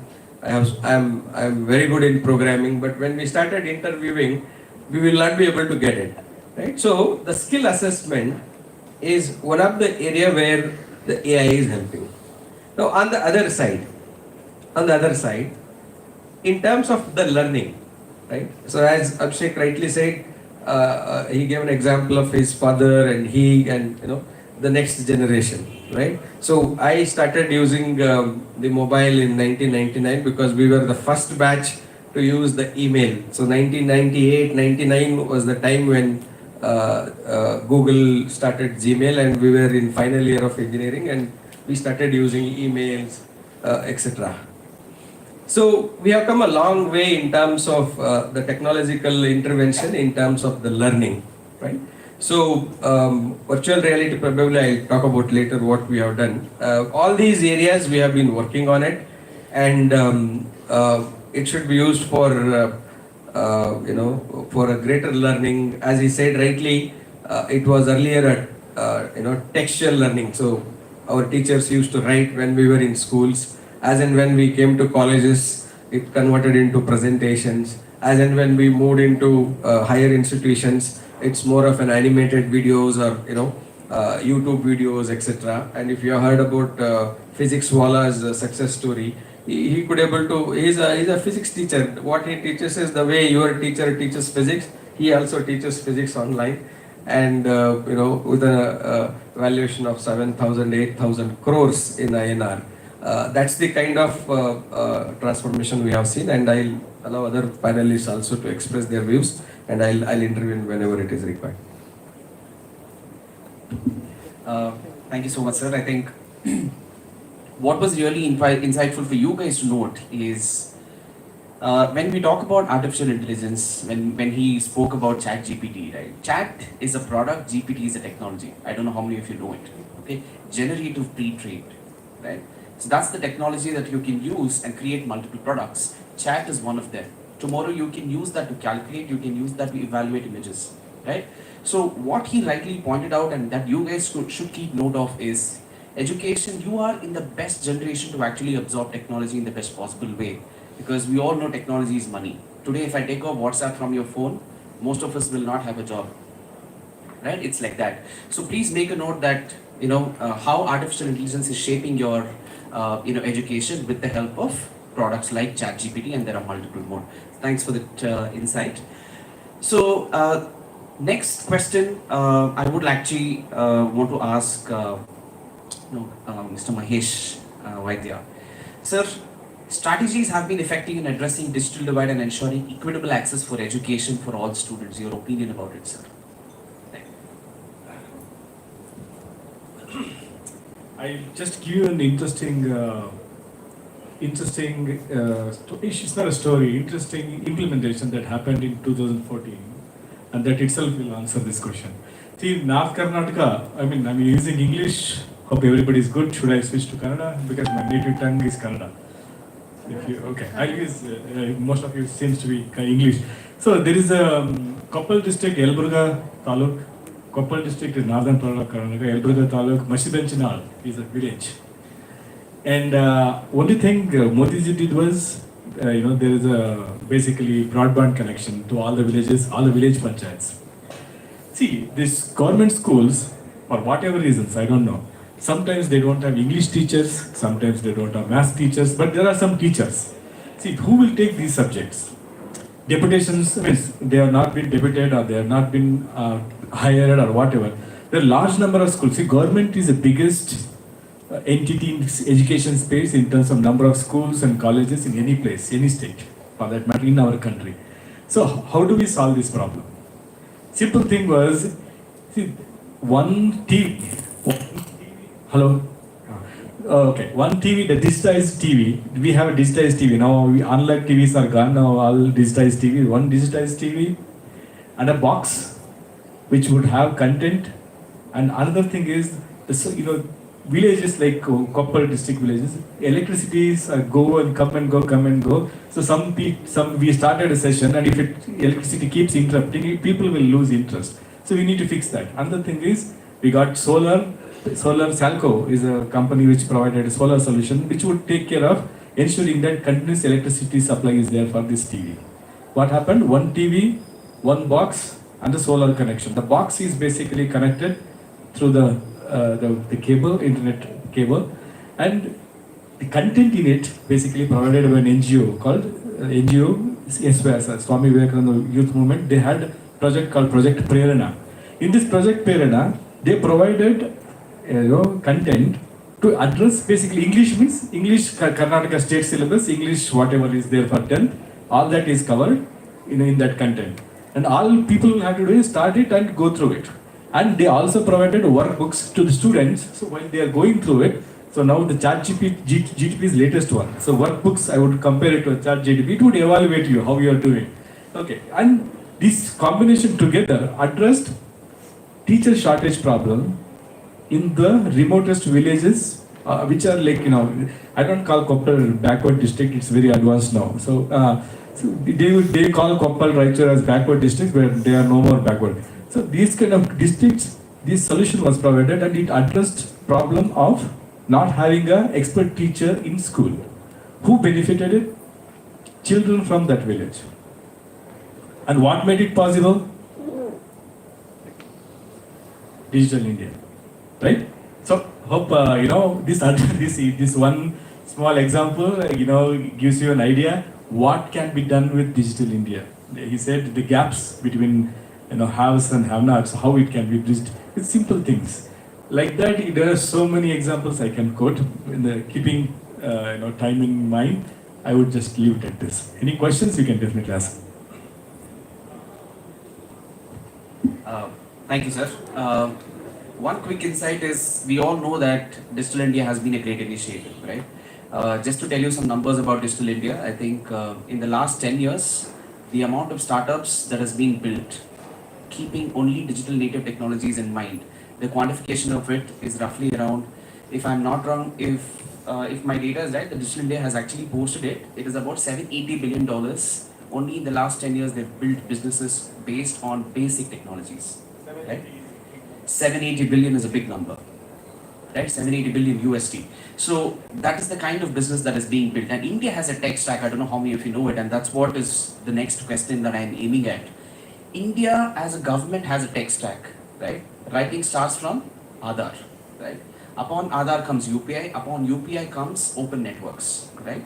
OCIN, and then ONDC, Open Network for Digital Commerce, which is into democratizing technology in a much, in a larger manner, right? So just to give you a simple example, what is ONDC? I'll give you I'll give you a simple case study. We've all seen Namayatri, right? They're doing about 18 million rides a day. It is built on ONDC. It is a government platform where you can go and build your apps, right? Free for digitization, right? So I will leave it at that, right? My next question, keeping this context in mind, my next question is to Dr. Lakshmish, sir. So we've been talking so much about Digital India, and we've been talking so much about technology interventions in all these areas. But coming back to education, student versus teachers, that is where I want to take a cue from there. Students are, at least we all assume, I don't know how far it is true, we all assume that students are much more updated than what the teachers are when it comes to technology. More on the usability aspect rather than just logical reasoning. On that sense, sir, my question to you is, how do you think digital transformation in education, right, is going to impact the teachers and the students and also the society at large? First and foremostly, I'd like to congratulate Nrupatunda University for conducting such a fruitful session and also such a wonderful conference. Big round of applause. ನಾನು ಶುದ್ಧ ಕನ್ನಡದಲ್ಲಿ ಮಾತಾಡ್ತೀನಿ. For A change, digital India ಇಂಥದ್ದೊಂದು concept 2014 ಪೂರ್ವದಲ್ಲಿ ಭಾರತದಲ್ಲಿ ಇಷ್ಟು ಪರಿಣಾಮಕಾರಿಯಾಗಿ ಅಸ್ತಿತ್ವದಲ್ಲೇ ಇರಲಿಲ್ಲ. ನಿಮ್ಗೆಲ್ಲರಿಗೂ ಗೊತ್ತಿದೆ. ಇಂಥದ್ದೊಂದು ಕಾನ್ಸೆಪ್ಟನ್ನು ಸನ್ಮಾನ್ಯ ಮೋದಿ ಅವರು ಭಾರತಕ್ಕೆ ಪರಿಚಯಿಸುವಂತಹ ಒಂದು ಪ್ರಯತ್ನ ಇದೆಯಲ್ಲ, ಇಷ್ಟು ಫಲಪ್ರದ ಆಗ್ತದೆ ಅಂತ ಬಹುಶಃ ಇಡೀ ಜಗತ್ತು ಭಾವಿಸಿರ್ಲಿಕ್ಕಿಲ್ಲ. ಈಗ ಭಾರತ ಸಂಪೂರ್ಣ ಡಿಜಿಟಲೀಕರಣವಾಗಿದೆ. ಇದನ್ನು ಬಹಳ ಹೆಮ್ಮೆಯಿಂದ ನಾನು ಹೇಳಲಿಕ್ಕೆ ಇಚ್ಛೆ ಪಡ್ತಾ ಇದ್ದೇನೆ. ಬೆಳಗಿನ ಉದ್ಘಾಟನಾ ಸಂದರ್ಭದಲ್ಲೂ ಕೂಡ ವಿ.ಸಿ. ಅವರು ಮಾತಾಡಬೇಕಾದ್ರೂ ಕೂಡ ಇದೇ ಮಾತನಾಡಿದ್ರು. ಸಂಪೂರ್ಣವಾಗಿ ಇದು ಡಿಜಿಟಲ್ ಇಂಡಿಯಾ ಆಗ್ಬಿಟ್ಟಿದೆ ಈಗ ಸಂಪೂರ್ಣವಾಗಿ. ಫಾರ್ ಎಕ್ಸಾಂಪಲ್ ನೋಡಿ, ಅವರ ಪ್ರಶ್ನೆಗೆ ನೇರವಾಗಿ ನಾನು ಉತ್ತರಕ್ಕೆ ಬರ್ತೇನೆ. ಅದಕ್ಕೂ ಪೂರ್ವದಲ್ಲಿ ಬೆಳಗ್ಗೆ ಒಬ್ಬ ವಿದ್ಯಾರ್ಥಿ ತನ್ನ ಮನೆಯಿಂದ ಕಾಲೇಜಿಗೆ ಹೋಗಬೇಕಾದ್ರೆ ಅವನು ಯಾವುದೋ ಒಂದು ಊಬರೋ ನಮ್ಮ ಯಾತ್ರನೋ ಬುಕ್ ಮಾಡಿ ಹೋಗ್ತಾನೆ, ಓಪನ್ ನೆಟ್ವರ್ಕ್ ಅಲ್ಲಿ ಟ್ರಾನ್ಸಾಕ್ಷನ್ ಮಾಡ್ತಾನೆ, ಕಾಲೇಜಿಗೆ ಬರ್ತಾನೆ. ಬಂದ ತಕ್ಷಣ ಕಾಲೇಜಲ್ಲಿ ಕೂತ್ಕೋತಾನೆ, ಅವನು PPT ಪ್ರೆಸೆಂಟೇಷನ್ ಮೂಲಕ ಪಾಠ ಕೇಳ್ತಾನೆ. ಟೀಚರ್ಸ್ ಕೂಡ ಒಂದಷ್ಟು ಸೋರ್ಸ್ ಅನ್ನ ಕಲೆಕ್ಟ್ ಮಾಡಿ, ಡಾಟಾ ಕಲೆಕ್ಟ್ ಮಾಡಿಕೊಂಡು ಪರಿಣಾಮಕಾರಿಯಾದಂತಹ ಪಾಠವನ್ನ ಮಾಡ್ತಾರೆ. ಆನಂತರ ಮನೆಗೆ ಹೋಗ್ತಾನೆ, ಕ್ಲಾಸ್ ಮುಗಿಸಿ ಮನೆಯಲ್ಲಿ ತಂದೆ ತಾಯಿ ಆಗಿರೋರೆಲ್ಲ ತುಂಬಾ ಹಸುವಾಗಿರ್ತಾನೆ, ಸ್ವಿಗ್ಗಿ ಆರ್ಡರ್ ಮಾಡ್ತಾನೆ, ಮನೆಗೆ ತಿಂಡಿ ಬರುತ್ತೆ. ಹೊಟ್ಟೆಯನ್ನು ತುಂಬಿಸ್ಕೊಂಡು ಆಮೇಲೆ ವಾಕ್ ಹೋಗ್ತಾನೆ. ದಿನಕ್ಕೊಂದು 10,000 ಸ್ಟೆಪ್ಸ್ ಆದ್ರೂ ನಡಿಬೇಕು. Smart watch. ಏನಿದು? ಇದರ ಅರ್ಥ ಏನು ಅಂತಂದ್ರೆ, ಸಂಪೂರ್ಣ ಭಾರತ ಬದಲಾಗಿದೆ. ಬದಲಾದ ಭಾರತದಲ್ಲಿ ನಾವಿದ್ದೇವೆ. ಈಗ ನೇರವಾಗಿ ಅವರ ಪ್ರಶ್ನೆಗೆ ನಾನು ಬರೋದಾದ್ರೆ, ಒಂದು ಕಾಲದಲ್ಲಿ ಮಕ್ಕಳಿಗೆ ವಿದ್ಯಾಭ್ಯಾಸ ಅಂತಂದ್ರೆ ಅದು ಓನ್ಲಿ 4 ಗೋಡೆಗಳ ಮಧ್ಯೆ ಒಂದು ಸೀಮಿತವಾದ ಚೌಕಟ್ಟಿನಲ್ಲಿ ವಿದ್ಯಾಭ್ಯಾಸ ಶಿಕ್ಷಣ ಪ್ರಾಪ್ತಿ ಆಗ್ತಾ ಇತ್ತು. ಈ ಫಾರ್ ಎಕ್ಸಾಂಪಲ್ ನನ್ನ ಸಬ್ಜೆಕ್ಟೇ ತಗೊಂಡ್ರೆ, I teach history and archaeology, ಪ್ರಾಚ್ಯಶಾಸ್ತ್ರ ಮತ್ತು ಇತಿಹಾಸ. ಇತಿಹಾಸವನ್ನು ಬೋಧನೆ ಮಾಡಬೇಕಾದ್ರೆ ಮಕ್ಕಳಿಗೆ ಏನೋ ಒಂದ್ ಕಡೆ ಏನಪ್ಪ ಇದು, ಅದೇ ಪ್ಲಾಸಿ ಬ್ಯಾಟಲ್, ಅದೇ ಬಕ್ಸಾರ್ ಬ್ಯಾಟಲ್, 1757, 1664, ಇಷ್ಟೇನಾ ಇತಿಹಾಸ? ಆದ್ರೆ ಈಗ ಹಾಗೆ ಉಳಿದಿಲ್ಲ. ಈಗ ಫಾರ್ ಎಕ್ಸಾಂಪಲ್ ನೃಪತುಂಗ ಅಂತಾನೆ ತೆಗೆದುಕೊಳ್ಳಿ. ಯಾರು ನೃಪತುಂಗ? ನೃಪತುಂಗ ಯಾರು? ಕನ್ನಡಕ್ಕೆ, ಕನ್ನಡ ಸಾರಸ್ವತ ಲೋಕಕ್ಕೆ ಅತ್ಯಂತ ಅದ್ಭುತವಾದಂತಹ ಕೊಡುಗೆಯನ್ನು ಕೊಟ್ಟಂತ ನಮ್ಮ ರಾಜ. ನಮ್ಮ ರಾಜನನ್ನ ಕೇವಲ ಇತಿಹಾಸದ ವಿದ್ಯಾರ್ಥಿಗಳು ಮಾತ್ರ ತಿಳ್ಕೊಳ್ಬೇಕೆ? ಬೇರೆ ಯಾರು ಆ ರಾಜ ಅಥವಾ ನಮ್ಮ ಭಾಷೆ, ನಮ್ಮ ಸಂಸ್ಕೃತಿಯನ್ನ ತಿಳಿಲಿಕ್ಕೆ ಸಾಧ್ಯ ಇಲ್ವೇ? ಒಂದ್ ವೇಳೆ ತಿಳಿಲಿಕ್ಕೆ ಸಾಧ್ಯ ಆಗ್ತಾ ಇದೆ ಈಗ ಅಂತಂದ್ರೆ it is because of digital India. ನೋಡಿ, ನಾವು ಹಿಸ್ಟ್ರಿಯನ್ನ ಯಾವ ರೀತಿಯಲ್ಲಿ ಸೊಸೈಟಿಗೆ ಡಿಜಿಟಲ್ ಇಂಡಿಯಾ ಥ್ರೂ ಕನೆಕ್ಟ್ ಮಾಡಬಹುದು ಅಂತ. ನಮ್ಮ ಆರ್ಕಿಟೆಕ್ಚರ್ ಎಷ್ಟು ಅದ್ಭುತವಾಗಿದೆ, ನಮ್ಮ ಹಿಸ್ಟ್ರಿ ಎಷ್ಟು ಅದ್ಭುತವಾಗಿದೆ. Our history is not only restricted to history students. History ಸ್ಟೂಡೆಂಟ್ಸ್ಗೆ ಮಾತ್ರ ಹಿಸ್ಟ್ರಿ ಅಲ್ಲ, every Indian should study, should know about Indian history. ಪ್ರತಿಯೊಬ್ಬ ಭಾರತೀಯನಿಗೂ ಕೂಡ ನಮ್ಮ ದೇಶದ ಇತಿಹಾಸದ ಒಂದು ಸಣ್ಣ ಪರಿಚಯ ಆದ್ರೂ ಇರಬೇಕು. ಆ ಪರಿಚಯ ಈಗ ಸಿಗ್ತಾ ಇದೆ ಅಂದ್ರೆ because of digital India. Because of digital India. If I am not just correct ಅಲ್ವಾ? ಕ್ಲಾಸಿಗೆ ಮಾತ್ರ ಸೀಮಿತವಾಗಿದ್ದಂತಹ ಇತಿಹಾಸವನ್ನ ಅಥವಾ ನಮ್ಮತನವನ್ನ ಜಗತ್ತಿನ ಪ್ರತಿಯೊಬ್ಬರೂ ಕೂಡ ಸಿಗ್ಲಿಕ್ಕೆ ಕಾರಣವಾದದ್ದು ಡಿಜಿಟಲ್ ಇಂಡಿಯಾ. ಒಂದು ಉದಾಹರಣೆ ಹೇಳ್ತೇನೆ. ಅಕಾರ್ಡಿಂಗ್ ಟು ಒನ್ ಸರ್ವೆ, ಇವಾಗ 2 crore ಬುಕ್ಸ್ ಇ ಬುಕ್ಸ್ ಆಗಿದೆ. 2 ಕೋಟಿ ಇ ಬುಕ್ಸ್ಗಳು ಈಗ ಸ್ಟೋರ್ ಆಗಿದೆ. 2 ಕೋಟಿ. ಮೊದಲೆಲ್ಲ ಒಬ್ಬ PhD ಮಾಡ್ತಾ ಇರುವಂತಹ ವಿದ್ಯಾರ್ಥಿಗಳಿಗೆ first he should collect sources before starting his work start ಮಾಡುವ ಮೊದಲು ಅವನು ಸೋರ್ಸ್ ಕಲೆಕ್ಟ್ ಮಾಡಬೇಕು, ಲಿಟ್ರರಿ ಸೋರ್ಸಸ್ ಕಲೆಕ್ಟ್ ಮಾಡಬೇಕು. ಎಷ್ಟು ಕಷ್ಟ ಇತ್ತು 90s ಅಲ್ಲಿ, 2000 ಅಲ್ಲಿ. ಆದ್ರೆ ಈಗ ಮನೆಯಲ್ಲಿ ಕುತ್ಕೊಂಡು ಲಂಡನ್ ಇಂದ ಬುಕ್ ಅನ್ನ PDF ಆಗಿ ಡೌನ್ಲೋಡ್ ಮಾಡ್ಕೊಂಡು ಸ್ಟಾರ್ಟ್ ಮಾಡಬಹುದು. This is the change. This is the greatest change. ಇದಕ್ಕಿಂತ ಇನ್ನು ಏನು ಬದಲಾವಣೆ ಬೇಕಿದೆ? ಒಬ್ಬ ರಿಸರ್ಚ್ ಸ್ಕಾಲರ್ಗೆ ಇದಕ್ಕಿಂತ ಒಳ್ಳೆಯ ಬದಲಾವಣೆ ಇನ್ನೇನು ಬೇಕಿದೆ? ಹೀಗಾಗಿ ಪ್ರತಿ ಒಂದು ಕ್ಲಾಸ್ ರೂಮ್ ಇಂದ ಹಿಡಿದು ಯೂನಿವರ್ಸಿಟಿವರೆಗೆ ವಿದ್ಯಾರ್ಥಿಗಳಲ್ಲಿ, ಬೋಧಕರಲ್ಲಿ ಸಾಕಷ್ಟು ಬದಲಾವಣೆಗೆ ಅವಕಾಶ ಮಾಡಿಕೊಟ್ಟಂತಹ ಒಂದು ವ್ಯವಸ್ಥೆ ಯಾವುದಾದ್ರೂ ಇದ್ರೆ that is digital India. Thank you, sir. On a very lighter note, history correct ಆಗಿ ಗೊತ್ತಿದ್ರೆ ಫ್ಯೂಚರ್ ಚೆನ್ನಾಗಿರುತ್ತೆ. So that is what I understood from sir's speech and sir's address. Sir, now I would want to sort of take a cue again from there. ನಮ್ಮ ದೇಶಕ್ಕೆ history ಎಷ್ಟು important. ಇವತ್ತು ನಾವು ಮಾತಾಡ್ತಿರೋದು history ಆಗಿದ್ರೇನು, we are talking about future, right? So when he said history books are being digitized, 2 crore books are being digitized, right? Even for me, history ಕಲಿಯೋಕ್ಕೂ ನನಗೆ technology ಒಂದು ಹೆಲ್ಪ್ ಮಾಡಿದೆ. ಎಕ್ಸಾಂಪಲ್ ಇಸ್ ವಿಕಿಪೀಡಿಯಾ ಅಲ್ವಾ? So ನನಗೆ ಸುಮಾರು ಕಡೆ ಅದರ factual correct ಇದೆ ತಪ್ಪಿದೆ ಅದು ಬೇರೆ, but at least we had a repository to put out some information about something at any given point in time, right? So ಅಲ್ಲಿಂದ I take a cue, right? How history has been a part of future shaping, right? ಅಲ್ಲಿಂದ my next question is to doctor Arundhati.